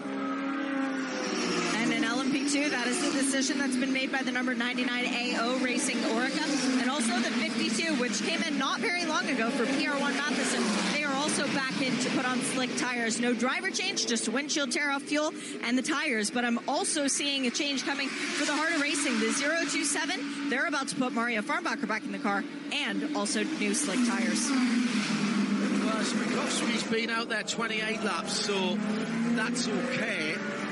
TDS run through to the lead with Hunter McElrea still in that car. He took over from Stephen Thomas some 37 laps ago, but he's been in the pits in the meanwhile. That LMP2 battle, we need to keep our eyes on that, because that has been absolutely outstanding.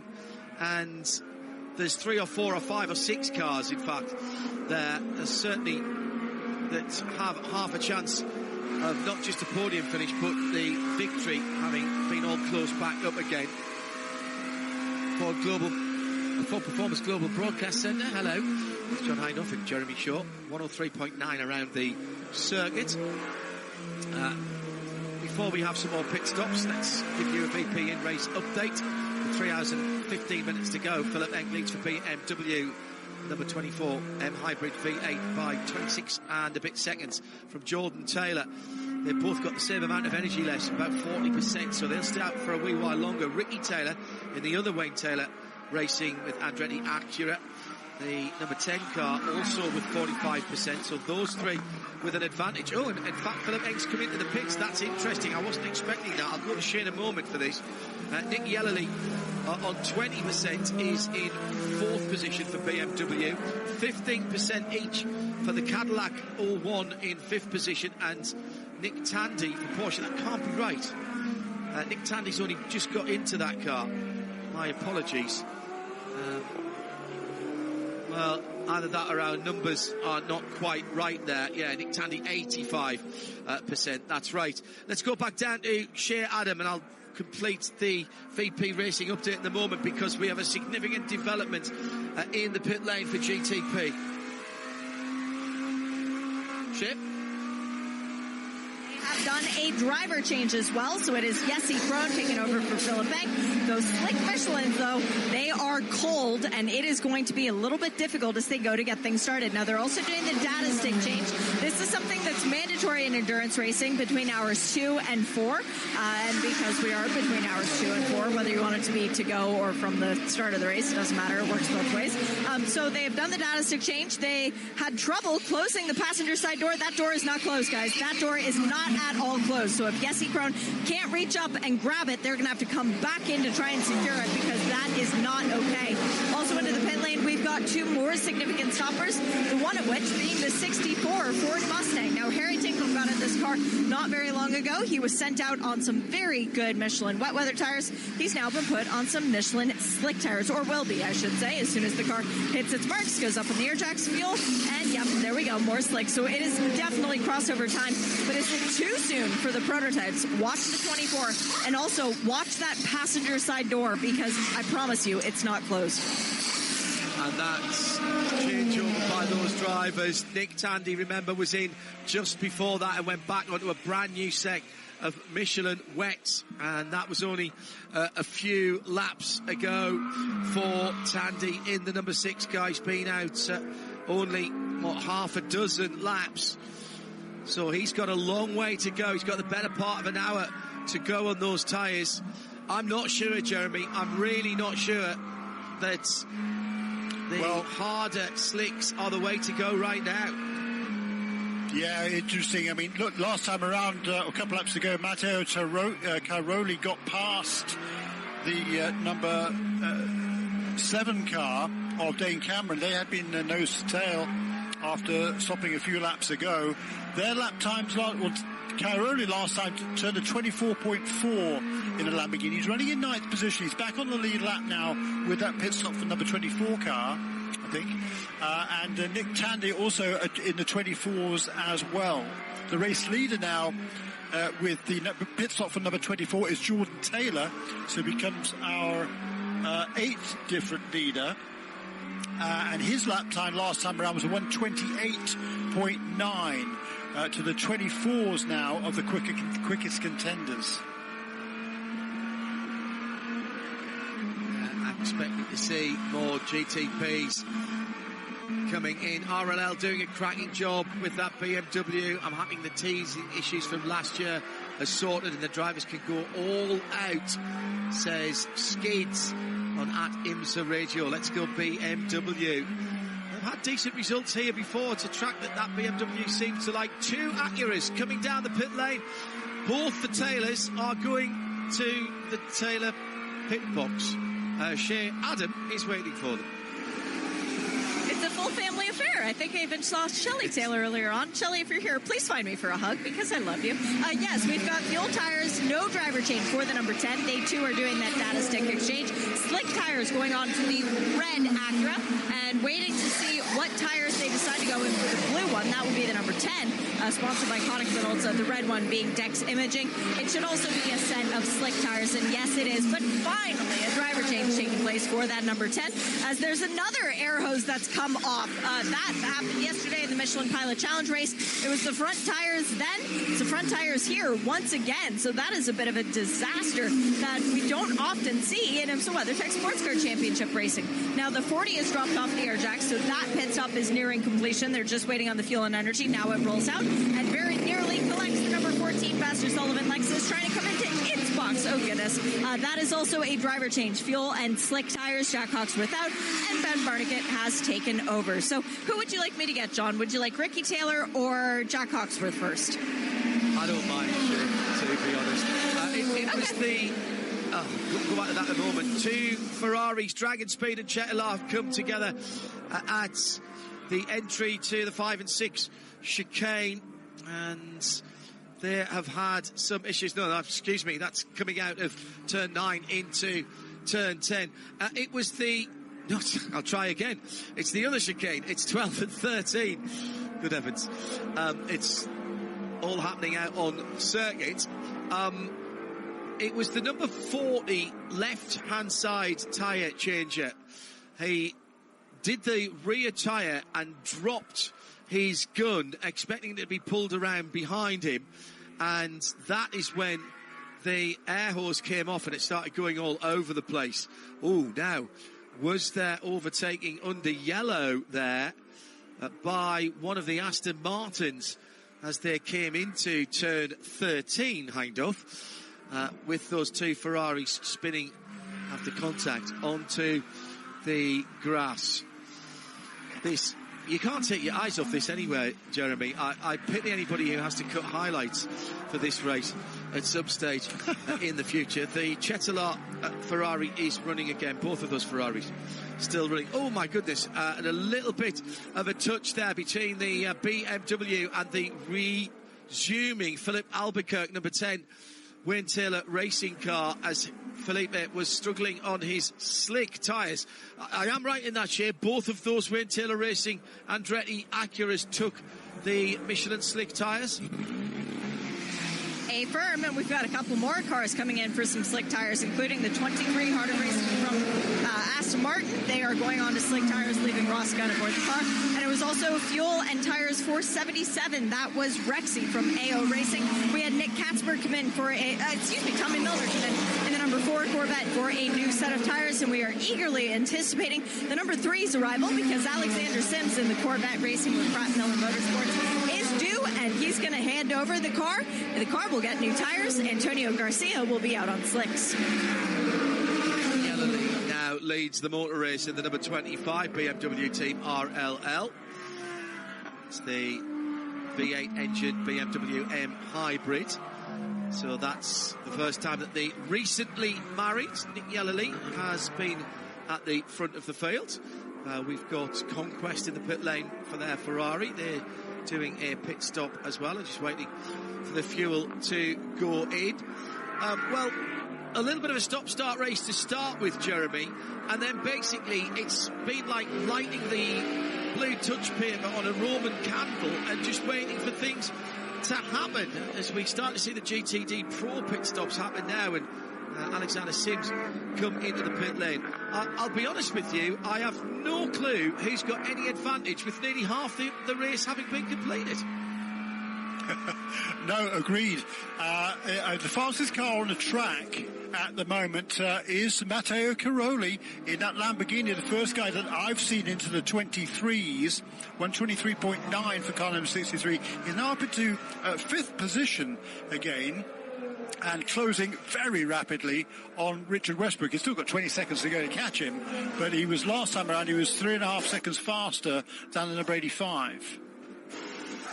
They put a new set of wets on, though, didn't they? Because I thought they'd put the mediums on, and that's when Shea reminded me that we only had the red dot tyres, which are the hard. So that was a new set of wets. Cairoli's doing a cracking job. Don't forget, he's had a drive-through as well in this stint, because they had too many men over the wall. They'd have been out and gone if they hadn't had that issue. Yeah, they would. You're absolutely right, John. And Nick Yellerly, he's doing a super job in the lead now. So he's pit stop from number 74 in LMP2. I think he was running in fourth position, number 74 car. Hunter McElroy is doing a fabulous job in the TDS car number 11. He quite a while ago now he overtook the number 22 car for second position. Then since then he's got past number 2 car as well. So Hunter McElroy now leads by 4 seconds in number 11 car for number 2 of Nico Pino down to third. And the second of the United Autosports car number 22 is running quite a long way back in third place, about a half a minute behind. So many drivers on the front straight. It's very noticeable. They're getting as close to the pit wall as they can and trying to drive to get there wet where the tyres cooled down a little bit. Hello to Junior Nan, complaining that Jeremy and I are making too many mistakes. Sorry, Junior, there's a lot going on and it's live, and the things are changing very, very quickly. I appreciate we're probably not telling the story of the race as well as we normally do, but there are many stories going on in this first half of the race. What do we get wrong? With a bit of luck and a fair breeze, we'll see the race slow down just a little bit. Shea Adam down in the pit lane. He's watching the number 6 Porsche. That was a very quick pit stop from Penske Motorsport, and they have gone on to slick tyres. So Nick Tandy has had to come in. He got a splash of fuel, and he's going back out. Shea Adam down in the lane.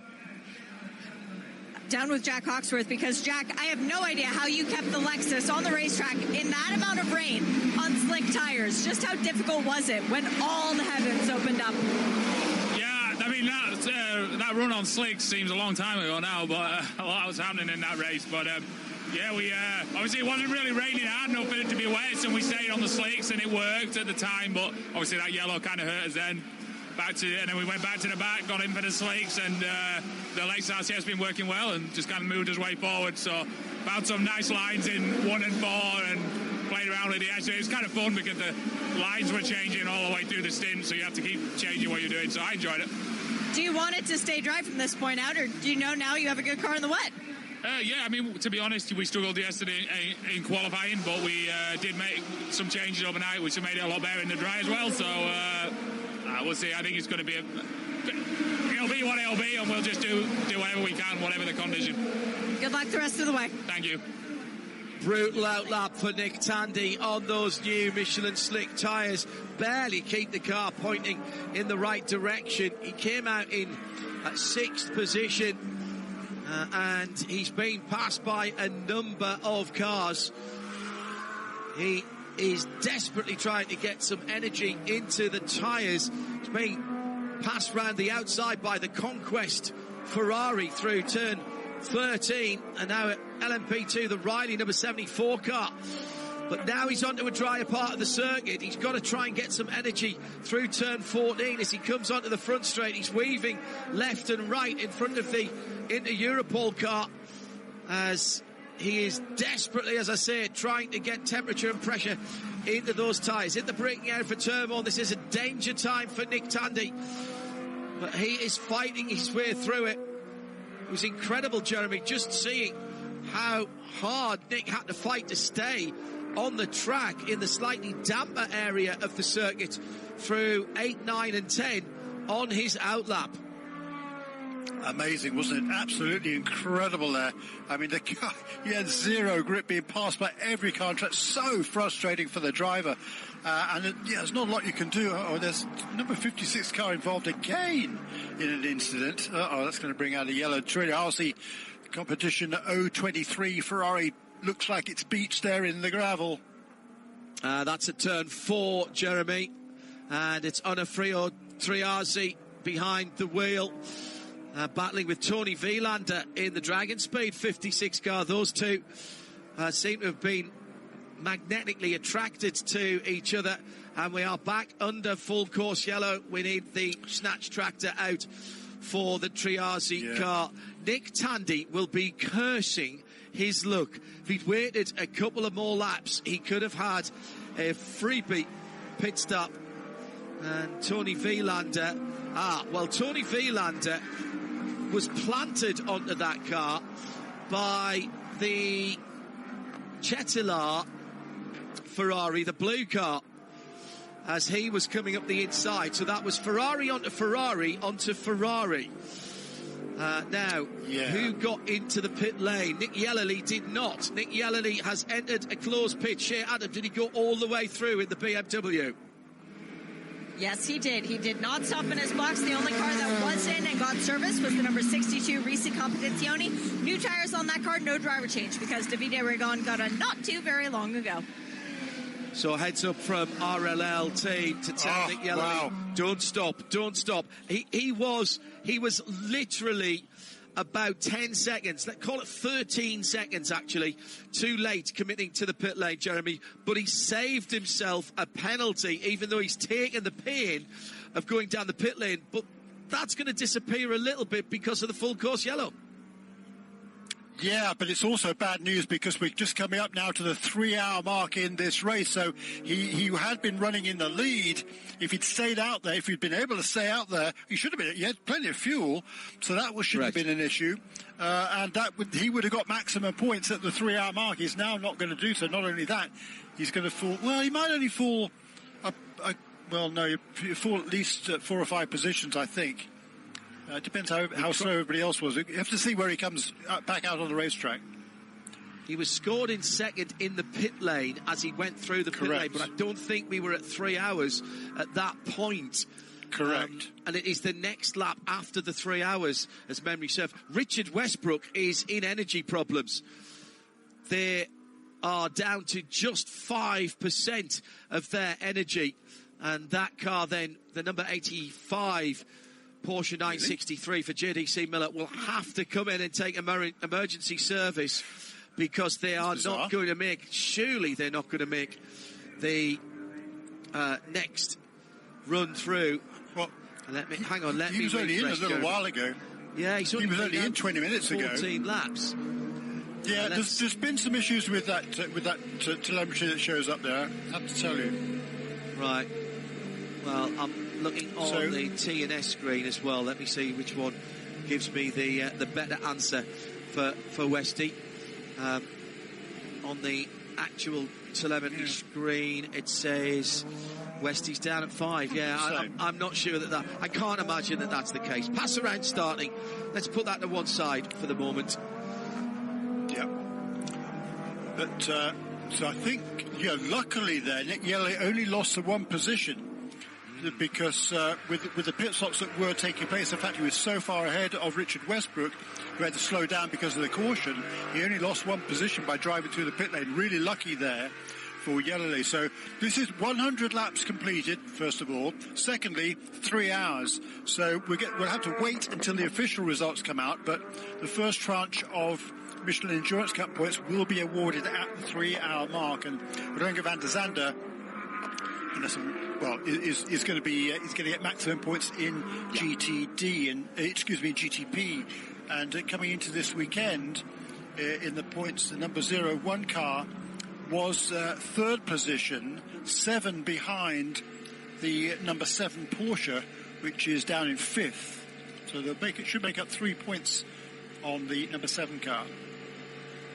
So let's have a VP in race update. It is the Cadillac 01 that leads behind the safety car with 100 laps completed.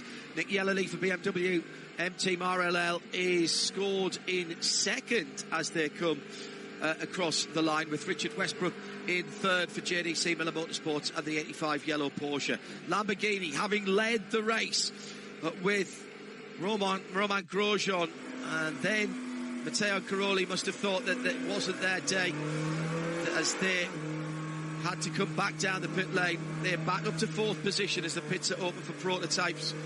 Then it's the Porsche Penske Motorsport number 5 car, Dane Cameron ahead of Jesse Krohn in the number 24 BMW. Jordan Taylor has the number 40 Acura in 7th. Nick Tandy in 8th, having just stopped. Tandy won't stop, will he? He'll stay out because he wants to get the lead He'll lap have to back. get his lap back. Yeah, exactly so, Jeremy. Also off the lead lap, Philippe Albuquerque in the number 10 Wayne Taylor car, as the 10th position is held by Ben Fiscal for Proton competition. In comes the bulk of the field. Tandy goes through, Albuquerque goes through, Ben Fiscal went through as well. LMP2 led by Hunter McElrea for TDS, they're coming in as well. We'll get the GTD Pro runners in this VP update in just a moment, but I can tell you, Neil Verhagen's come in this lap. That's a close pit for GTD Pro. Shea Adam, down to you for the legal pit stops for the prototypes. Yep, well, Neil Verhagen's going to have to drive on straight through. It's fuel tires for Renger van der Zande. They are doing the data stick change as well. They are putting on slick tires from those very well-worn Michelin wet weathers coming off of the Cadillac Racing entry. We've also got the number 7 in. This is the Porsche Penske Motorsport car that leads the championship. And Dane Cameron is, I wonder if Neil was out of fuel, actually, because he is going to stop in his box and they are going to splash him. So that will count as emergency service, but still entering a closed pit. When it's not open for you, race control won't like that very much either. Another set of new Michelin slick tires have gone on for Dane Cameron, and that car will be beaten out by the Lamborghini, I do believe, so they must have just splashed the SC63. Yeah, Neil Verhagen had been out on that stint since he left the pit lane, 54 laps. So that was a heck of a run. I suspect they needed the 5 seconds of VP racing fuel. So Michael Christensen will lead GTD Pro, the number 77 AO Racing Porsche from Harry Tinknell in the Ford Multimatic number 64 Mustang. Vasser Sullivan's RCF GT, amazing race for them. They'll be third with Ben Barnicott in the number 14. The 12 car, the GT car, in the wall with Frankie Calvo on one of the restarts earlier on. Coming out of turn 14, that car has been retired. Continuing in GTD Pro for Mario Farnbacher in 5th position for the 027, the additional heart of racing Aston Martin in the Pro class this weekend. Marvin Kirchhoffer for Pfaff Motorsport. That McLaren seemed to be off the pace for a few laps, but it's picked up speed again and sits in 6th position, all still on the lead lap for the GTD Pro, now that Neil Verhagen has had to stop for emergency service. Tonio Garcia in 7th for Chevrolet Corvette and the number 3 car. In GTD, Elliott Skier for Wright Motorsport leads. This is before the pit stops, which inevitably are going to happen in a moment. That's the Lotus-coloured car, as Jeremy was calling it. And the number 120 from Frank Scharndorf Inception Ferrari, the 70. Corey Lewis for Proton Ford Mustang, the 55. Mike Skeen on the Mercedes number 32, and the top 6 made up by AF Corsas number 21 Simon Mann and Devon De Francesco for Forte Racing. Andy Lally has come into the pits, and the Ferrari on Ferrari incident is under review as the pits are open for GTs. I'm not sure how much you can see from where you were.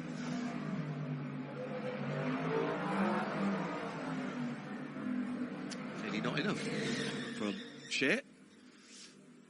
They did fuel and tires. I've got the number 45. That is FPR Andretti Lamborghini. They are in. That's fuel, tires, and will it be a driver change? Yes, they are going to put Graham Doyle aboard that card. We've got Ollie Jarvis jumping aboard the FAF McLarens. Fuel and new tires for them as well. Let's see, did Andy Lally stay aboard the Magnus Racing Aston Martin, the only Aston in GTD? Yes, he did. Fuel, tires, and a driver change as Neil Verhagen finally gets out of the number 1 Paul Miller Racing BMW. He is the only non-full season driver in that car, and yet he's driven more than half the race. We've also got Lone Star into the pits, and let's see what driver change they've done. Really good stuff by FAF, by the way, to do all of that service. Marvin Kirchhoffer looks kind of tired, but he should be. He was in the car for a long time. That is, by my eyes, that can't be Sally Ellick who's taken over. Ray Andrade, I believe, has now taken aboard the number 80 Mercedes. So that's it. Out of all the GT cars we had in the field, only 5 of them decided to come visit me. That's kind of rude. Thank you, Shay. Magnus Racing Aston touring around with the number 44 Fex box car behind this safety car. And at the front of the field then, we will get the wave by for the cars that are a lap down. And that is manna from heaven, Jeremy Shaw, for Nick Tandy, who goes through. Timon van der Helmer. Nick Tandy, Philip Albuquerque and Ben Viscal. Those were the 3 GTPs that were off the lead lap, and they will now come back around, and they will be on the back of the GTP field for the restart, won't they? Yes, they will. They will just try and see which of them needed a pit stop. The hustle around and try to probably make a pit stop for that car in particular. That's the leader. Number 22 car is leading now in LMP2 because the number 11 and 2 came in a couple of laps ago. That put number 22 car in lead, but that's now onto the pit lane here at the second time of asking for LMP2.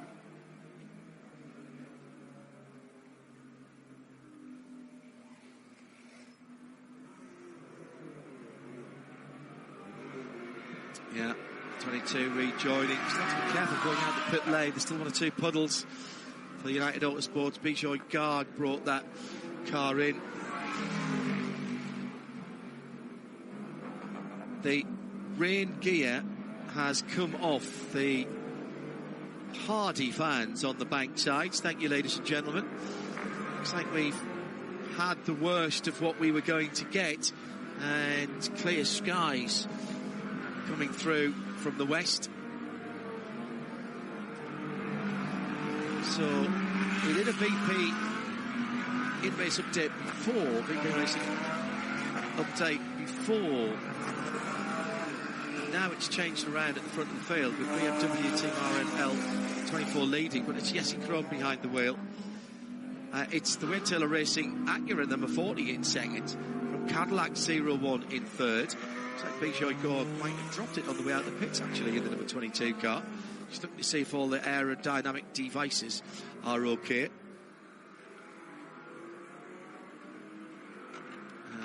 Then it's Matteo Caroli for Lamborghini.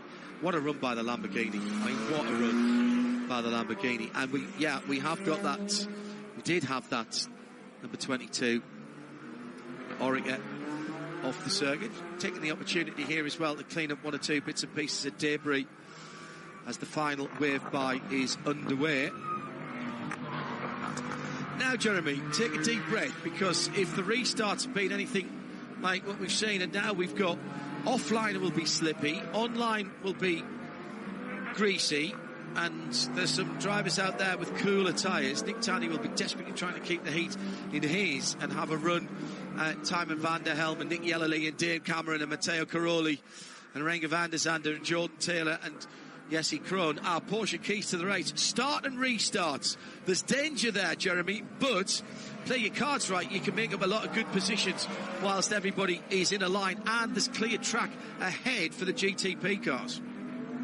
Yeah, absolutely right, because as we saw with Nick Tandy, it's a real struggle to get these slick Michelin tyres up to temperature on a cool track. And it's going to be a serious challenge for all of these drivers now once we get back to green, particularly those who are stopping right now. These are the guys, of course, that just got their lap back.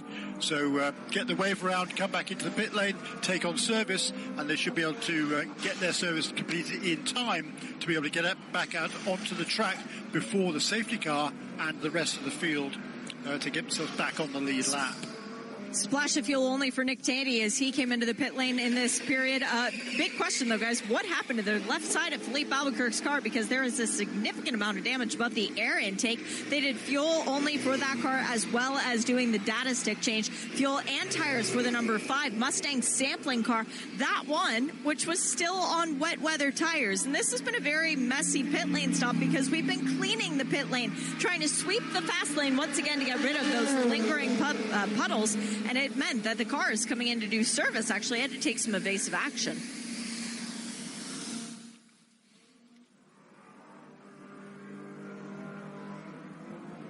So reset and get ready to go again for Performance Global Broadcast Centre with Jeremy Shaw and me, John Hindhoff. Shea Adam, our eyes and ears in the pit lane. We're still looking for our BDO nose strategy, a single nomination from the 56 cars. I feel we might not have seen. Hang on, hold it. I can see an aircraft going over turn number 1, and there's blue sky between the clouds. It's brightening up over there. Race control taking the opportunity to do a little more sweeping and sucking on the pit lane. The vacuums are out. The sweepers taking the last of the standing water. That's really smart move whilst we're under this caution. It's the final wave by and the GTP class split. Here's where Nick Tandy gets right onto the rear wing of Tymon van der Helm. And therefore we will have the 10 GTP cars back line astern, Jeremy, at the front of the field. Now, hopefully this time the P2s realise they're not allowed to do that. Oh, there's a problem for Josh Burden in the Riley. That is at turn 5. He's on the old motorcycle chicane. He's, three-fingered salute, Control Alt Delete. I know he's on the pit lane. Excuse me, he's on the pit lane, and something's just run over what looked to be a door mirror there as well on the way in. Now, I'm not sure that car needed a massive amount of fuel. They weren't in too long ago. Josh has been behind the wheel since Gar Robinson gave that car up. 12, 34, 44, 51 laps for Josh, but with pit stops in between. Shea Adam is watching what is going on there as the Ford Multimatic Mustang not quite where it needed to be on the pit lane. They're rocking it backwards and forwards, trying to get it into neutral, I think, and they've managed to do that. Shea, what's going on with the Riley number 74 LMP2? That was the 65 Mustang as well, so the car that's several laps down. The 74 came in, fuel, tires, and it was a driver change. Josh Burton out, Felipe Fraga has gotten in, so maybe it was just that close on fuel. Interesting that they didn't come in, though, Shea, when the pits were open. Were they getting a lap back on the field? Yes, they were, John, yes. Yeah, okay. 99. Yeah, 99 and 74 did that. Right, thank you, Jeremy. So that leaves the number 8 Tower car. Is that back on the lead lap as well? No, it's not. And Ryan D. Alpha Era in the 18 car is not yet back on the lead lap. As Jakub Szymkowski in Euroballs come into the pit lane as well from the lead of LMP2. Now, that's an odd one. And he pulls into his pits. The team are going to work. His tyres on the left-hand side for the Inter-Europol machine. Also following him in was the number 22 United Autosports B-Choi. They're taking the slicks that have come off. Clean of the windscreen. No, they're wets that have come off. Very worn wet. They were so worn wet that the only way I could tell that they were wet was the spot on the side. I think they might have still been struggling along on wets there. Try and get Shea to find that out in a moment. Very difficult to see because they had them standing up on the wall.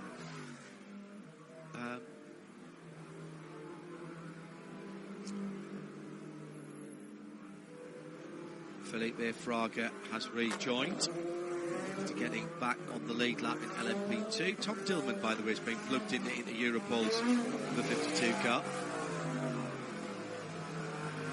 Bijoy Guard, we'll see if he stayed in the United Autosport car when he goes back out.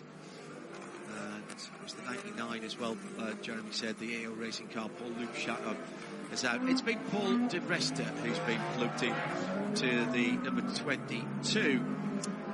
We've got a standard length IMSA race to go, 2 hours and 42 minutes, but let's call it 2 hours and 40. And we're no nearer knowing who is going to win any of the classes than we were some 3 hours and 18 minutes ago. Lights are out on the Corvette TireRack.com Battle on the Brick safety car, and it will be Jesse Krohn who brings them back to green. Great run by Renger van der Zande in third position in the gold-fronted Cadillac. They're all moving around, 3 wide going into turn 1. Breathe in and hold your breath. This is going to be tight. Round the outside for the number 40 of Jordan Taylor in the Acura. But he couldn't get it done, and in doing that, he got onto the dirty and wetter side of the track. He's lost 1, 2, 3 positions now, through into third. Matteo Caroli in the quick Lamborghini. Nick Tandy, predictably, trying every which way to make up positions, and he's gone round the BMW of Nick Yellerly. I think he's already disposed of Tymon van der Helme. Yes, he has. Tandy's made up 2 positions, and they're only just halfway round the lap. The battle for the lead is on as well, with a fabulous exchange going on between Jesse Krohn and the 01 Cadillac of Renger van der Zande. Then a little gap back to the green. Matteo Caroli driven Lamborghini Iron Lynx number 63. Back up onto the short chute between 2 and 1 on the Super Speedway. And then diving down through 12 and 13. Wide line taken by the 01. It looks like the BMW struggling to get heat in the front tyres, and round the outside the long way, but on the throttle in turn number 14, and we'll have a new leader at the line as we complete 108 laps. That's Cadillac back to the front. The BMW really struggling to get the front end working for Jesse Krohn. So Cadillac leads from BMW, Lamborghini. Dame Cameron has the 7 championship leading Porsche in 4th position from Jordan Taylor. Nick Tandy in 6th position. What a phenomenal restart from Tandy. He was, remember, on slightly warmer tyres. He might just have been able to keep a bit more heat in them. And in LMP2, Seth Lucas is going to have a penalty for running the light at the end of pit lane. We're also going to get a penalty for Paul Miller Racing, improperly served emergency service. That's a full stop and hold for 10 seconds. And a Chetelaar Ferrari will be down the pit lane. Incident responsibility with the 2 other Ferraris. That will be a drive-through. So expect to see those cars in the pit lane. In fact, they're already starting. Here comes the number 1 BMW, Madison Snow. We'll have to park up for 10 seconds. That is going to be very costly with the field close together. How about that restart in the front of the field? Jeremy Shaw, Renger van der Zande and Nick Tandy making hay at the restart. Yeah, amazing. I'm shocked at number 1 car getting a penalty for improperly served emergency service. That's bizarre. I mean, that's one of the most experienced teams on the pit lane.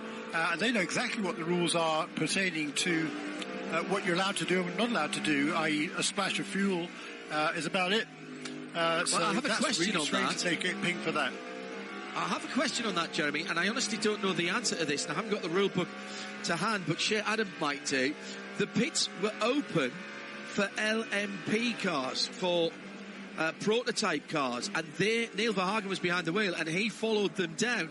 Now, does that preclude you doing emergency service and just the 5 seconds splash? I'm not saying, because I didn't see it, that was what happened, but when the pits are only open for prototypes, can a GTD car not still come in for emergency service? Maybe Shea Adam can answer that one for us in a moment or two's time. Shea? I don't think they can. I will double check with Johnny Notza, the lead pit official with them, so when I make it down back at the other end of pit lane, because I think he's still down there, whereas I've come down towards pit in. The number 21 Ferrari now in pit lane as well. They weren't one of the cars I called for a penalty, or at least, sorry, race control called for a penalty. AF Corsa, Miguel Molina in there, and a problem for the United Autosport number 2 at turn 12, second in LMP2. Does nobody want to win LMP2 today, Jeremy? A spin, and that is an unusual spin for the Nico Pino behind the wheel. The wins car, though, at the end of the lap, straight back up to pace. That means that in LMP2, TDS leads, and a new fastest lap to celebrate by Hunter McElrea in the number 11 grey and highlight the yellow car, 1:18.5. This track is going to get very fast very quickly, Jeremy. Yeah, and that 1:18.5, that's as quick as as most of the GTP cars on that last lap again. We talked about that earlier on. It's so difficult for the GTP drivers to build heat in their tyres once they're cold. And the LMP2 cars, with the pro drivers at the wheel of LMP2s, like Hunter McElrea, they can get onto the case much quicker. That's an impressive lap now on the track. His track's not fully dry. Last lap around for leaders was a 1:17.5, but the majority of GTP cars were in the 18s last time around. At the front of the field, Renger van der Zande has pulled out a 1.5 second lead on Jesse Krohn in second. The Lamborghini of Matteo Caroli hanging in there just a second further back. He's got Dane Cameron 3/4 of a second behind him, and then another half a second back to Jordan Taylor. That means that we have the top 5 cars after the restart. I understand, but they're still within 4 seconds. The GTD Pro Battle is absolutely enthralling. EO Racing in the Porsche, the number 77 Michael Christensen, the Works Porsche driver, is trying to hold off the Work Ford driver of Harry Tinknell in the Ford Multimatic. It's a very much better run from the number 64 car, half a second between first and second, then about a second and a half's gap back to the incredible Lexus RCF GT3, oldest GT3 car in the field now. The design of that car and the homologation of that car. The 14 car with Ben Barnegat then in third. He's got 1.2 seconds on Antonio Garcia in the first of the Corvettes. So that's Porsche, Ford, Lexus, Corvette, Aston Martin, Mario Farnbacher in the 027 in 5th position. McLaren with Ollie Jarvis for Pfaff Motorsports. He's right in there as well. And that means we have 6 different manufacturers in the top 6 of GTD Pros. Renger van der Zande resets the fastest lap of the race, Jeremy Shaw. And Hunter McElrea does in LMP2. Oh, the guys are going to be loving this, being out here now once they get the Michelin tyres up to temperature and pressure. They've not had this at all during the race. The track is beginning to grip up, and they're beginning to use that performance of the Michelin tyres. Yeah, here we go now. 1:17.2 then for Renger van der Zande, but amazing. Hunter McElrea, 1:18.0 for him. He's romping away. He pulled out over 1.3 seconds on Paul-Luc Chatin, who's running second in the AO Racing car that got itself back on the lead lap and now running in second position. But it was his best lap of the race for Paul-Luc Chatin, but 1.3 slower than Hunter McElrea. And that spin for Nico Pino in car number 3 put him in a distant third position now in LMP2.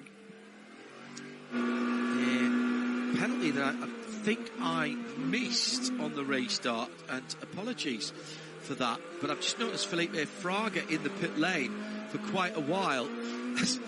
The Corvette gets absolutely spattered with mud from the 44 Magnus Aston Martin that it was followed as they dropped a Michelin tyre off the circuit. So Felipe Fraga in the pits, and he has been for a long time, and that was for an improper final wave by. So that's a stop plus 2 minutes and 46 seconds as he's now just rejoining. I had to go back through the race control channel from that, and also the number 20 as well has been in and out of the pit lane and was stationary for quite a long time. That's the MDK Highcroft car. That was running the pit lane red light stop plus 60 for that. Shea Adam has more on that number 74 Riley car. Was that the penalty that it was about? Because I'm seeing messages from race control saying that the leader had pitted, making them the leader, and so they weren't eligible for a final wayfly. So it could be running the red light, or it could be, basically gaining an advantage of a lap when you weren't allowed to. Yeah, that was when we saw the Europol car come into the pit lane, and we wondered why that was, but that car has dropped down to 4th position, but they installed Tom Dillman in that car. A bit of contact out. New leader in GTD Pro. Yes, Harry Tinknell's got by. We said Ben Barnegat was... Michael Christensen, rather, was trying to hold him off. Ben Barnegat's gone through as well, Jeremy. So the AO Racing car now down into 3rd position. Yeah, he was off the road there and got back on again. He's not lost too many positions, but certainly has lost some track positions. And that Risi Competizione, I think it's a Risi Ferrari, is in the thick of that battle there. But it is a lap down to the leaders running 9th in GTD Pro, the number 62 red Ferrari, in the thick of that battle at the front in GTD Pro, but not for overall position, unfortunately. Vagaries of the weather at Indianapolis Motor Speedway today. Jake Parrott, his trackside, says, finally I plucked up the courage to move to turn 1 and outside of the cover of the grandstand, and immediately had to put on some sunscreen. Hello to Blurfeet as well, tuned in live at home, listening to IMSA Radio. Hope the rain moves on. Yes, I think it has done now.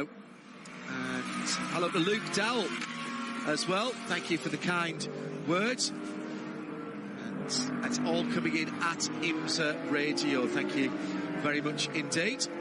And we've got still 2 hours and 30 minutes to go. Fabulous racing, Jeremy, in GTD with all kinds of cars in that pro class. Great variety of drivers, and at the moment it's per anyone from about 6 or 7 as the Aston Martin dives down the inside of AO Racing.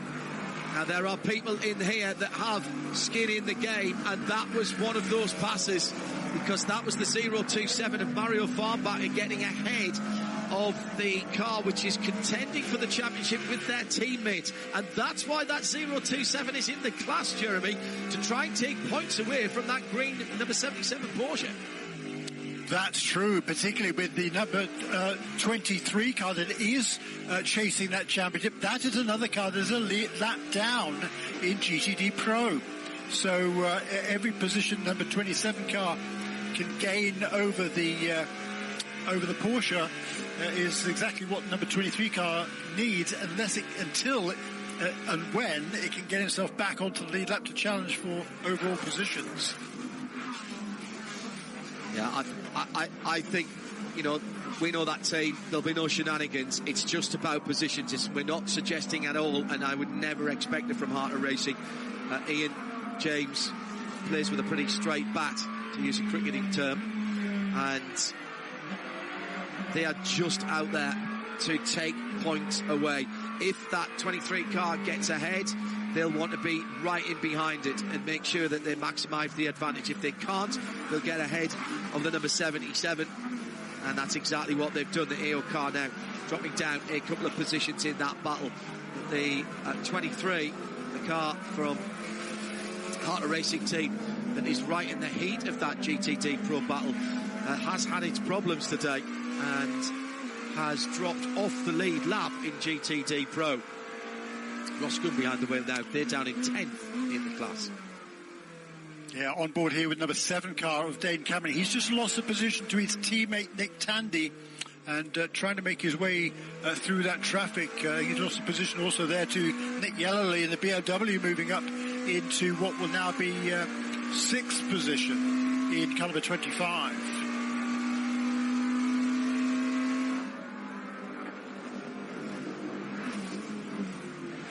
Let's head down the pit lane. Shea Adam has some news for us about some of the penalties. Shea, what do you have?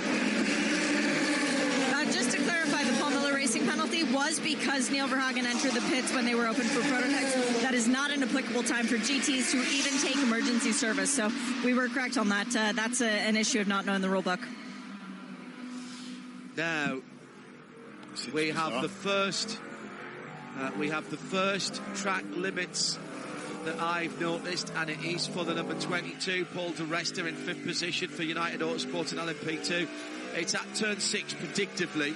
Now, at the moment, all they've done is invalidated its lap time, but that is the first one that I've noted, so we'll keep an eye on that as we go through. Also, we have another official retirement, and that is the AF Corsa number 21, the Miguel Molina car that we saw come into the pit lane, just sitting there rather forlornly. The team ran up to see if they could do anything. I don't even think it got to its own pit box, but that car, I'm afraid, is out of the race for AF Corsa. And the retirement there. Van der Zande leading the race, goes through turn 1. 3 seconds now between himself and Jesse Krohn. And he is, at the moment, Jeremy, making pretty short shrift of the traffic. Seems to be able to put the car pretty much anywhere he wants. Yeah, looking pretty comfortable at the moment, isn't he, Renger van der Zande? Having turned the fastest lap of the race, has extended that lead now over the 24 car that's finally edged out a little bit of a gap over the Lamborghini, who is instead under pressure now from not only Jordan Taylor in the Acura car number 40, but also the Porsche and a BMW as well. So a 1, 2, 3, 4 car train of cars battling over what is 4th position on the racetrack. 3rd position on the racetrack. Contact earlier on between AO Racing and the Lamborghini, wasn't it? I think that they came together. Well, they've been deemed with as incident responsibility for that, but only a warning. But that's like a yellow card, really, isn't it, for Michael Christensen and the rest of the AO Racing team? They cannot afford, we talked about it in Porsche Keys to the race, cannot afford to come down the pit lane. Shea Adam down in pit lane. Earlier on, I had the message from Race Control that the number 31 Whelen Cadillac Racing V-Series R was an official retirement. Are you going to tell me that it has come back from the dead? No, I'm going to tell you the exact opposite. I don't remember the last time I saw Whelen Cadillac packing up their pit box during a race. Even when they had the DNF at Sebring, I seem to remember them still utilizing the pit box to follow what everyone else is doing. The pit box is empty. There's nobody home. And in fact, they are packing everything up. So this is a very rare day for our multi-time series champions. Yeah, confirmed official retirement as the AMG, the yellow and blue AMG of Lone Star Racing. Rui Pinto de Andrade is off in the gravel, and that is down at turn 4. He hasn't made it to the chicane. He's gone off backwards there, and he's not coming out of that. And immediately at the front of the GTP field, this could be a free pit stop. And Jordan Taylor, I think, diving into the pit lane. Van der Zande has just set the fastest lap again. Is that Jordan Taylor diving into the pits? Hunter Magel? No, it was. I think it was the TDS. I just saw a flash of car coming into the pits. It was the TDS. Hunter McElrea is into the pit lane, and we're getting some of the GTD pros as well. Shea Adam will watch that. I'm sure that by the time you've told us who's in the pit lane, Shea Adam, we will have the yellow flag out. Looks like the SA63 came in as well. Certainly a green car in the pit lane. What can you tell us, Shea? I'll keep my eyes open for when the full course caution lights come on, because I can't see them by staring down the pit lane. We've got the 14 Vassar Sullivan Lexus in, brand new sticker tires from Carnican. Both of the Corvettes from Corvette Racing with PPM, they are in. It's fuel and tires for both. No driver change for either. Very slow stop on the Ford Corvette, actually, because they were not expecting to see him anytime soon. The number 32 KPM Mercedes, the one the last race at the AR, just almost past me. They were already in the pit lane before there was any indication of any problem. Oh, Faf, great pit stop for the Faf clearing both of the Corvette's back out. Second car to rejoin the competition.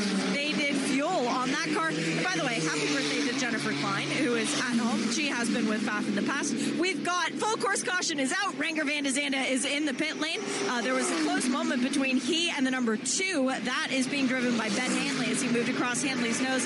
There is damage to the left front of Hanley's car. There is no damage to the back of the 01 Cadillac, though. So that was not a result of the contact between the two cars, if there was any, which I don't think there was. Both of the Porsches are in for Penske, and they are doing fuel and tires for both cars. Big question mark because the number 6 slowed down significantly early because the number 7 has the pit box closer toward the pit exit. It's fuel only for the number 6. Looks like a very slow stop for them as well. Fuel and tires for the Cadillac. That stop is done. And Renger is back out and away. Pit close light is not yet on. Both of the BMWs were in. We had fuel and tires for both of them. And the number 64 Ford Mustang is in. That's fuel and tires for Harry Tinknell. He stays aboard. And driver change for the other Ford behind them. That would be the number 55. That's the Proton competition. Corey Lewis has gotten out. I think that was Ben Barker getting in. Might have been John Marco, actually. It was a darker helmet. We've got the 70 Inception McLaren. That is Frederick Schandorf, who is aboard that car now, I believe. I don't think that was Ollie Milroy's helmet colors. As well as Wright Motorsport coming in and doing their pit stop in a very close exit between JDC Miller Motorsport with their Porsche 963 and Risi Competizione. Risi has put Davide Rigon back in. Davide Rigon has stayed in, excuse me. And the JDC car looks like they did fuel only. Sure, Adam, what car is the Inception? Ferrari. It's McLaren. I'm so pleased he was the one who did it first, and not Jeremy and I. You were spot on though. Corey Lewis did come in. Yes, $5 in the box. Come on. I did a Ferrari earlier in I think it was FP1 or FP2. Excellent. We're off the hook, Jeremy. Corey Lewis did get into the pit lane. He was the last one into the pit lane before the yellow came out. He beat the yellow by 2 seconds in that Mustang. Such close margins for everything here. At IMSA Radio, if you want to talk to us, thank you very much indeed for being with us. And hello to you wherever you are in the world. From the northeast of England, Connor Hudson says, I'd like to visit IMSA race, but it's a bit difficult with them being over the Atlantic. I just wish to build a bridge, Connor, to be honest, then we could drive. What race would you guys recommend for a first in-person IMSA race? Anyone, to be honest. The circuits in the States are incredible. You from the northeast, your local circuit will be Croft, just down by Darlington. That's my neck of the woods as well. Or maybe up at Knockhill. You're probably not old enough to remember Ingliston in Edinburgh. But the American tracks, for the most part, are old school. Road America, Road Atlanta, WeatherTech Raceway, Laguna Seca. All of these old road circuits are absolutely incredible. Add VIR to that. In fact, just look at the IMSA WeatherTech Sports Car schedule for 2025. It's already out. Start saving up. Put a few quid away a week and make it work. I guarantee you, you will not regret it. And tell us which one you're going to go to and if you're going to get there. And we'll try and say hello to you. But honestly, it's my 25th year covering American sports car racing now. Nowhere near the amount of years that Jeremy spent on the scene in the States. But when I went out there 25 years ago, and out to the States 25 years ago, and went to the first ever Petit Le Mans, it was a breath of fresh air to me to see that from what I've been used to in British motorsport. Now, British and European motorsport has changed massively, but I still get a tingle of excitement every time I book a flight and a hired car and know I'm going to a track. Jeremy, you've been around this game much longer than me. Connor wants to know which first in-person IMSA race would you recommend that he went to? Yeah, I mean, you hit the nail on the head, John. I mean, it just depends what sort of a racetrack you want to go to. I mean, if you want to see the cars for longer than anywhere else, you get a Daytona for the 24 hours, for sure. But look, any of the races are, I mean, that's why, well, one of the reasons why this series is so popular, particularly amongst the drivers, because they love the variety of racetracks, the old school tracks. You know, all of them are absolutely classic racetracks. Pretty much without exception, but they're all completely different. I mean, a short race, you can get it to Long Beach and see the Indy cars as well. It's only a short race, so however, it's only 100 minutes, that one. But look, it's a great schedule. You can't go wrong. You really can't. Yeah, Aaron, our producer in Concord, North Carolina, says Road Atlanta. That it's hard to go. Road Atlanta was my first racetrack in the States that I worked at, although Homestead and Laguna Seca and Daytona were the first tracks I went to. That was still Road Atlanta was the first one I actually went to. So I have an affinity with that track. It's a beautiful part of the world. It's relatively easy to get to with a very busy airport and plenty of connections to Atlanta. British Airways fly there, as do Virgin, I think. So you can connect from Newcastle down to Heathrow on BA. There's a flight a day there. There's some nice places to go around about. The food and drink are great. Actually, that's fair to say about a number of circuits as well. Connor, I'm going to repost that on at IMSA Radio, but I've got to tell you, I think everybody is going to say a different one, to be honest, because it's, as Jeremy says, it very much depends what you're into. If you're a photographer, Road America is great because there's so many places you can get close to the track without having to shoot through catch fencing. And now with the infrastructure changes there, that 4-mile circuit, you can get all the way up that golf cart path and towards the Kink. Couldn't do that when I first went there. Canadian Tire Motorsport Park, fancy a trip to Canada? Oh yeah, fly in Toronto and drive up. Again, relatively easy to get. I think there might be flights from Newcastle to Toronto as well in the part of the year when that race is on, so you can probably fly there directly. They are seasonal flights. And again, something a little bit different, really old school circuit there as well. Simon Strang telling us Petit Le Mans 2009 was his favourite race and therefore his favourite track and his first. The first ones always mean something to you. But Connor, that's a great question. Not sure which part of the northeast you are from. But thank you for that. Hang on, you follow the Toronto Maple Leafs as well. We're not in Canada for hockey season, unfortunately. But I'll throw that to the collective. It's always hockey season. Ice hockey season, says Shea Adam. Right, we've got some takers, Shea Adam, and the pits are open for prototypes. Who are you seeing coming towards you? The SC63 has hit its mark. That is fuel, tires, and a driver change. That will mean Matteo Cairoli gets out and Andrea Caldarelli gets in, as well as the red Wayne Taylor Racing with Andretti Autosport car. That is Jordan Taylor done.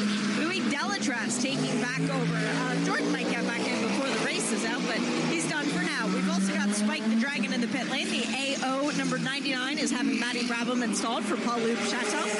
And who was that? That is the number 22 just rumbling out by, I think that's Paul DeResta's helmet, actually, behind the wheel of that car. So if that is, then Paul is happily aboard that car. Now we get some movement from Louis Delatraz as he manages to find the purchase and gets going once again. That was fuel and new sticker tires. We are still waiting on the Lamborghini. The reason that I point that out was because the 40 Acura and the 63 Lamborghini came in together. The 40 Acura left a solid 15 seconds before the 63 did. But no time lost because we are behind the safety car, of course. Paul DeResta did take over that car at the last pit stop, the number 22 United Autosport machine, being run out of the relatively new facility for United, not in God's country of Yorkshire, in the almost properly in the north of England, that as well. They're up at Mooresville, North Carolina, running their US operation from there. Confirmed for 2 cars for next year in LMP2. They confirmed fairly early. There's been a lot of team announcements in the last few weeks. We are confidently expecting to hear even more at Motul Petit Le Mans. The schedule, of course, for 2025 was revealed as far back as Sebring in March, in a spectacular piece of logistics and planning by John Doonan and the rest of his team at IMSA. They got out ahead of everybody else, and therefore we've been able to make our plans and start to add in here at Radio Show Limited, add in the other races around them, and already start our planning. Now, GTD and GTD Pro are allowed to come into the pit lane. Shay Adam, you've got the championship contenders coming in. I do, and they come in line astern as the 77 leads in what is the 027 this weekend. There's fuel tires and a driver change going on for Rexy and AO Racing. This is Lauren Heinrich taking back over the car that he started. Fuel and tires only for the 027 Heart of Racing Aston Martin. So that is not a driver change there. That's still Mario Farnbacher aboard that car, I believe it is. We've got the 65 Ford Mustang into its box. That is fuel and tires, and Dirk Mueller taking back over for Joey Hand. Rumble of the Lamborghini engine was the 78. That car getting going once again. That was just a splash of fuel for them, and Laura Spinelli staying aboard. Splash of fuel as well for the number 4 Corvette, and Tommy Milner still aboard that car as he is cleared to lead and has a very clear racetrack in front of him. The 23 also came in. This is the other Heart of Racing car, the one that is in it for the championship hunt, and I believe that is Ross Gunn staying aboard but getting some brand new sticker Michelin tires, so he's going to be a happy boy. Jerry Z says, you didn't mention Watkins Glen. What an admission. Absolutely. Upstate New York. Flight to New York, spend a few days in the Big Apple, and then it's about 4.5 hour drive, but a beautiful drive up there, Connor, as well. Problems for the 65 Ford Mustang. Crew member now underneath the back of that car. The left rear wheel and Michelin tyre is off. They had the blocks out, and looks like something's catching. Remind me, Shay, I think it was at Watkins Glen where they had brake problems on the Mustangs, and the brakes were overheating and they had to do some brake changes. But I seem to recall that was the front rather than the back. Oh, actually, no. I know what he's doing. He's turning the drive shaft, I think. There must be something under there. I wonder if they've got a drive belt or something that's attached to the back. Yeah, the car is in first gear, so they are turning the diff. I wonder if there's a drive belt to maybe the alternator or something. The Corvette used to have it that way when they were a rear-wheel drive. So the mechanics working away hard. So GTP and GTDs have pitted, and we still have just on 2 hours and 10 minutes to go, Jeremy, and Wayne Taylor Racing have cycled to the front with the number 10 Acura after those stops. Yes, so make that the 9th different GTB leader during this race, a 19th lead change. Number 10 car out in front for the first time. It's been amazing. The only 2 cars that haven't led the class in GTP are number 5, which is actually running in second place right now with Alessio Picciarello, got his lap back not too long ago, and it did not stop under this sequence, so stays up moves up into second position. The only other car that hasn't led is number 85, and they had a bit of a strategic miscue. They came in for a pit stop moments before we went yellow, and as a result they lost a lap, so that number 85 car is a lap behind the other GTP cars in 10th place. There's contact between the 2 BMWs as they came out of the pit lane. The 2 prototype cars, if they weren't, they were very, very close indeed as they raced away. Jesse Krohn got ahead of Nick Yellerly. That was bit of a heart-in-mouth moment for Bobby Rahal and the rest of their team. John Leslie says, enjoy the spring weather at Sebring, great fan access, 12 hours of the best racing, respect the bumps. Plus, if you're inclined, you can either fly into Orlando and do the Orlando thing, or go the other way, a bit further away, fly to Miami, do the Miami thing. If you're going to come over, Connor, by the way, I hope you're still listening,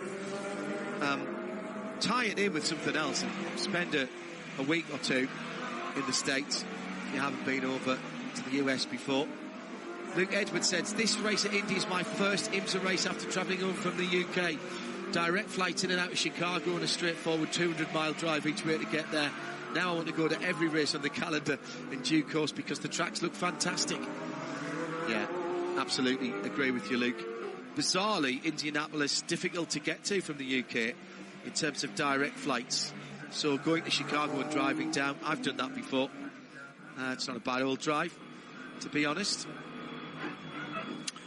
Yeah, true that. Hey, John, a note here. We talked about the number 23 Aston Martin being a lap down in GTD Pro a while ago. It's got that lap back again and is now so back into contention. In fact, all of the GTD Pro cars now are ahead of the GTDs. The GTD leader, who's a lap down to the pros, is Andy Lally in car number 44, Magnus Racing. That's a tremendous run by them. Elliott Skier in second position for Wright Motorsports in car number 120.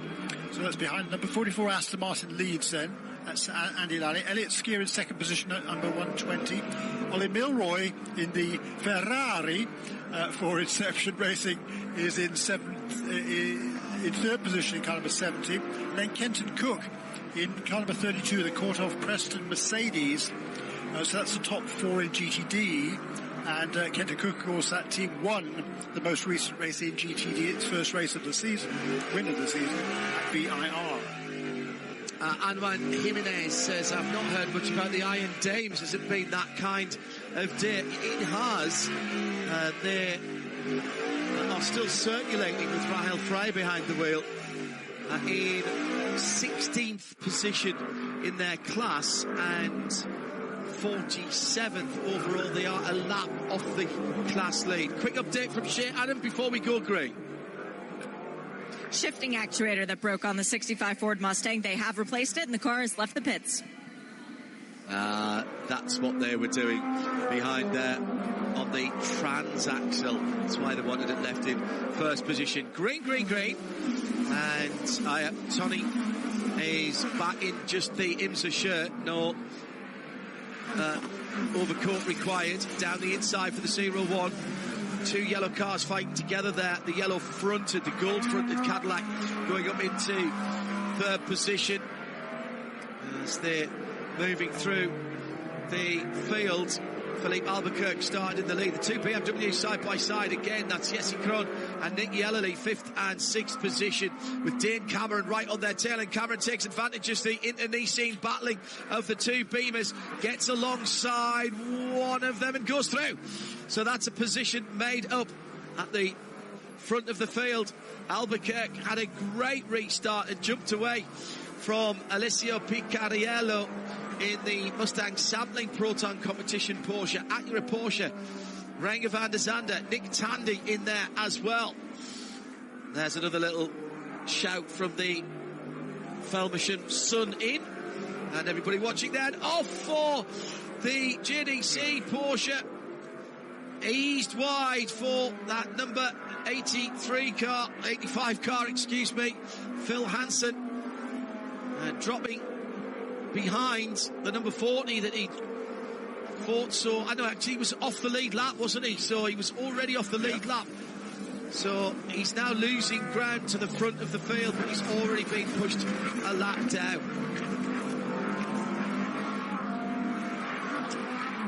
Now that Ford Mustang number 65 that was just in the pit lane will have to come back through.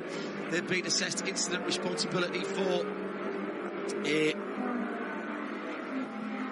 contact with the number 80 Porsche. So what happened? Oh, it was a lock-up at the turn 12 area, the JDC car. Yeah, just went straight on across the grass, but as I said, down in 10th and a lap down. It's a great restart by the number 10 of Felipe Albuquerque. That was the car, Jeremy, early on in the week that hardly did any of free practice one with a low voltage problem, I think it was called. They had to replace the motor generator unit, and they've turned their fortunes around to this point. Yeah, it's incredible, isn't it, how quickly things can change. You think everything is going against you, and all of a sudden it's going for you, and it works the other way around as well. So we see that. That seems to be a regular feature of IMSA races, doesn't it? You think you're in good shape, and all of a sudden you're not, or the other way around. So Chetala Ferrari again having a bit of a problem, but with the restart there, so it's the Ford Mustang Carrot Signal leads now in GTD Pro. That car's had a really good recent run of success. His second last time out at VIR. Ford Mustang for Multimatic still looking for its first win. Will it come today in Indianapolis? Wow. That'd be huge. Absolutely huge. Coming down to the last couple of hours as Nicholas Nielsen does the Richard Belayev Corsa LMP2 Orica's fastest lap. Number 80 Kate car, the black and red car, 1:19.084 for Ryan DL. Now back on the lead lap for Era after being a lap off the lead and all the way at the back of the LMP2 car field. He's now in 5th position. That's been a great use of the yellow flags, and they're back in the show. Felipe Albuquerque goes through and resets the fastest lap of the race at 1:16.4 at the head of the field, and he's now 2.2 seconds away from Alessio Picariello, who also does that car being the Proton Competition number 5 Porsche 963's fastest lap, 1:17.2, and a raft of green times on my timing screen. We are again starting to throw overhand. If you're listening on 103.9 FM around the circuit, thank you for being with us here for the TireRack.com Battle on the Bricks. Great to see that down on the berms, the Indianapolis Motor Speedway have put some little mini screens down there with the timing on them and with the TV coverage. Listening in on the FM as well, that's a great idea. Really like that. Thanks for all the pictures coming in on at IMSA Radio. BTCC Silverstone today, and Andy has just returned, fellow Mackham supporter.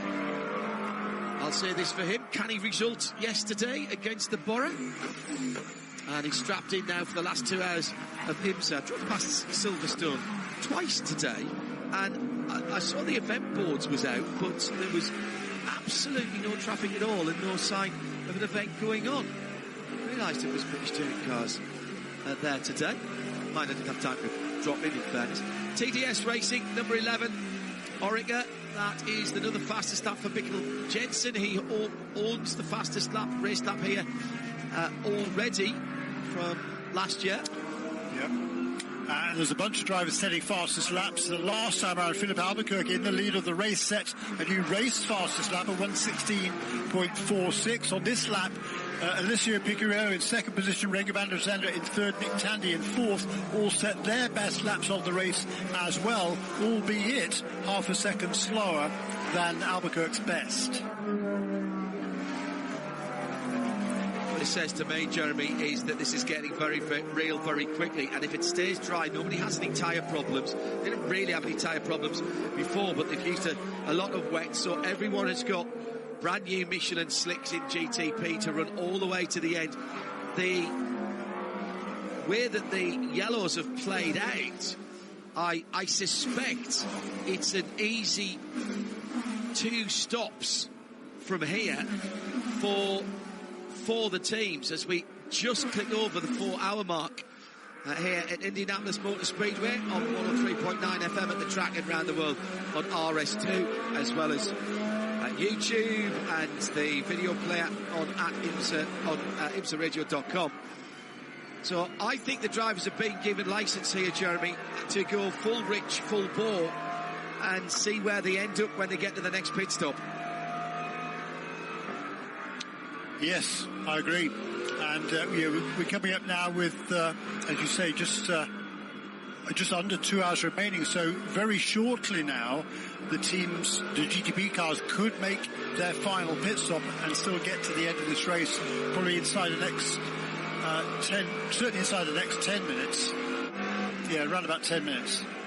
And they'll be able to get to the end with just one more pit stop after that. Yeah. It's an easy 2 stops from here now. Relatively easy 2 stop from here, even if we go green. And that's why I think things are hotting up. Unless they think there might be some weather coming in. But I can't see that now. It's cleared up so nicely. Air temperature is 77 Fahrenheit, 25 Celsius. Track temperature 27 Celsius, 81 Fahrenheit. So that is warming up again. So getting better and better. The air temperature staying about where it has been. But the track temperature coming down, and that was a mistake from Nick Tandy, as he had to do the cutout at turn 1. And that's dropped him a little bit of real estate on the leaders. But as we said earlier in the week, Jeremy, it isn't a massive disadvantage if you commit to that turn 1 runoff and the rejoin. If you commit to it early, I don't think it's that much of a disadvantage. No, you really don't lose that much time. And I think he was one of the cars that did practice it, so to speak, just in case he needed to do so during the race. He's I don't think, did he lose a position? I don't think he did lose a position, did he? No. To Nick Yellowly? I think so. No.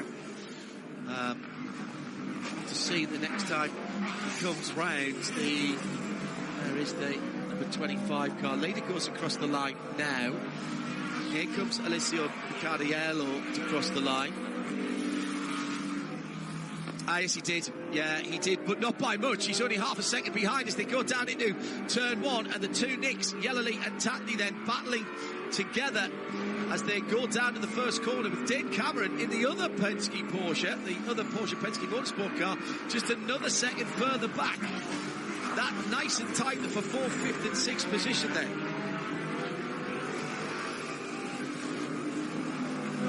We've got the field starting to spread out again as we get back up to speed after the restart. And the leader in GTD Pro, Harry Tinknell, just coming down to turn 12 with Ben Barnacle for Vassar Sullivan the seconds behind. This is a heck of a run for Ford Multimatic Motorsport. Can they hold it together? It'll be a brilliant run. Ryan DL, 5th position in the battered, bruised and slightly muddy number 18 Era Motorsport car. What a comeback for that team as well. They were a lap down, Jeremy, and have used the yellows very sensibly indeed.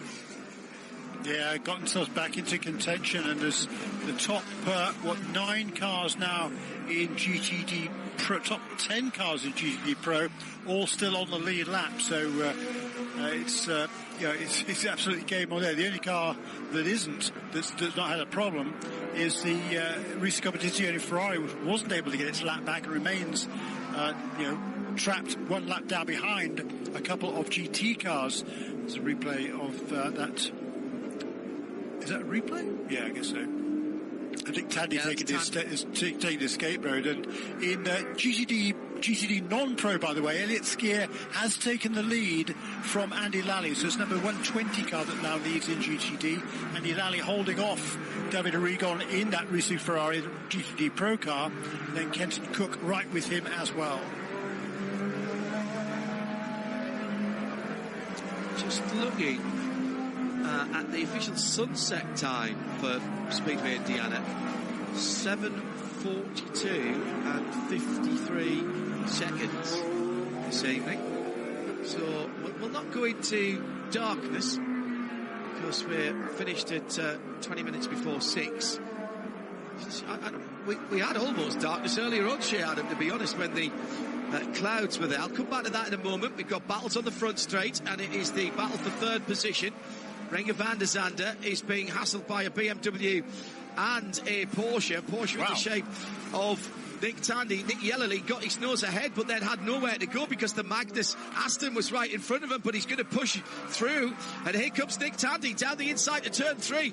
He might be able to take advantage. And still that Aston, oh no, it's the Heart of Racing, number 23 car in the championship fight. They won't want to take any chances there. Another dark blue Aston, seems to be the colour of the year for Aston Martin's leader, picking his way through traffic, including the Pfaff McLaren as he comes up to turn 7. And Tandy now right there with the 3rd place Renger van der Zande.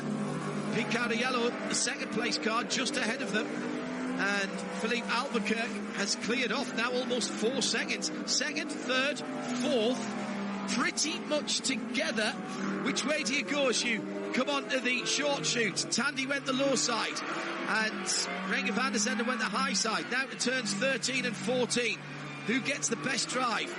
Those GTD cars have such great mechanical grip through the slow and medium corners. Their minimum speed in the corner is as quick, if not quicker, than the GTPs. Leader at the first corner, 2nd, 3rd and 4th, all picking their way through the GTD traffic. This is quality stuff. It looks from the onboard, it's like watching a police chase. It's like the opening laps of the Nürburgring 24, which I love to sit and watch.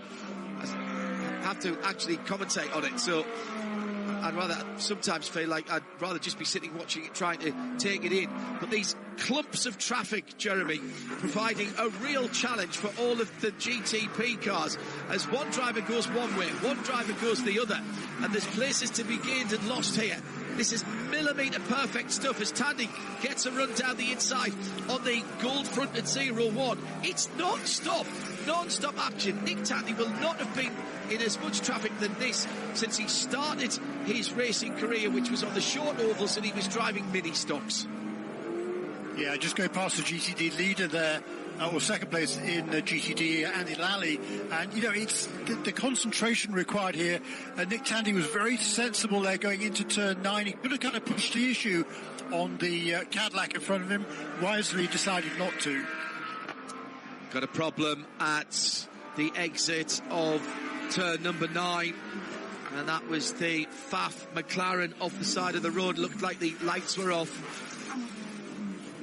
and that means that it is dead stick. The Ford Performance Global Broadcast Centre covering live action from Indianapolis Motor Speedway on 103.9 FM around the world on RS2, part of the Radio Show Limited network of channels. Sirius XM 206 as we are for all of the IMSA WeatherTech sports car races, and we will continue that without any interruption for Motul Petit Le Mans, a Saturday race, remember, for that 10-hour machine. Good news, the McLaren is moving again. It had a right-hand rear light out earlier on. That is back on now. Must have fixed itself.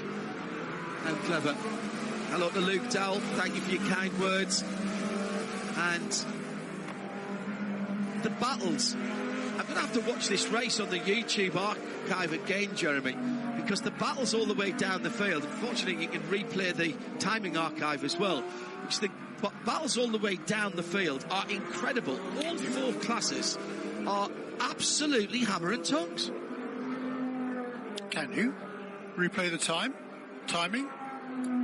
Didn't know that. That's pretty interesting. It's been a fantastic motor race. It really has. And I tell you what, we've had a bunch of yellows, but not nearly as much kind of contact as I had anticipated. It's been a tremendous race so far, and still an hour and 50 minutes almost remaining, and I would expect pit stops for the GTP leaders pretty soon now. Yeah, we've had some exceptionally long stints, of course, because of the yellows. 8-10 laps of yellow in this current stint for Philippe Albuquerque. He's on his 38th lap at the moment as he leads the field. His energy is down to 15%. So what's that? A couple of 3 laps maybe.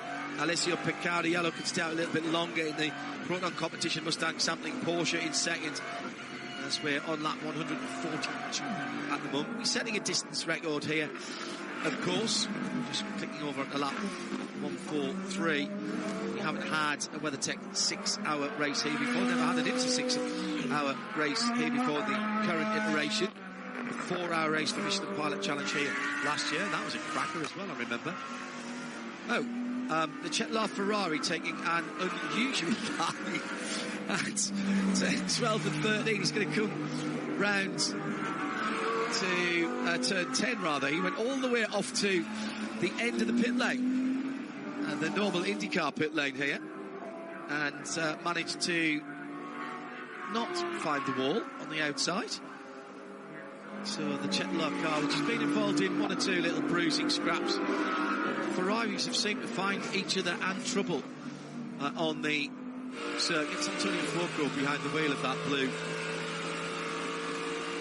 number 47 296 GT3. Ford number 64 still out there. They're out of contention, but at the moment might be doing that's the leading car. It's the 65 that had all the problems. Harry Tinknell doing his best to keep Ben Barnican behind him. That was fairly stout defence there, moving around in turn 8, 9 and 10 as they come towards the end of the lap. And they're being passed by Paul di Resta in the 22 United Autosport 6th-placed car in LMP2. So 2 front-engine V8 going down the front stretch across the yard of bricks into the braking area for turn 1. See how much the Mustang closes up, if it does, on di Resta. Di Resta brakes later, but the Mustang does close up through the corners. A little bit more mechanical grip there. It's even more noticeable through the slower chicanes. Incident responsibility for the Paul Smith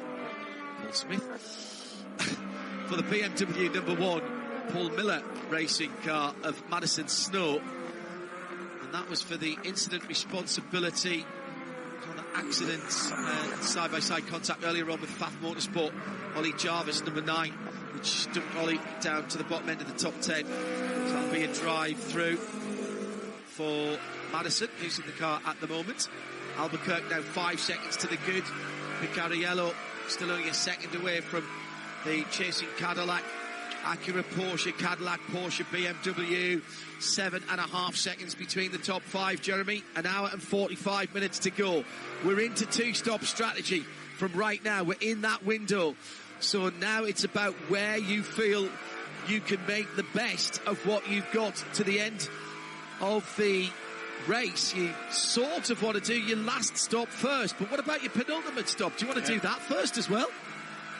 Yeah, well, no, that's more risky in depending upon when full course cautions might or might not fall. So yeah, it's a tricky one. That's certainly the last one, though.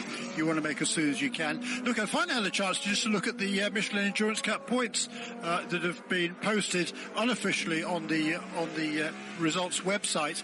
In the GTP class, the number 5 car was out front, as we suggested. So 5 points for them. That will move them closer to the number 7 car, which will still lead the points table in GTP in the Michelin Endurance Cup. They'll have 35 now to the 30 of the number 31 car, which is out of the race, and 31 of the Cadillac 01. In LMP2, maximum points for the number 11 car for TDS Racing. That will move them on to 30 points to the 31 of Inter Europol by PR1.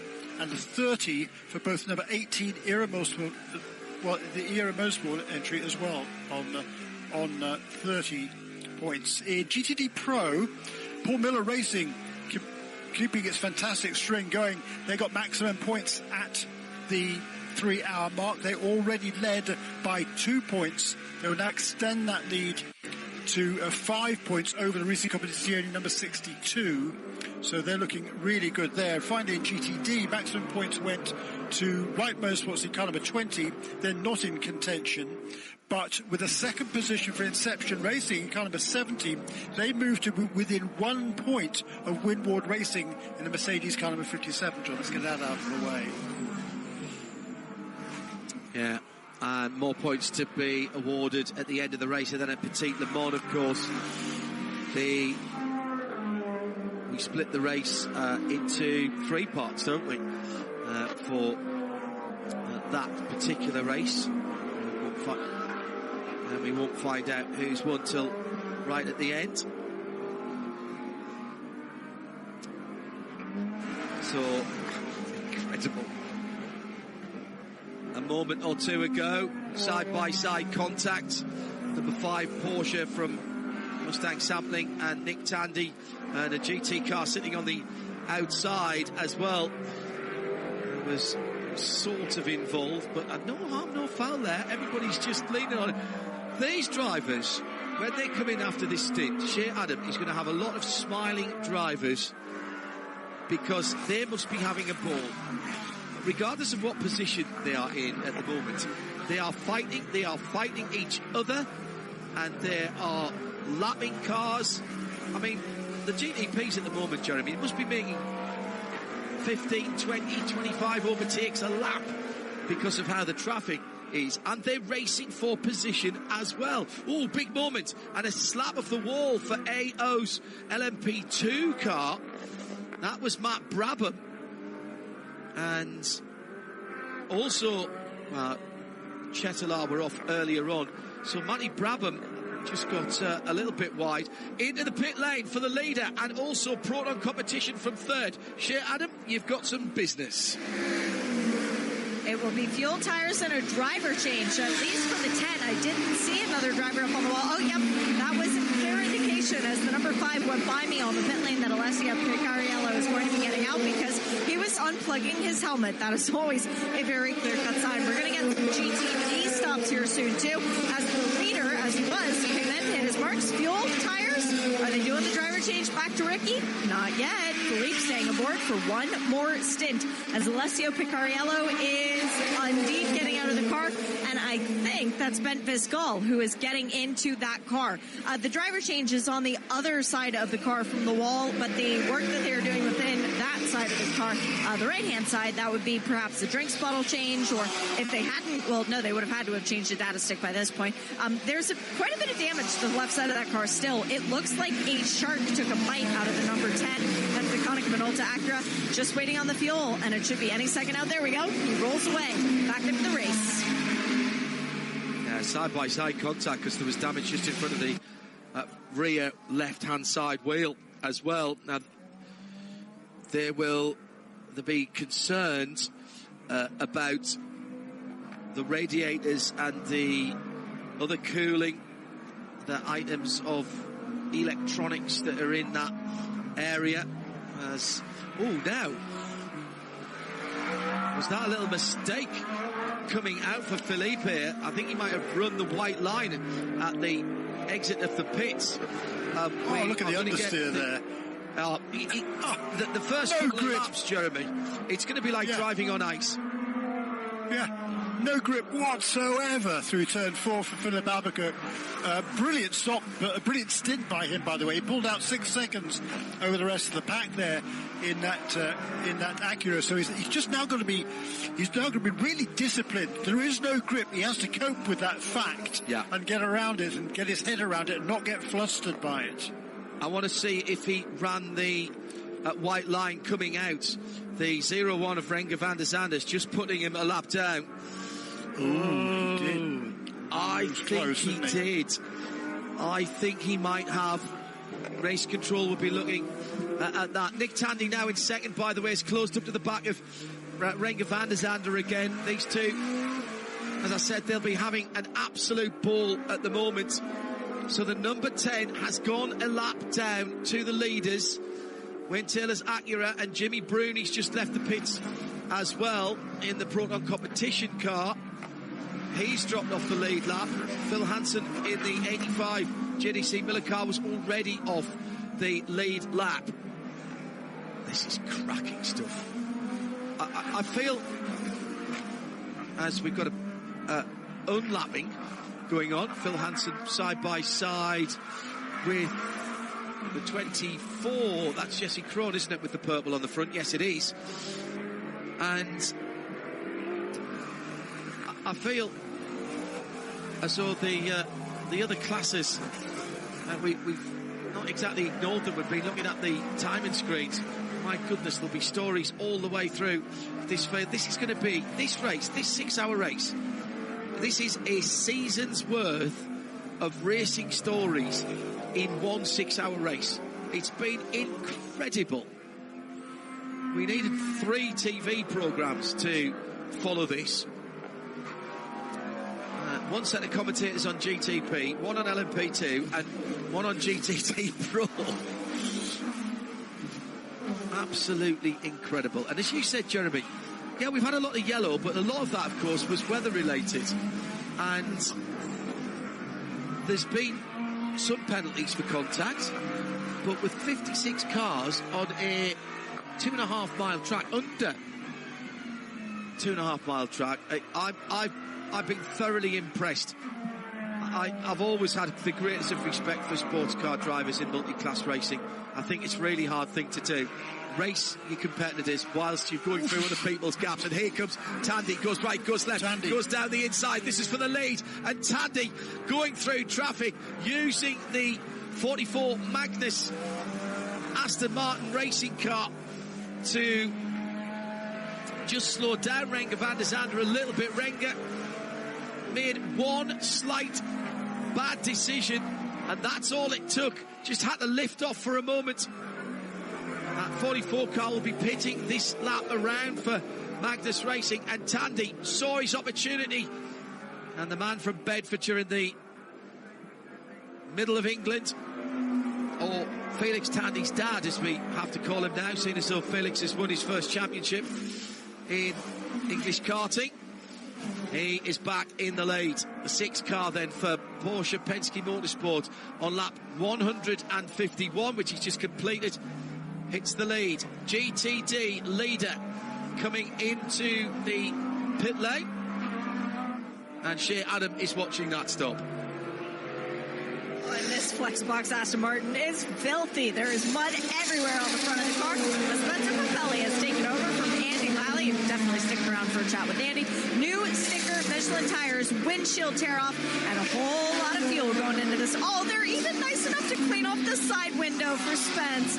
Now the car fires back up. They gave it a little bit of a clean of the grill. That's a good way to get heat in your tires, Spence. Nice job.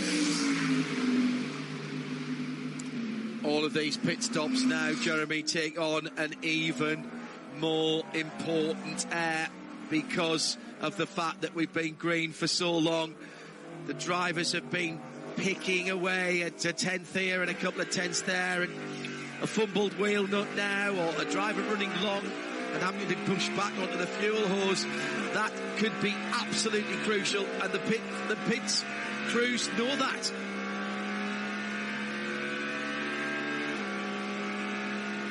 Renger van der Zande is seeing Nick Tandy disappearing into the distance. We'll keep an eye on the battles. Let's hear from some of the drivers. It's been a while since we've had the drivers down in the pit lane. Andy Lally is out of the Aston Martin. He had a grandstand seat for the change of lead. Shea Adam, wonder what he's got to say about that as Tandy and van der Zande went either side of him. Andy, first off, how's the traffic been out there? Because you were just subject to some pretty great GTP battling in front of you. Yeah, that was pretty wild there. I was trying to get low to come into pits right before that, and that I think the red Acura or something was also going low with me. Got a little crazy, but that was typical GT use of GT traffic to stay ahead there. We positioned ourselves on old tires but a full load of fuel to take the lead, and then we knew they were going to be coming with fresh stickers behind us, and I'm sure I got called a lot of names over the radio right there, but that's part of the deal when we have two classes that are exactly the same on the BOP-wise, and our strategies are terribly different. So I had to do everything I could to back up the GTD Pro cars to keep that one GTD car that was 3 car lengths back there, and we're able to do that for the whole stint, which I was surprised because we were halfway through on tires, and I was already mentioning that we were losing both front and rear balance and sliding through a lot of the corners. But this track being shorter and a little bit tighter than most is going to lead to a lot more incidental small contact like that. We just had a moment for the SC63. It looks like the left rear suspension on that car is broken. It will be making its way back in the pit, so that's going to be my next spot up there as Caldarelli was behind the wheel. But Andy, I mean, that kind of battling, when you're out there in the lead, yeah, other people might be cursing your name out, but you're smiling from ear to ear, aren't you? It's elbows out, and I'm using that as fuel. You know, I love the hate, so it's all good. That was fun, and I honestly, any one of them in my position would have been doing the same thing, elbows out to try to keep position. It's not like we were going a lap down. We were in second place in class, and trying to fight for an unlikely podium here for us. So, but yeah, this place, Indy's pretty wild. How unlikely is it really now? I'm considering you guys race-winning contenders. I don't know. I think our long-run pace is good. I think that showed it because we were half a stint behind on tires on everybody. But I think like how we fire off is going to be a bit tough. So Spence is amazing. Pompelli, when we put him in to finish any of these races, we know we've got a hero behind the wheel, and he can take it to these guys. So fingers crossed. And now I'm just going to enjoy watching this on TV. Thanks, Andy. Good luck. Thank you. Andy's last win came in Watkins Glen 2017 in a 6-hour race. Let's see if maybe he'll only do 6-hour races from now on. Shear's going to wander down to the Lamborghini Iron Links pit. And what a shame. That looks like their great run where they led laps for the first time with Romain Grosjean behind the wheel. That looks like it's come to an end. Contact with the Proton number 55 Ford Mustang. Side-by-side contact. We've seen a lot of that, and so many times people have got away with that, but not this time, and not for the SC63. Ben Barker was driving the Proton car, being lapped, and there was side-by-side contact, immediate left rear puncture and suspension damage. That looks pretty serious to me, Jeremy. I don't think we're going to see that car. Well, if it comes back, it will not be in contention, which is a shame, because they've had a great run for Lamborghini Iron Links. It certainly has been a tremendous run for that team, and yeah, big disappointment for them, but that was great to see the car really, really competitive in all three drivers' hands, quite frankly. Romain Grosjean was superb in the tricky conditions, but that was a great run for them. Ben Barker, by the way, is running fourth position in GTD in that Proton competition Ford Mustang. They've had some really strong runs lately. Ben, of course, has been doing the World Endurance Championship in this car, his first race in IMSA this season and for several years, and is doing a fine job there holding off Robbie Foley, who's second in the championship coming into this weekend, and that's the battle for fourth and fifth in GTD. I want to just square the circle on a couple of things. That pit exit violation that we spotted on the outlap for the number 10 Acura Philippe Albuquerque, that has been noted by race control. They've been given a warning for that, but just a warning, and that side-by-side contact has been reviewed very quickly by race control between the Lamborghini GTP and the Proton number 55 GT3 Mustang. No action on that as the 63 car has gone behind the wall. More mechanics can work on that. What's the mood like down at Lamborghini Iron Links? Adam has made our way down to the pit.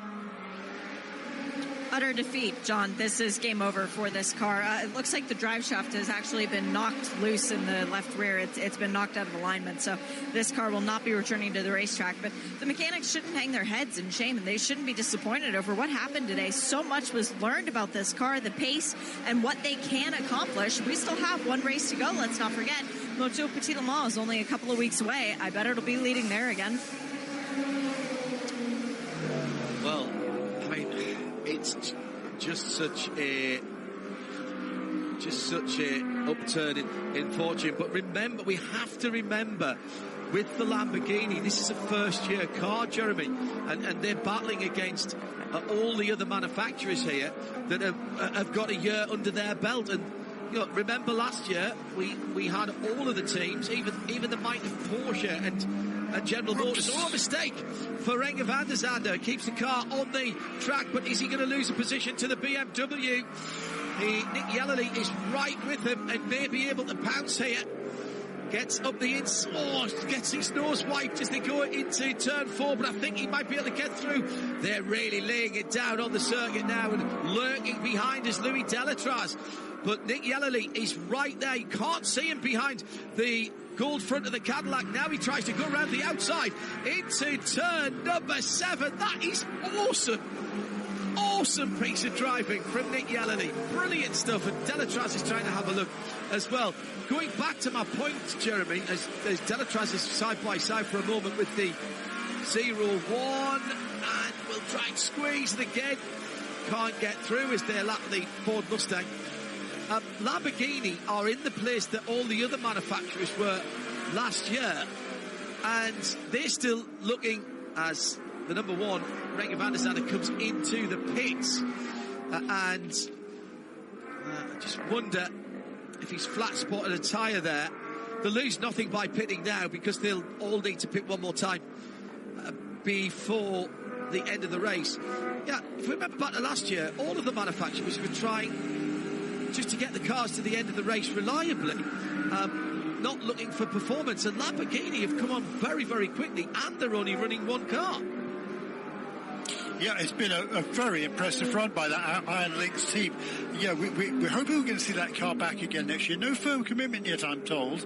I know they're working very, very hard on it, because it's a fan favourite. Well, everywhere it goes, it looks cool and it's different and it sounds great. But here's that pit stop for the number 0-1 car, pulls out of second position. Shea Adam is watching that for us. Of course she is, down in the pit lane. Eyes everywhere, John. Fuel tires, brand new Michelin slicks, and Sebastian Bourdais put back into this car, so he is being belted in. They're still waiting on the fuel and the energy replenishment, although the tire change has been completed, so no time lost from driver change or anything like that. And it looks like a clean stop otherwise, so Seb just waiting patiently, being told to go. Now he is, and he's away. Bourdais with what is effectively a stint and a half, Jeremy, to the end now. Just 90 minutes to go under that. And TDS also into the pits. Been a good run from them. Michael Jensen brought the car back into the pit lane. Fear the Taff for TDF Racing. Nick Tandy is in from the lead of the race for his penultimate stop. And Nick Yellerly then takes over the lead for the 25 BMW from Louis Delatraz, 2.5 seconds further back. Delatraz under no pressure from behind. And Shea Adam is watching a driver change at the number 6 PPM Porsche. Tandy out-chipped him, and they did a windshield tear-off for Mathieu Jaminet, climbing aboard the number 6 after his very impressive stint earlier on in the rain, where he seemed to find grip tactically where there was none. Fuel is nearly done, and the 4 new Michelin slicks on the car are cold, and not anymore, because Mathieu did a nice big burnout. Well, that's one thing John hated on the tyres. Yes, Jeremy, go ahead. Yeah, look, we've got an hour and 25 minutes remaining. I have no idea who is likely to win this motor race. It's absolutely wide open. Oh no, there's a problem for the 0-1. This is on the outlap for Bourdais. Now, I think he's just going slowly. No, he's got a... No, that's a right rear. Right rear.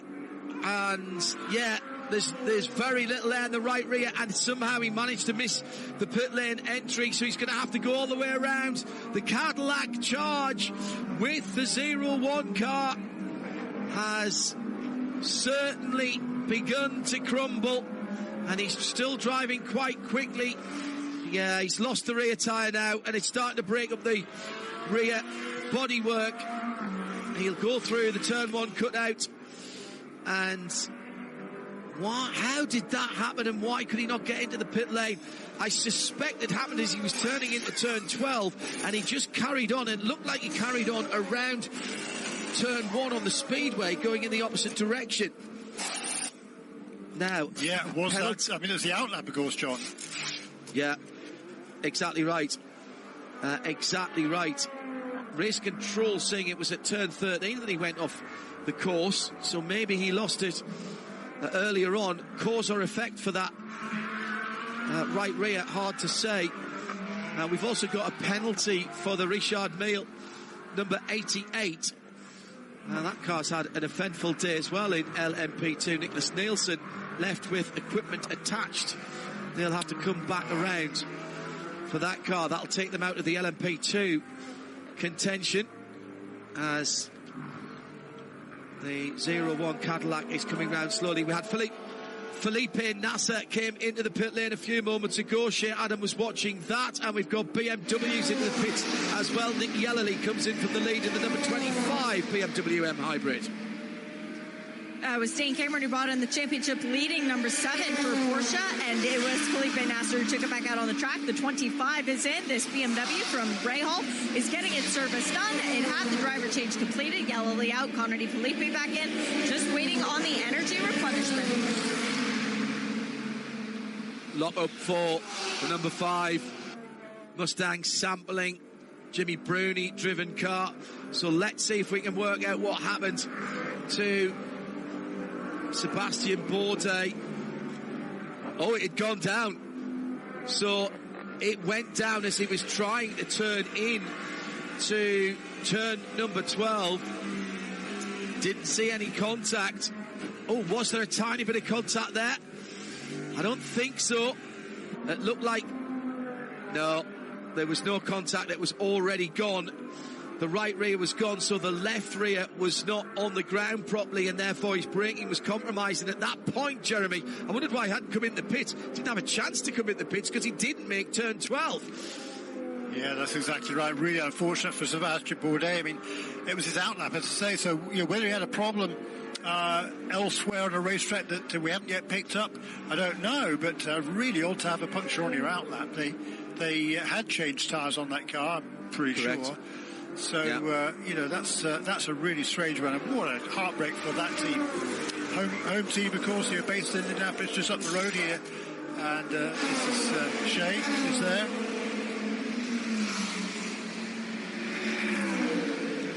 It's going to be a new rear wing for Sebastian Bourdais, as well as a new right rear tire. They're making sure that the suspension is not damaged as well, making sure that none of the tire bits actually are hanging on to the back of the drivetrain as well. That could be quite detrimental. They pulled the old rear wing off.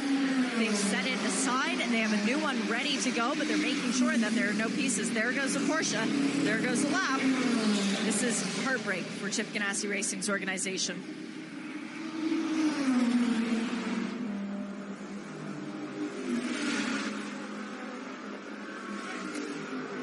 Sometimes you have to think that the racing gods are not on your side, Jeremy. For that to happen in the first place, but for where it happened and how it happened, it meant he couldn't get back to the pit lane entrance, which is on the exit of turn 13. He had to go straight on at turn 12 and effectively drove the wrong way around turn 1 on the speedway, and that meant he had about 3 miles to get back. What do you have to do to get a bit of good luck?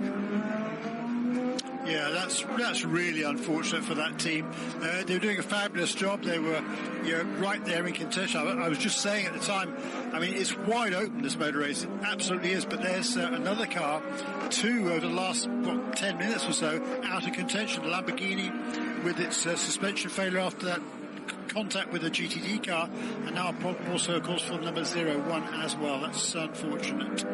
So we've got a 23rd lead change, by the way. Number 40 car out front at the moment. Due a pit stop fairly soon. Penultimate stop for ERA in LMP2. Ryan DL doing a cracking job. Got that car back up to 5th position. Evidence of a bit of grass tracking on the front of that car. When you've had a bit of rain, race cars look filthy. And for me, all the better. They look like they've been properly used. And there's bits of mud on cars where they've been off the circuit here onto the grass that is very close to the edge of the circuit. And it's Connor Zilic who has taken out the ERA Motorsport car. He'll need one more stop in that machine. An hour and 20, 80 minutes, 2 40-minute runs. Yeah, probably just be able to do that. Just be able to do that. Yeah, that's about right. Yeah. LMP2s have been slowed down and had their fuel cut back as well. And now a right front problem for Ferrari number 34. This is the Conquest Motorsport car, Conquest racing car, Albert Costa Balboa. Now, is he going to be able to get it back into the pit lane? He's trying to stay away from the racing line as he comes through turn 10 and 11 and 12. Yes, he's just getting in the pit lane now at 13. I think it's the right front that the problem is. No, that's got air in it. Well, he certainly locked that one up. No, it's front right suspension. It's front right suspension. I saw smoke or tyre smoke coming off the right front and thought he got a puncture, but in fact it's an upright, I think, on there, maybe an A-arm. Shea Adam down in the pit lane at Porsche Penske Motorsport. With Nick Tandy, because Nick had a ball out there. I mean, you love just driving the wheels off of race cars, and it wasn't raining for you. It was slightly mixed conditions, but great battling. That's what you live for, right? Yeah, it was good fun. We really got caught out by the yellow before just as we were transitioning to slicks, because we'd just gone out on slicks and they're just getting up to 10 when the 01 passed us. Another probably lap, then we'd have got back past them, but after that we had some ground to make up. And I mean, the good thing, the pit call we stayed on tyres when I think there was 4 or 5 of us that pitted. I know the 01 was on stickers and we were struggling to hang on, but then they started to deg, and it looks like we're really good even on the long run, even on a double stint on the tyre. So we managed to pick him off, and car was running well. It was fun. I enjoyed it. But it's all for nothing unless we get a result out of it, so it's still a long way to go. Well, how much do you and Matthew want to be the only GTP drivers to win at Indy and IMSA? Yeah, we're going to try and keep it that way, that's for sure. Good luck, mate. Especially for the sun in at Felversham, where there's a huge crowd of Tandy supporters watching and listening. Coming up to 25 minutes past 9, so by no means last orders at the bar. Now we have got a problem for that Conquest car. It's made it to the pit lane, it hasn't made it to its pit box. Meantime, VP Racing Fuel going into the number 24 of Jesse Kron, who's coming from second position, as it's been stationary now for 90 seconds. Waiting. And just about gets around that Conquest car that was parked right in front of him. The team have got to him now. I think they're going to push him back behind the wall. That right front suspension. By no means would I consider myself a suspension engineer, but it was at a somewhat jaunty angle, and I think they're going to have trouble moving that car because there's too much movement on that right front wheel and it's jamming up against the bodywork. That was the puff of smoke that I saw from the right front Michelin tyre, and there's no connection between the wheel and the steering rack, and I actually think it's got a Porsche. It's the championship leader. Is it the 6 or the 7? I think it's the 7. Oh my goodness me, right in the middle of the track. Full course yellow as the number 40 pulled out. Louis Delatraz, the leader. That is the championship leader that was dead stick on the front straight. And Delatraz almost nailed it as he was coming out from behind some GT traffic.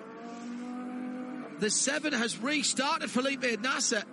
That is the championship leading car. What a heart-stopping moment.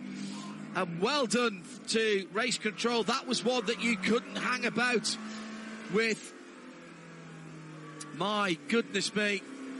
I saw the car and the black stripes. And in some ways, I wasn't prepared to believe that the championship leader could have such problems. Already down at the back of the GTP field, Felipe Nasr. That's the only car that has not had what one might say a difficult weekend.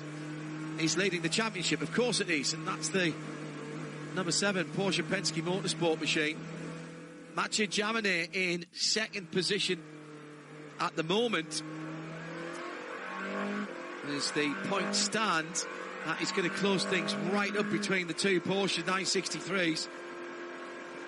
Let's go back down to Shea whilst we gather our thoughts for a moment. Shea is down at Corvette Racing Pratt Miller and has an update on the number 4 Corvette. Yeah, notice that the car was sitting in its pit box when we got the visuals of the Conquest Ferrari trying to make it back to the garage. What happened was Tommy Milner was hit by a P2 car in the rear. Something in the right rear broke, so as a result, the team is changing the right rear toe length. They are doing that work on the pit lane. This yellow is actually helping them, but once again, this is not going to be a victory for the pole-sitting car in GTD Pro. The number 7 machine has continued, as we mentioned. Well, Jeremy, a not great race for Porsche Penske Motorsports, number 7, 963, the championship leader. They've lost another lap. They now are off the lead lap. Has Delatraz managed there to get a lap on the field? Yes, he has, John, because he's the only one of the leaders not to have made a pit stop. He's a lap clear of everybody, including the number 6 car. So yes, he will. The other guys will get their lap back, or a bunch of them will get their lap back when he pits, which he will need to do. But yes, it's looking awfully good now for car number 40, staying out longer than everybody else, and that is absolutely going to play out in their favour. And that was what we were seeing in our Porsche keys to the race.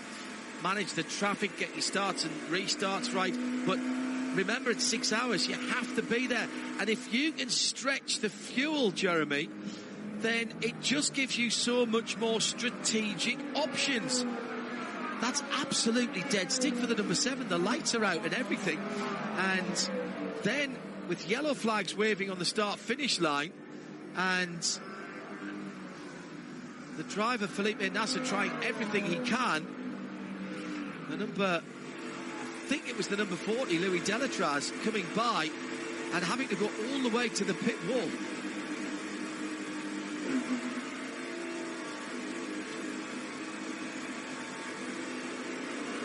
Now, hearing from the radio messages that Nasr was having power steering issues and the pit lane may have told him to pull over and power down and restart. Perhaps they didn't mean on the front straight. So that is something that I'm sure IMSA, who monitor all of the radio frequencies. Hello to Jan, 0077, been with us for the whole race. Thank you very much indeed. Giving a big thank you to everybody, including the NASCAR production team in Charlotte, for some awesome coverage. Very kind of you. And also to Chris Smith, among the... I mean, it must be 50 replies now that we've had to Connor Hudson talking about coming over from the northeast. Chris Smith said, for this year's trip, I looked at Orlando to Daytona, and it was quicker to walk. Gatwick to MCO, which is Orlando, just under 10 hours would be 1 hour 45 to beachside, avoiding tolls. Excellent stuff. We have flown the IMSA radio team through Charlotte and I think Pittsburgh as well. There's a shuttle flight down to DAB, which is Daytona Beach, if you want to go to Daytona, and then you can get a taxi to the track from there.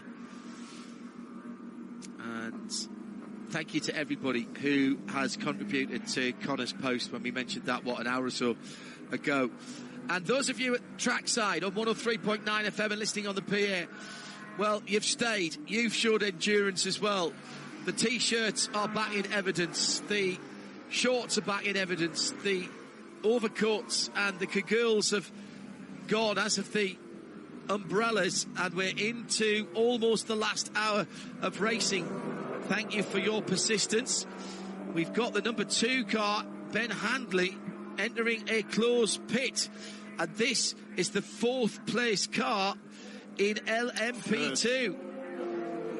Third place it was before it came in, Jeremy. Yeah. Yes, you're absolutely right. 4th as he crossed the line. So this will be just 5 seconds of fuel. This is what's called emergency service. They've put the car up on its jacks. They can't do anything else but the service unless... it's got damage. Damage to the left front, and they've also got a problem there. So they're allowed to fix something that would cause a safety issue, as the prototype cars are now coming into the pit lane. Delatraz with a lap on the field in the Dex Imaging number 40 Acura, playing the strategy cars, going long before he took that penultimate stop. Just what Jeremy and I were talking about, 10 or 15 minutes ago. When do you do it? Well, he's decided it's time to hold off, and it has played out as he comes down the pit lane to Shea Adam. Shea? Car. They're not going to take Louis Delatraz out of it. They're leaving Jordan Taylor up on the pit box. It is fuel only for the 24 BMW, as Philip Bang now gets that position on the track as far as that's concerned.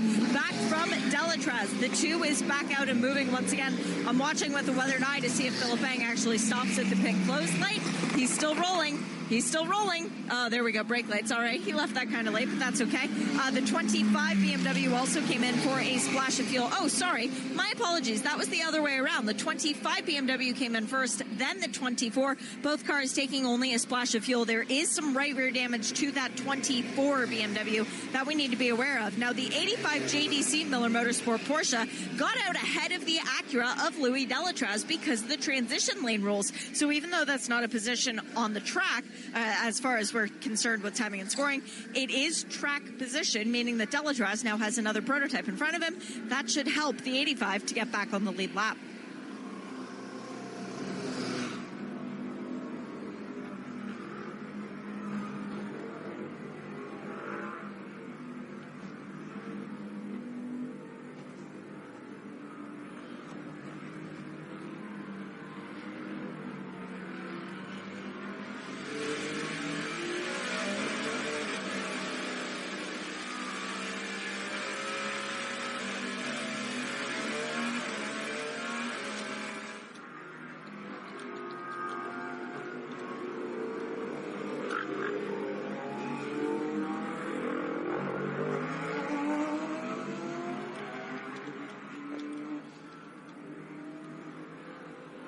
An hour and 5.5 minutes to go. Louis Delatraz back out onto the circuit as we are on lap 172. Shea Adam will be seeing Wards.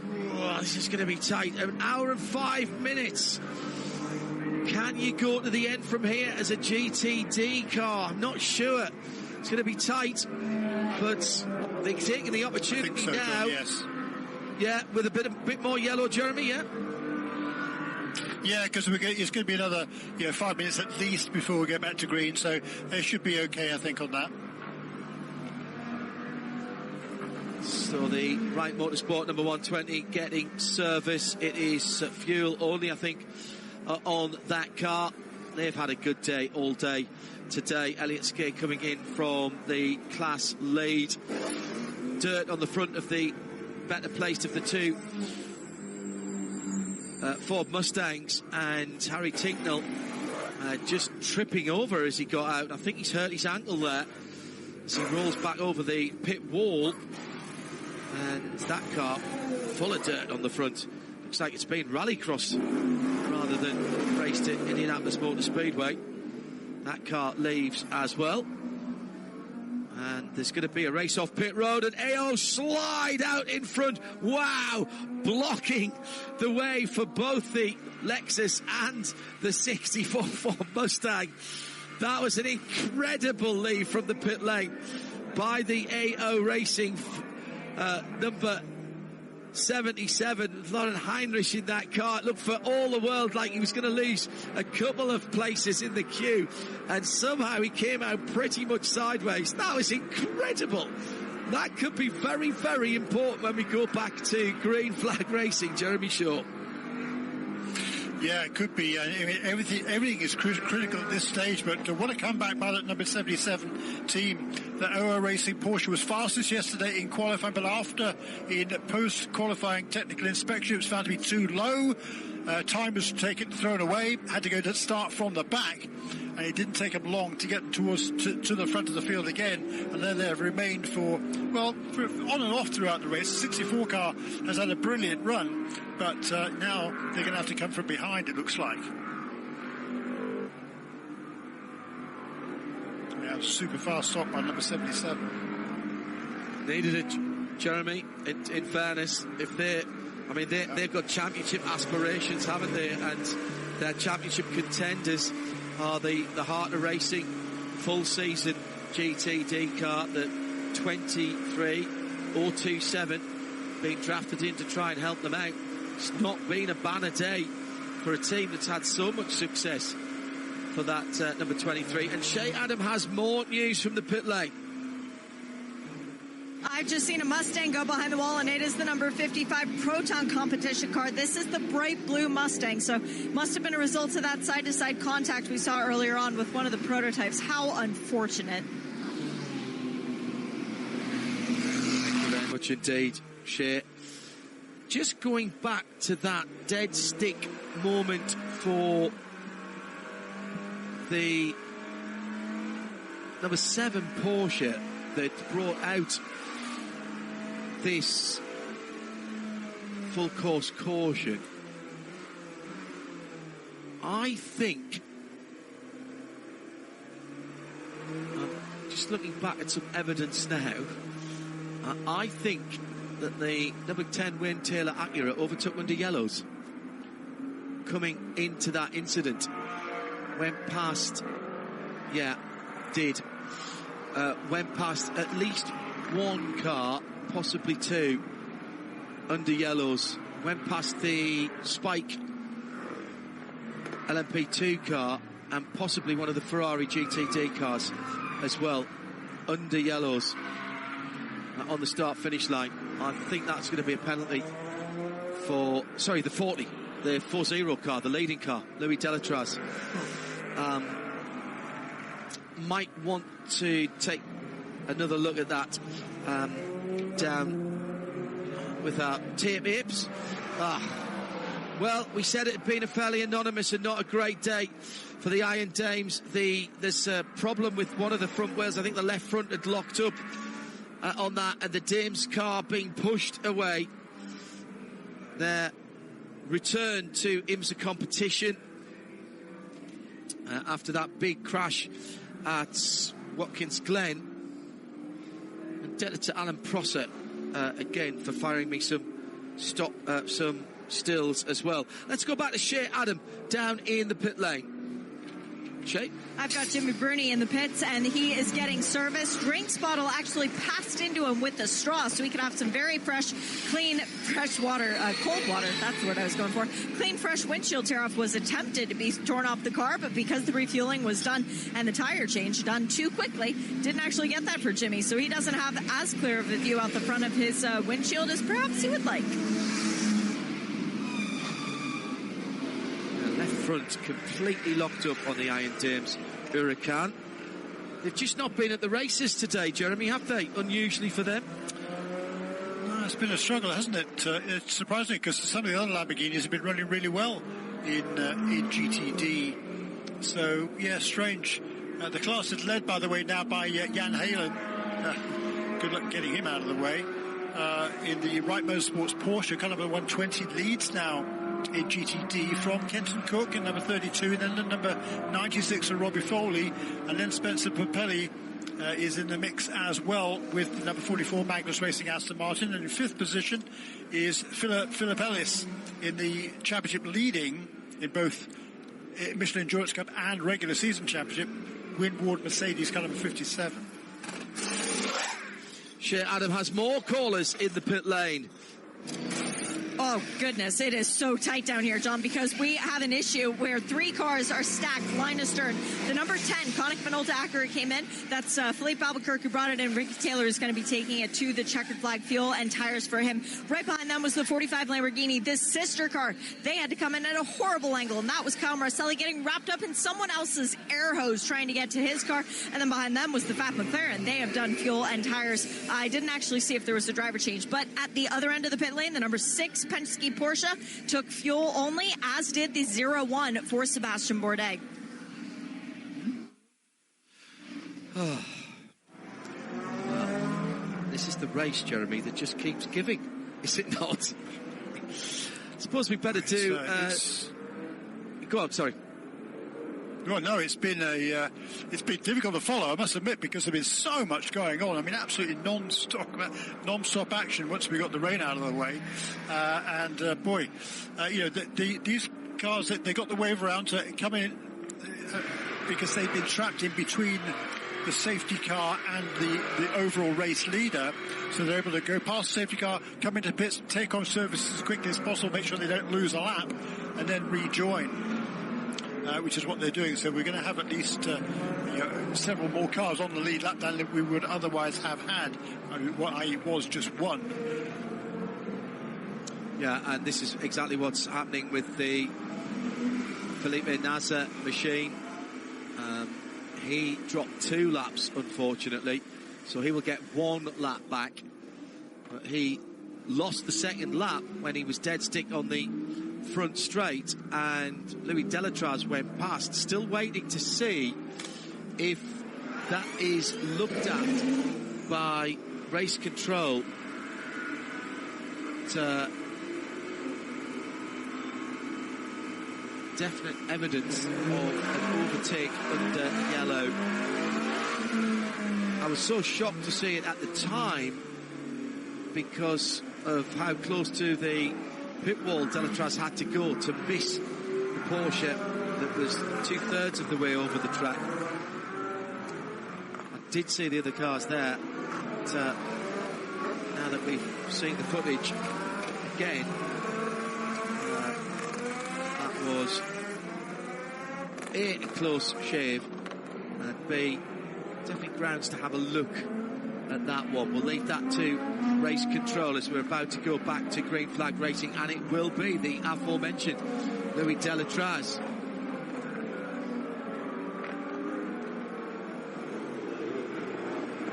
Ready for this, Jeremy? Sure. Just about, yeah, this is going to be pretty exciting. The 2 BMWs lined up behind the race leader, although the number 5 car, Jimmy Bruni, is in between them and getting a poor restart. That holds up the BMWs. Through to the line. Delatraz waving left and right. Through goes Connor De Philippe, Philip Eng, Mathieu Jaminet, Ricky Taylor, Phil Hansen, Jimmy Bruni. That is the top 7, and they are on the lead lap as... Number 5 is not. No, he didn't get to the front, you're right, Jeremy. And, of course, Felipe Nasser as well, not on the lead lap. He's charging around at the back of the field at the moment. We've got also the 01 of Sebastian Bourdais back out there after that very unfortunate problem where he couldn't get into the pit lane with the tyre that went down and had to do a lap and a bit. That's cost him 3 laps to the lead. Phil Hansen, just on the end of the lead lap, was fighting his way through the GTs, and that's what Delatraz is, check that, Nasser is trying to do now as he comes to turn number 7, 8, 9 and 10. They come up very, very quickly indeed. Well, this race has had everything so far. Passes, split passes either side for the lead when Tandy went by. Bourdais going the other way, and Andy Lanning, huge chunk of carbon fibre being shed by one of the cars there as they came round turn number 12 and into 13. I think it's bounced onto the grass on driver's left. That would be very fortunate. GT battles 027. Roman De Angelis right in the thick of things there with Chaz Moster in the number 75 trying to come around as well. De Angelis in the heart of racing 427 put into this race this weekend to try and help their teammates. And Ross Gunn now, Jeremy, in the heart of racing, team 23, the full season, the championship contending Aston Martin, now back up to 5th after being way down and I think lost a lap at one stage. Now let's see if we can work out where the piece of bodywork came from. So I think it was the Aston Martin of Roman De Angelis. It looked like it might have been a wheel arch line from the right front, or was it the 44 Magnus car? But certainly that was a huge chunk of bodywork that came off that car. Spencer Pumpelly in the Magnus car. The GTDs have all fallen off the lead GTD Pro lap as they were all just on the wrong side of the overall leader. So Lauren Heinrich leads in GTD Pro with everybody else down to what's that? Ollie Jarvis in 8th position in the McLaren number 9 from Pfaff on the lead lap. Meantime in GTD, the number 13, the AWA machine in 7th position. Matthew Bell is having a battle with the, in fact he's got past now Kai van Berlo in the Kelly Moss Porsche, so that was 7th going to 6th for Matthew Bell. New fastest lap of the race, John, to the 3rd place car, Philip Eng, won 16.630 last time around. He's in 3rd position, right behind his teammate Conor De Filippi, and the leading Acura only about a second or so in front of them. Didn't last long, Jeremy. 1:16.464 for Ricky Taylor in the number 10 Acura ARX in 6th position. Wow.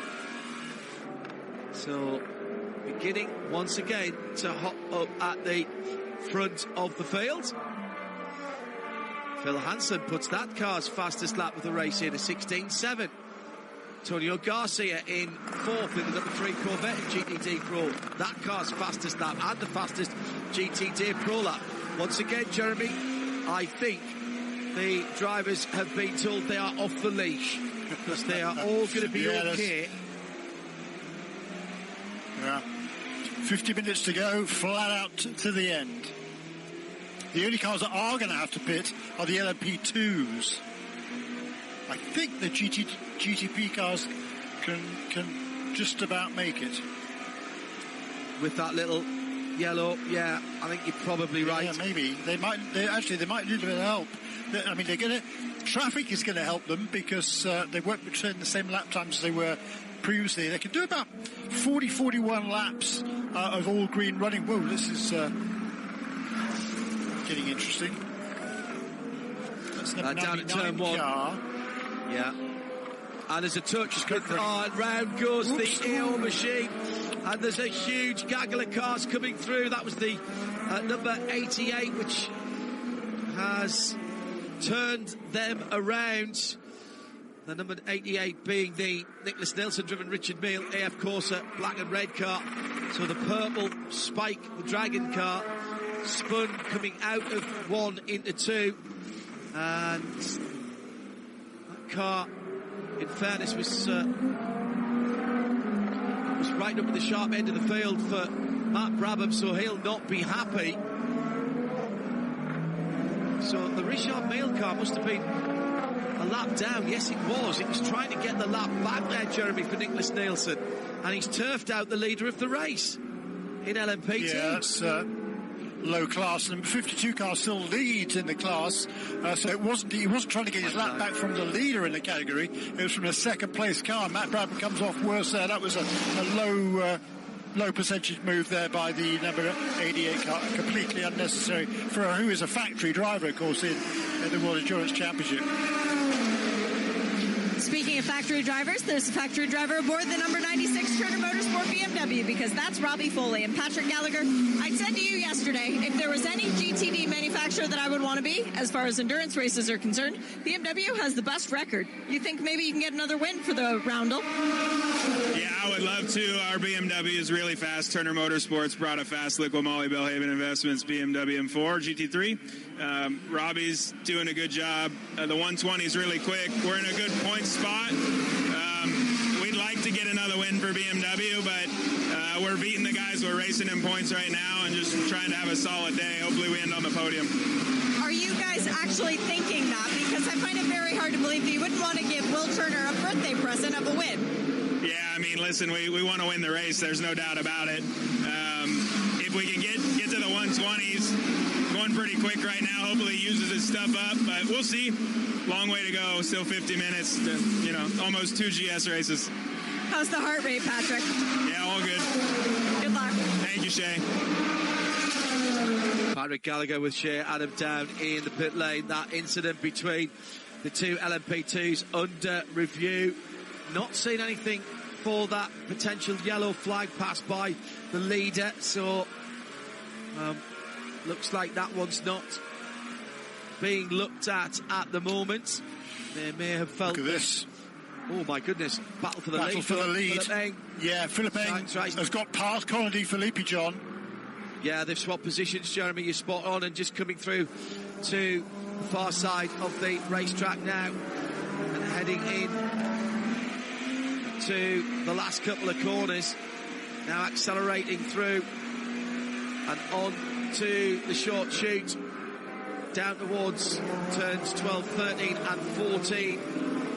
Oh, huge lunge down the inside from the BMW driver, and wow. Eng takes it. I've not seen an overtaking manoeuvre there all weekend. Turn 13 is lucky for Philippe Eng and BMW Team RLL as they now lead the race with 46.5 minutes to go. Quality stuff. Wow, what a pass that was. Credit to Dylan Truss for giving him some room, I suppose, but what a great pass that was from Philip Eng. Yeah, as you say, I can't remember any passes for position at that corner, but he pulled it off, but now he's got a whole gaggle of GT cars in front of him. It's all about who can pick the better line through here. Could be going out. Oh, that was awesome. Eng, I take my hat off to you, Philip, and a good run as well by his teammate Conor De Filippi. He might get second place here as the number 40 Acura was slightly held up. He'll go around the outside into turn number 7, and it might not be all she wrote for Louis Delatraz, because behind them is one of the Porsches. That's the lapped car, isn't it? That is Jimmy Bruni still trying to get his lap back. So Mathieu Jaminet 3 seconds further back down the road. Now, what are we reckon? Yeah.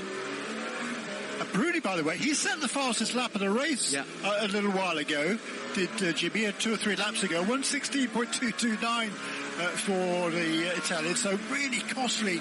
I mean, they got the wave around, but then they didn't get their pit stop done fast enough and did not get back out onto the track before the leaders came past. Yeah, so they're still the first car off the lead lap. What a manoeuvre by Philip Eng. Basically just got through, and that was like a motorcycle pass. You get up alongside and then you come off the brake to basically tell the rider, in that case, I'm here, you're going to have to give me room. Off the brake, turn in, back on the brake. Brilliant stuff. And Conor De Filippi is up into second position now as Delatraz has dropped down to third place. Mathieu Jaminet has closed in as well. Jaminet is on the move. A 19.1 last time around was the fastest of those cars. Final pit stop time, maybe. Wow, this is going to be tight. 44 minutes. That's right. Can they do 44 minutes, Jeremy? Okay. Yeah, just about. Yeah, but yes. Inter-Europol, sorry, I should have said. I got too excited. Tom Dillman for Inter-Europol. The AO Racing, Matt Brabham, 99, came in, and Paul di Resta in the number 22. By the way, the other United Autosports USA car, the number 2 car, is back out from behind the wall, obviously many laps down. That car is back in the pits with Ben Handley behind the wheel and presumably going back into the fight. Just see the Wins car coming down now. No action for the coming together of the Richard Mille and the AO Racing second place car in class. Right, okay. That's fine. Retirement, an official retirement for Conquest Racing. That was the car that was stuck in the pit lane for a little while. Felipe and BMW 24 from BMW 25 coming off a BMW coming off a second place at Japan at Fuji a weekend ago. Shea Adam has pit stoppers from the front of LMP2. Mikkel Jensen and Conor Zilic in from TDS and ERA. Shea.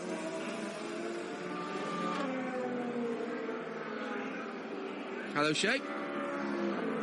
Fuel saving on the part of Mikkel Jensen, or spending a little bit more fuel on the part of Conor Zilic. I don't know, but it was fuel and tires for both of those drivers. Get to the end of the race.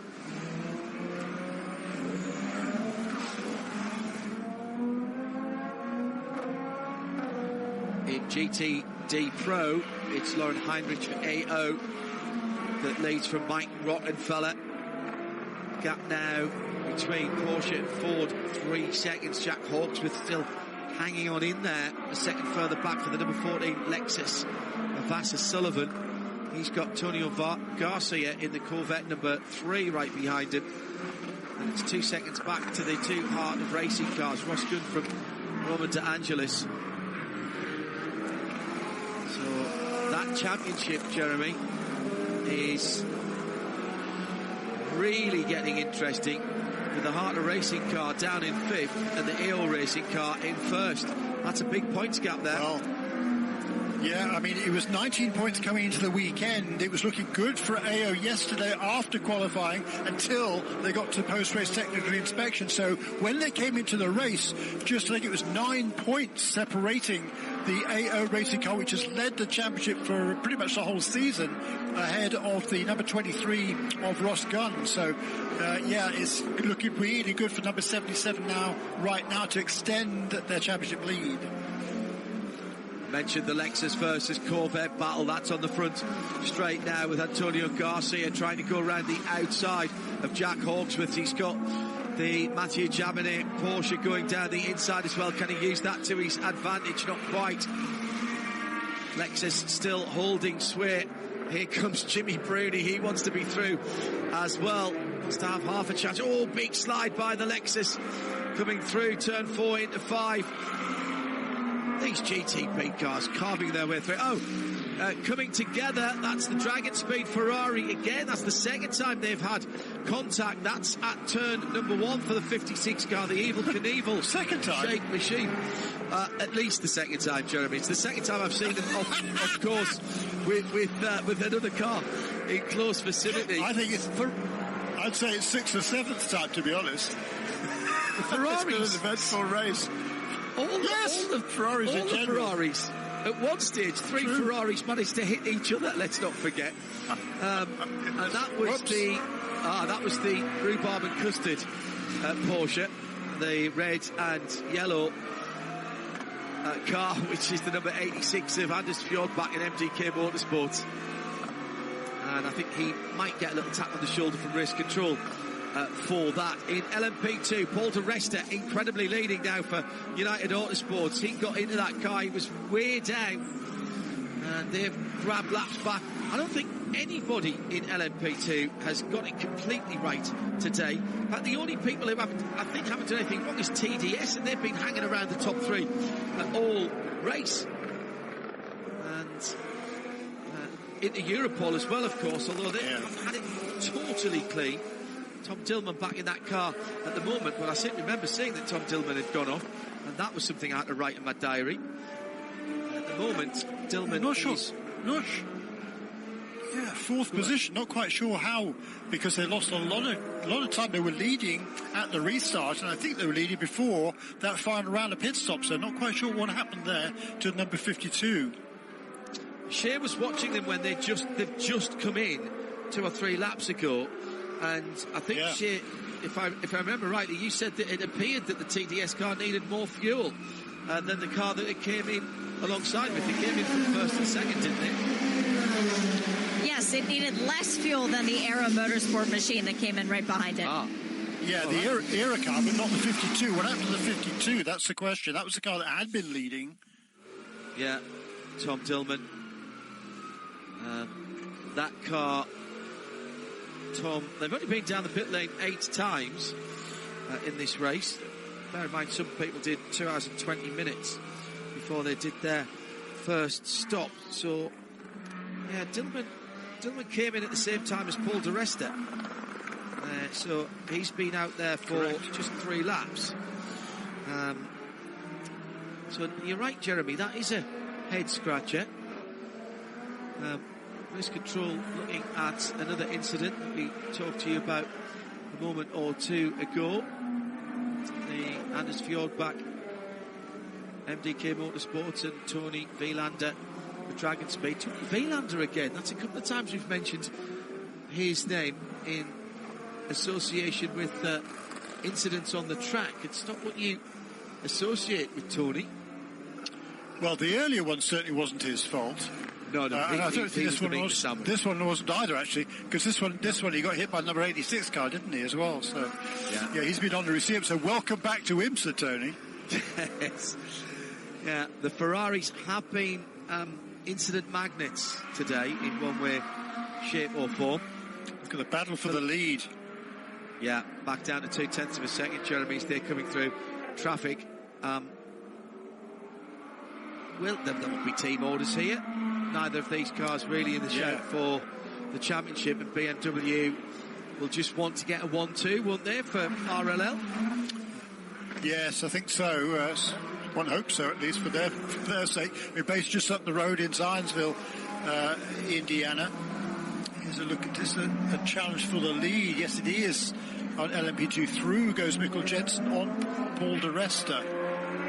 So that's a change for the lead there. Last time by.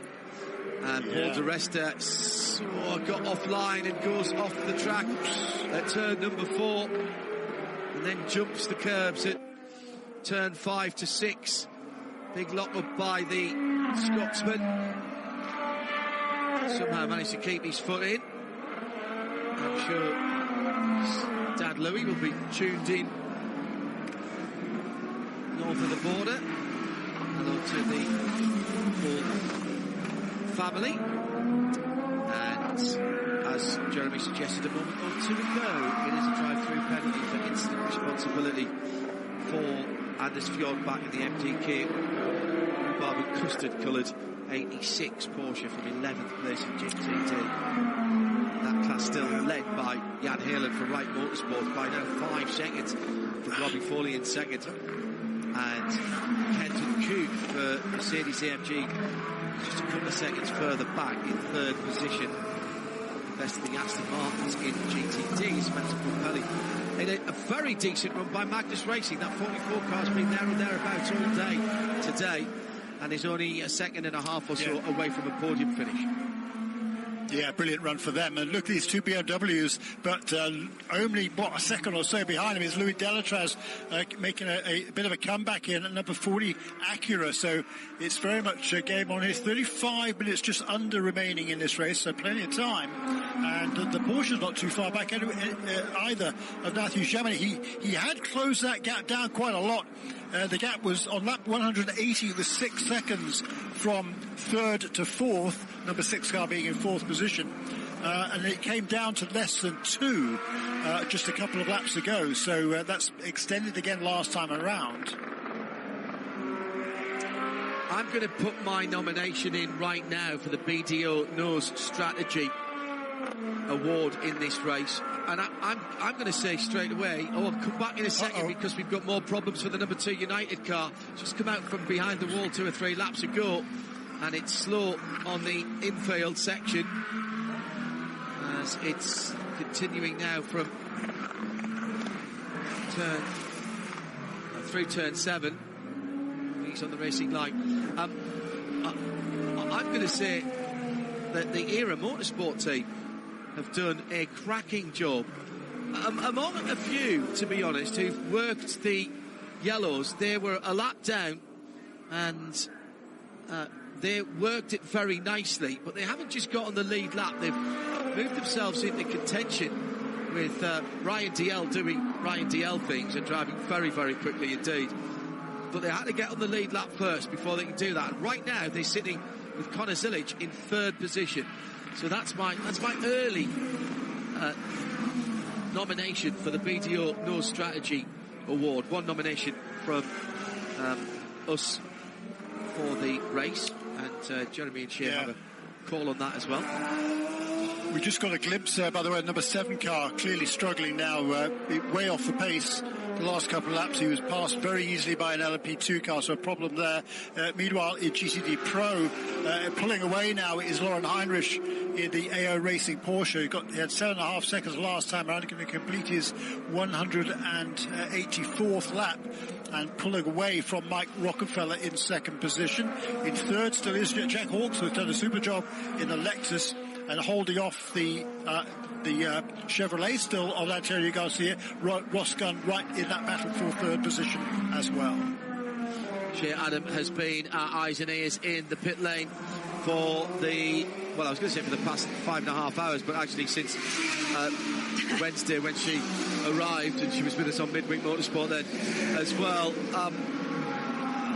One of the reasons I don't work in the pit lane very much anymore is that I don't like to have to go to people like Roger Penske and ask him what's the problem with his championship leading car, and you've just done that, haven't you?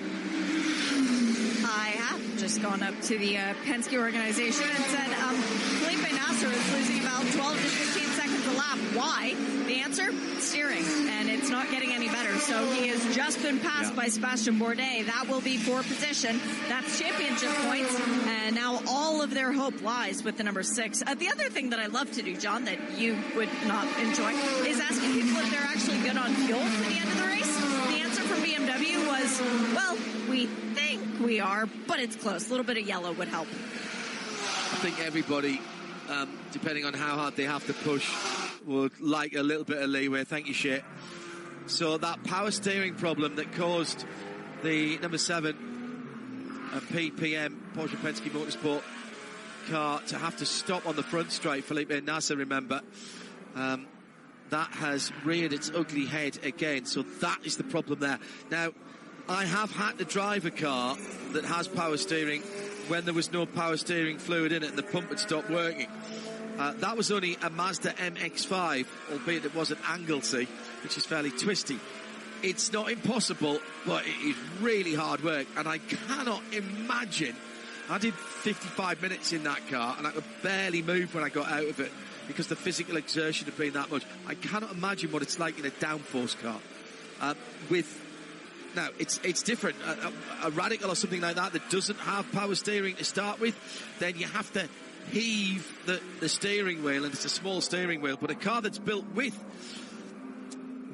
power steering, then that makes life much more difficult. Now, there's a problem for Paul di Resta in 4th position.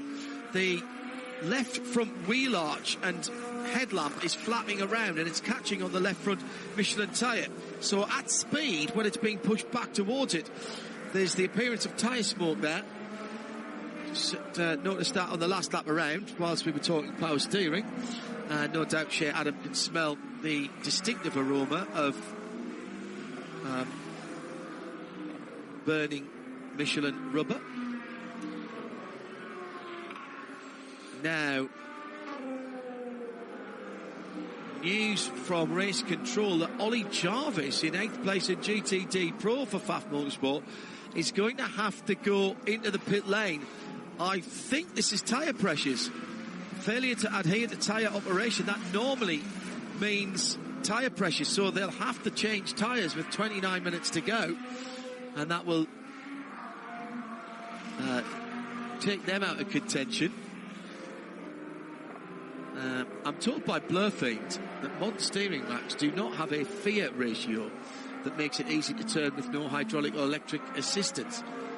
You can turn it, you won't need an arm day any time at the gym. And the Kenya Bull 75 Sun Energy 1 Team 75 Munich-based car goes around on the grass. That was Chazzy Mostert.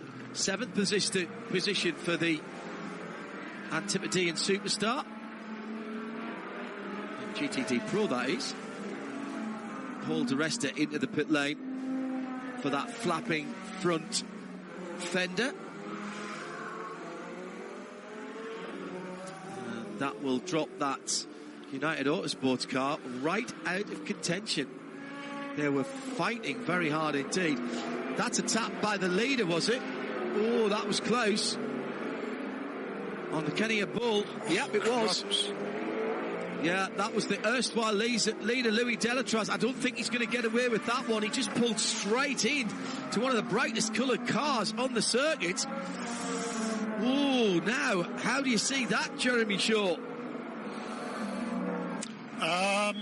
Well, the responsibility is on the overtaking driver, and yeah, I mean, it's pretty clear, wasn't it? He didn't want to get held up to going through that corner. Yeah, he wasn't there, and it's a question of, well, he's gone round the outside. He's alongside him. Does he come back in front of him, though? That's the question. We've been seeing this all day. Do you know what? That I think that might go to a racing incident. If I was Chazzy Mostert, I'd be aggrieved because I was having my own little fight. Yep. But we've been seeing all day today about the virtually no difference or advantage, in fact, for GTDs in the slower and medium speed corners in terms of corner speed, as we've got a penalty coming through for the incident between now this is interesting. So Paul di Resta, there was contact between the Era Motorsport Conor Zilic car and Paul di Resta when they were fighting in the front of the field. That's what's damaged Paul di Resta's car and sent him into pit lane, and Conor Zilic is going to get a drive-through for that. So that great run back from Era Motorsport is coming to an end because they need to come down the pit lane. So that was the battle for position at the sharp end of the field. It's not helped Paul di Resta, of course, can't give him the position back. So Tom Dillman from Inter Europol will move up to second, and Felipe Fraga will move up to third. Yes, he will. Now, well, that again, side-by-side contact. That was just the secondary contact that damaged the front wing on the 22. It's getting feisty now, Jeremy. We were praising all the drivers for how good they were earlier on, and I still think Era did a good job to get themselves back into the fight there, but that is going to be all work for nothing.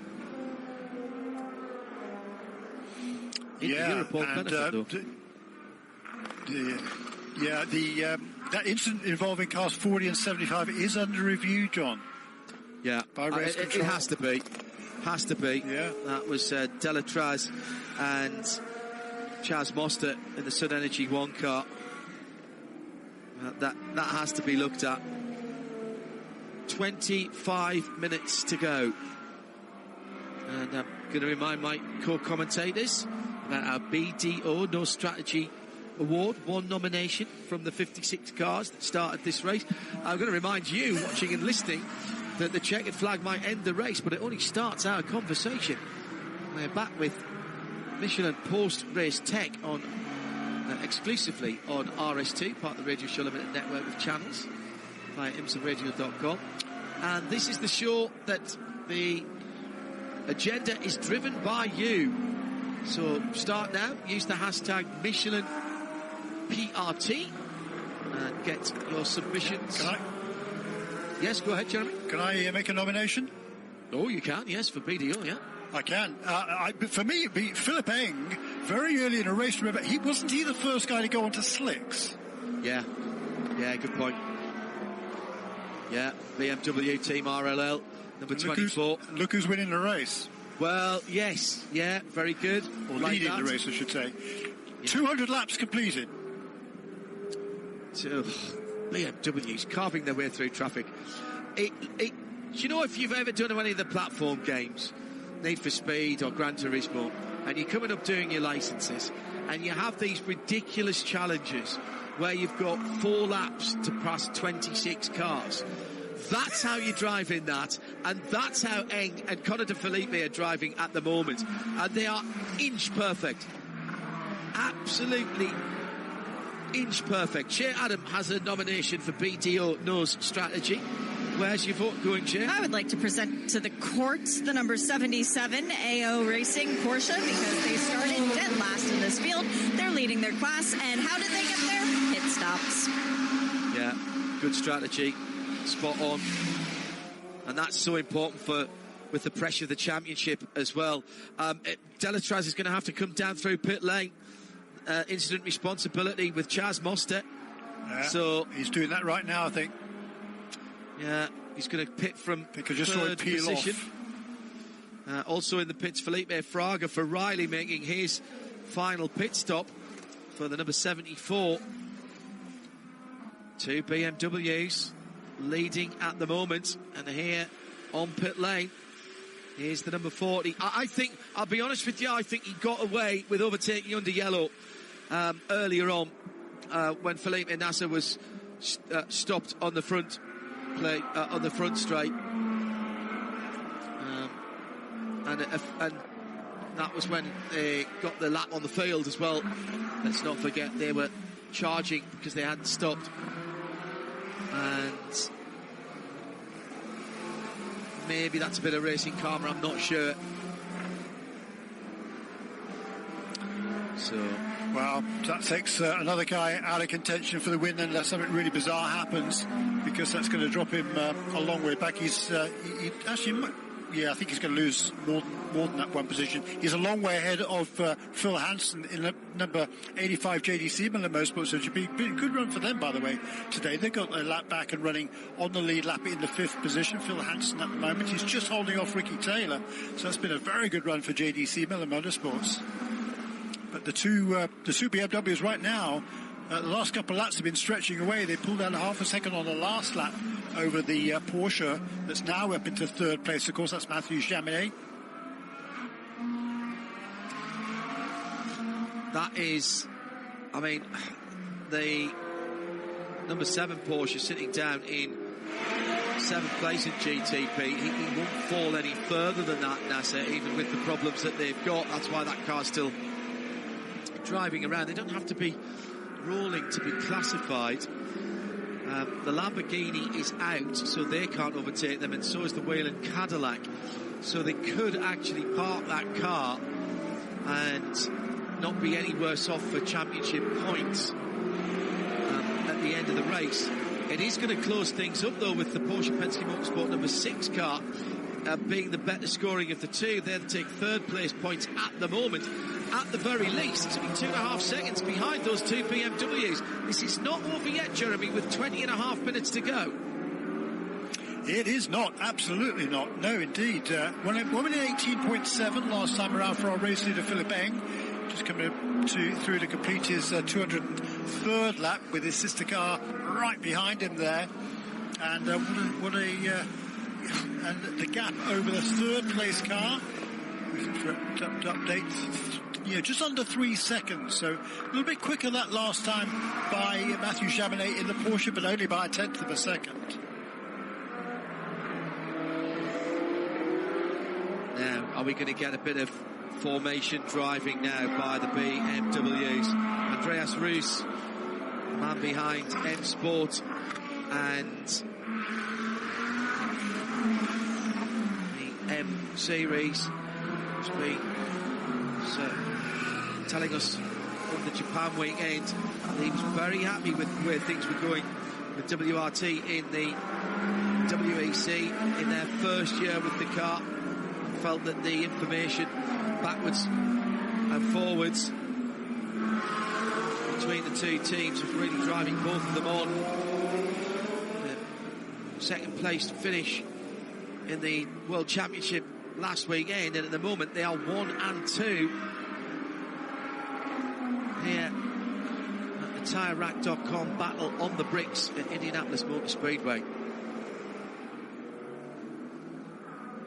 Through traffic again. These laps click off very, very quickly. We're over 200 now. Now, tell you what, another team's had a really good run is that JDC Miller Motorsports entry, John. Yes. Talking about strategy, I mean, they're now running in 4th position for Phil Hansen. They spent quite a bit of this race a lap down to everybody else, so it's been a tremendous run for them, and holding off Ricky Taylor here. In fact, last lap around, Phil Hansen was the quickest car on the track. Actually, not by a gnat's whisker. Jimmy Bruni, who was a lap down, was fractionally quicker, but Phil Hansen was half a second quicker than the race leader. That's a very good shout, Jeremy. We don't have to Who's running super consistent lap times, by the way, is the race leader is now. Philippe Eng, 18.6, 18.7. The last 5 laps have been pretty much the same for our race leader, caliber 24, Philippe Eng. Lauren Heinrich with time in hand over Mike Rockenfeller. 10 seconds the gap back to the second place Ford.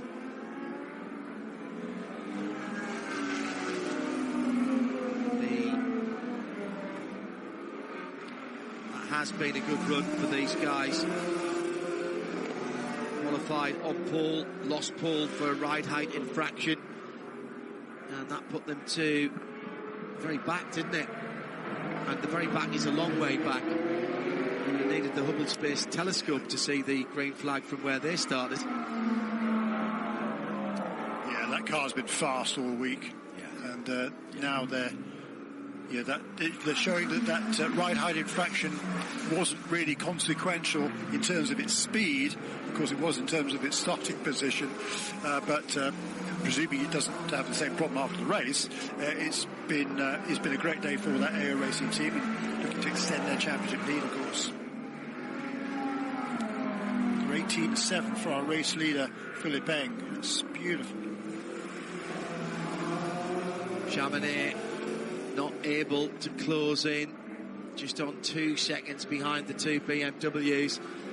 Interestingly, though, he's got Bourdais between him and the 2 cars. Oh, and a moment or two ago on the front straight, more side-by-side contact. That's a Tower Motorsport Charlie Eastwood driven car, and I think the car that he ran into was the MDK Motorsports machine with Anders Fjordbot back behind the wheel.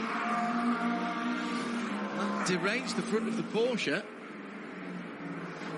Remember, checkered flag ends the race. We start the conversation. Michelin post-race tech. Let's have your questions, points arising, observations. Have a rant if you want. Hashtag Michelin PRT. The whole show agenda is driven by your input, and it's live once we close down the international TV feed. Switch over to imsaradio.com and RS2 for Michelin Post Race Tech. Hashtag Michelin PRT to @IMSA Radio. We'll grab some interviews, run through the points, and Shane, Jeremy and myself will be on hand to break down what we've seen in the last 6 hours. It might take us another 6 hours to go through what we've seen in the 6 hours. In fact, I think it would probably take us 12 hours to see what we've seen in these 6 hours. It's true. Hey, look who's looming behind those 2 BMWs. Yeah. It's the number 01 Cadillac of Sebastian Bourdais. He's closing on those 2 BMWs and holding at bay, so far as the BMWs are concerned, that 3rd place Matthew Jaminet. Amazing job by that Ganassi team to get that car back out again. They lost they lost 4 laps, but it's been a really good comeback. I think he's bringing Jaminet with him. if I'm honest, because it's now down to 1.3 seconds. The gold-fronted car, of course, is 3 laps down. That's not in the fight at the moment. And, however, he's not in the fight, and he's not going to improve his position either, because Jimmy Broom is 2 laps ahead of him. And, well, Blur Fiends just said when I was said, if you want to have a rant for post-race tech, does it have to be about racing, or can I rant about anything? Can we keep it to racing, because at least it means something that we are mildly enthused and informed about. If we start to get on the politics or religion or anything else, we could all be in big trouble in here till after midnight. Across the line, I'm looking at the virtual fuel tanks, Jeremy.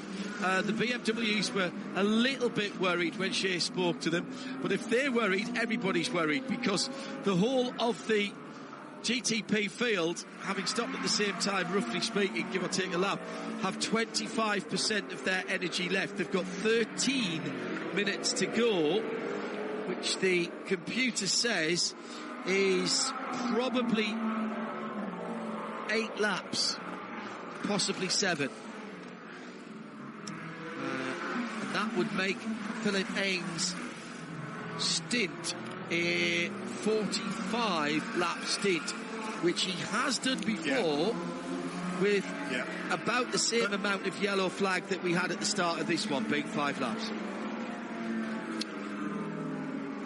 Right, he had 5 laps of yellow before he went green, and that should be about right. I mean, assuming they got that everything brim full on that car, it should be okay. It's certainly tight, but it should be just about okay. We went green with what, 5:04, so 56 minutes remaining in this race. It's tight. I mean, that's why they're running 18s and not 17s. Or even 16s, as just the fastest laps of the race. But it's something they certainly have to manage, John. Let's put it that way, and they manage it very, very well. I mean, again, super consistency. 1:19.0 last time around. The previous lap was 1:18.9. The previous lap was 1:18.7, which most of the previous half dozen laps were as well. So they seem to be managing it right now. But look, again, there's that Porsche that's not out of it by any means. It's the closest it's been. But still the fastest car on the track, by the way, has been Phil Hansen on a regular basis. Yeah, that's a great run back from JDC Miller. The second best Porsche in the field at the moment. Another technical penalty coming through, and this is for the Acura ARX06 of Ricky Taylor, the number 10 car.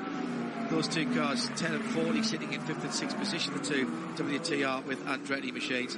And that's overpowering the car with that V6 engine. How do IMSA know that? Well, they're taking real-time measurements from a torque sensor on the drive shafts of the car with IMSA's own measuring wiring loom, the logging loom. And they're seeing that all the time.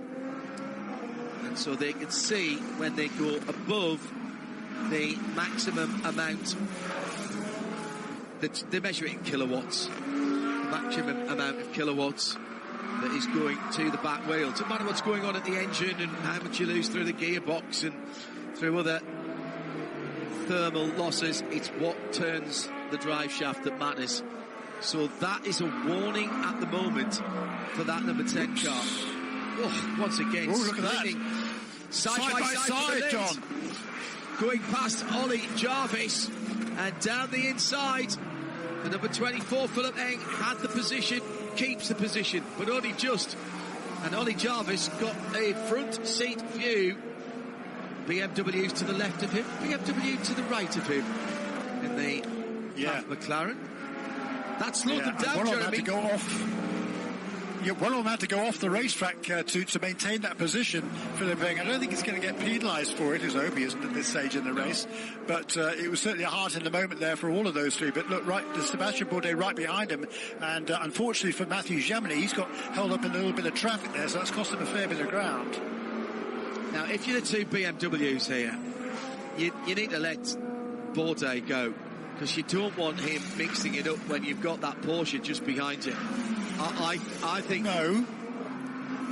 Or are you happy keeping him behind him? Well, in terms of that, he's a buffer to the Porsche. Yeah, but if he decides he wants to try and overtake,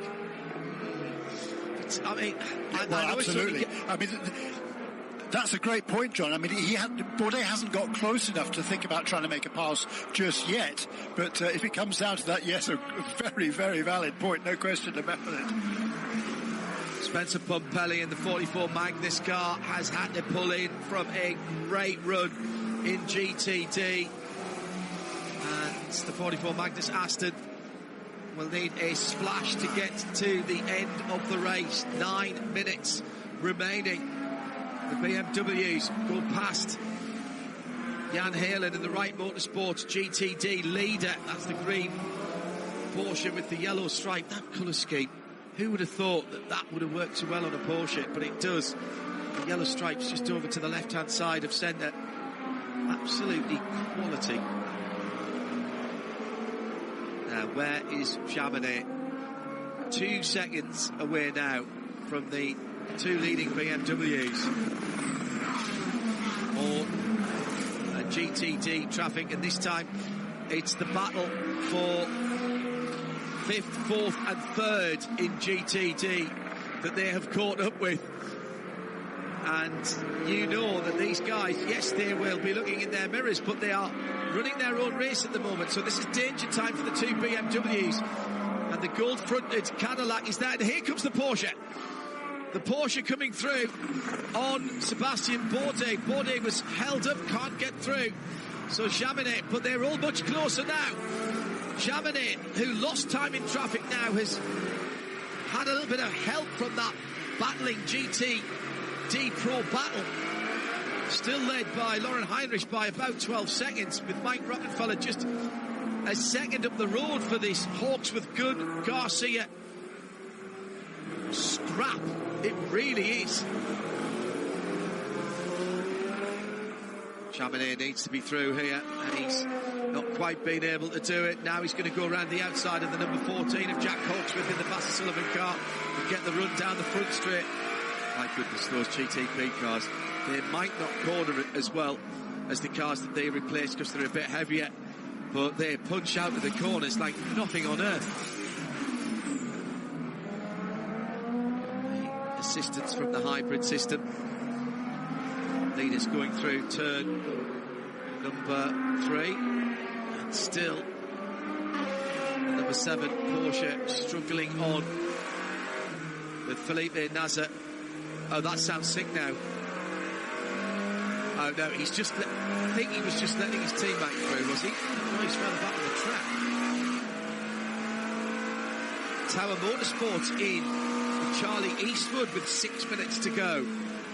Well, that's a bit of a worry for all of the other P2 cars. Charlie been out for 33 laps. He was the first to stop, but not by much. Yeah, but he was in. I mean, all the other contenders came in with around about 45 minutes to go, a little bit under. So he was in before that. So yeah, he definitely needs to stop. That's yeah. He was a lap down in any case. Yes, indeed. Do we only have 4 P2s on the lead lap now, down to Matt Braverman, AO Racing, Spike? Yeah. 8 official retirements now.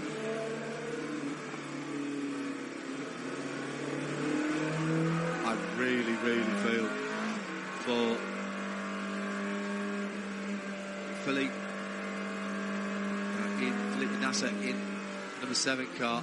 He's actually now taking his left hand off the wheel and resting it down the straight, because obviously there's more right hand corners than left, and his left arm, his pecs, and all the way across his back, his deltoids, they will be aching. Fair play to them for keeping the car out there, in all honesty. There's no need. 2 BMWs coming to the end of lap 215. 4 minutes left on the clock.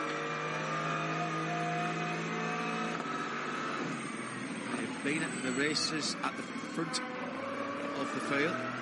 Been out for just more than an hour. And still the battles continue. Ross Gunn for Harter Racing trying to get more points for their championship challenge. Jack Hawksworth right ahead of him on the front straight now. Yeah. And the Aston Martin got past the Corvette, didn't it, about 10 laps ago? I must have glossed over that. He did it about 10 laps ago, so up into third position in that class.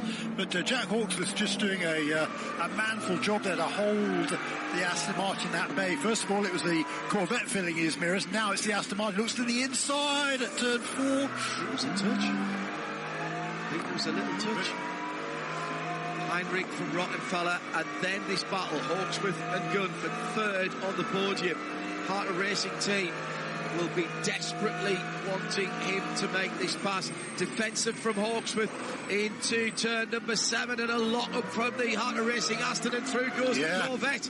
And that's the problem when you're in a battle pack like this. You're having an exchange, fighting with the guy in front, and the guy behind says, "Oh, thanks very much, I'll have that position back."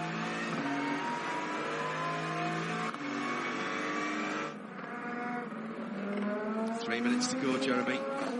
BMWs have not been challenged. 2 more laps. Yeah.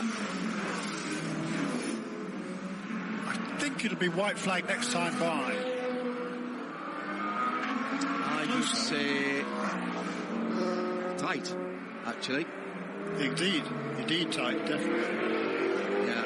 And the Porsche's only, look, the Cadillac's right there, and the Porsche is only 1.6 seconds behind the second of those 2 BMWs. So we've got 4 cars pretty much nose to tail, separated by just a few car lengths, and they head down into turn 7 for the 217th time. Chamonix's not really managed to get much closer than a second and a half to the BMWs. Now, as you said, he's had either the help or the impediment, whichever, of the Cadillac in that position. Does it help Cadillac to keep the Porsche away from the back of the BMWs? I don't think so. So there's no. Well, they don't want the Porsche. They don't want the Porsche to get maximum points. That's for sure. Oh well, that's true. Yeah, side by side again. This time, the third position in the GTD Pro, and this time it was the Corvette alongside Jack Hawksworth. I think Jack Hawksworth struggling for a little bit of rear grip in the Lexus, and maybe, just maybe this time, Ross Gunn then can make some advantage in this contact at turn number 13, and Hawksworth is off the track. And through goes the Corvette, and through goes the Aston Martin. Oh no, the Aston Martin's on the dirt as well, and gets slowed down, and that is absolutely not what Harter Racing wanted. No white flag. No. For the BMW, so it will be this time by, as the BMWs will go on to lap number 218. Yeah, in fourth position, again, Phil Hansen. The gap from him to the third place car of Mathieu Jaminet was 24.6 seconds a dozen laps ago. It's now down to 17. Really good run by that number 85 team. And it is the... Here we go. White flag. And it will be JDC Miller Motorsport who take the BDO Nose Strategy Award. That was a great shout from Jeremy Shaw as they have fought their way back from a lap down and just kept on trucking, used the yellows as they could. Honourable mention to the BMW number 24.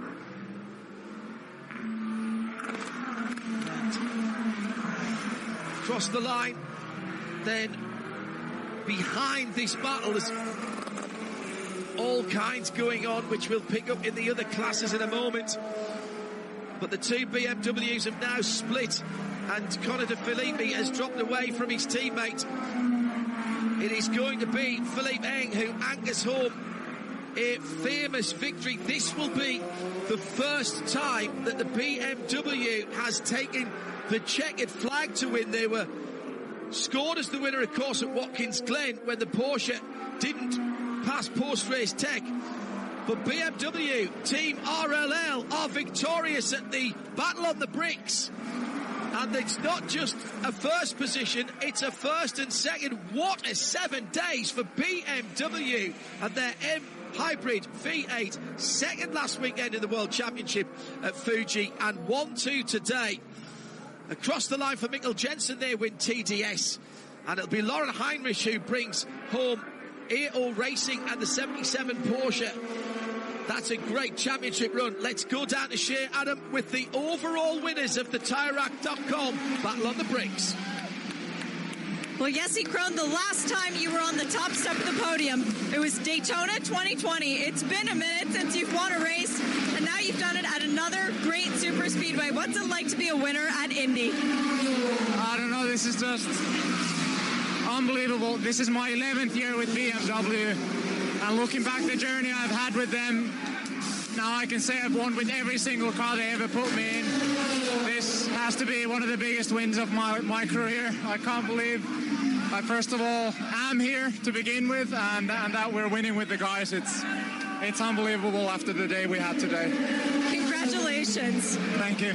Not only is this the first win for the 24 BMW, it's the first ever trip to the podium for this number. Really incredible. That is a stat. Just to confirm the unofficial results as the cars are coming down on their slowing down lap. It is BMW 24 from BMW 25. And then the number 6, Porsche Penske Motorsport. Jeremy's doing some quick arithmetic.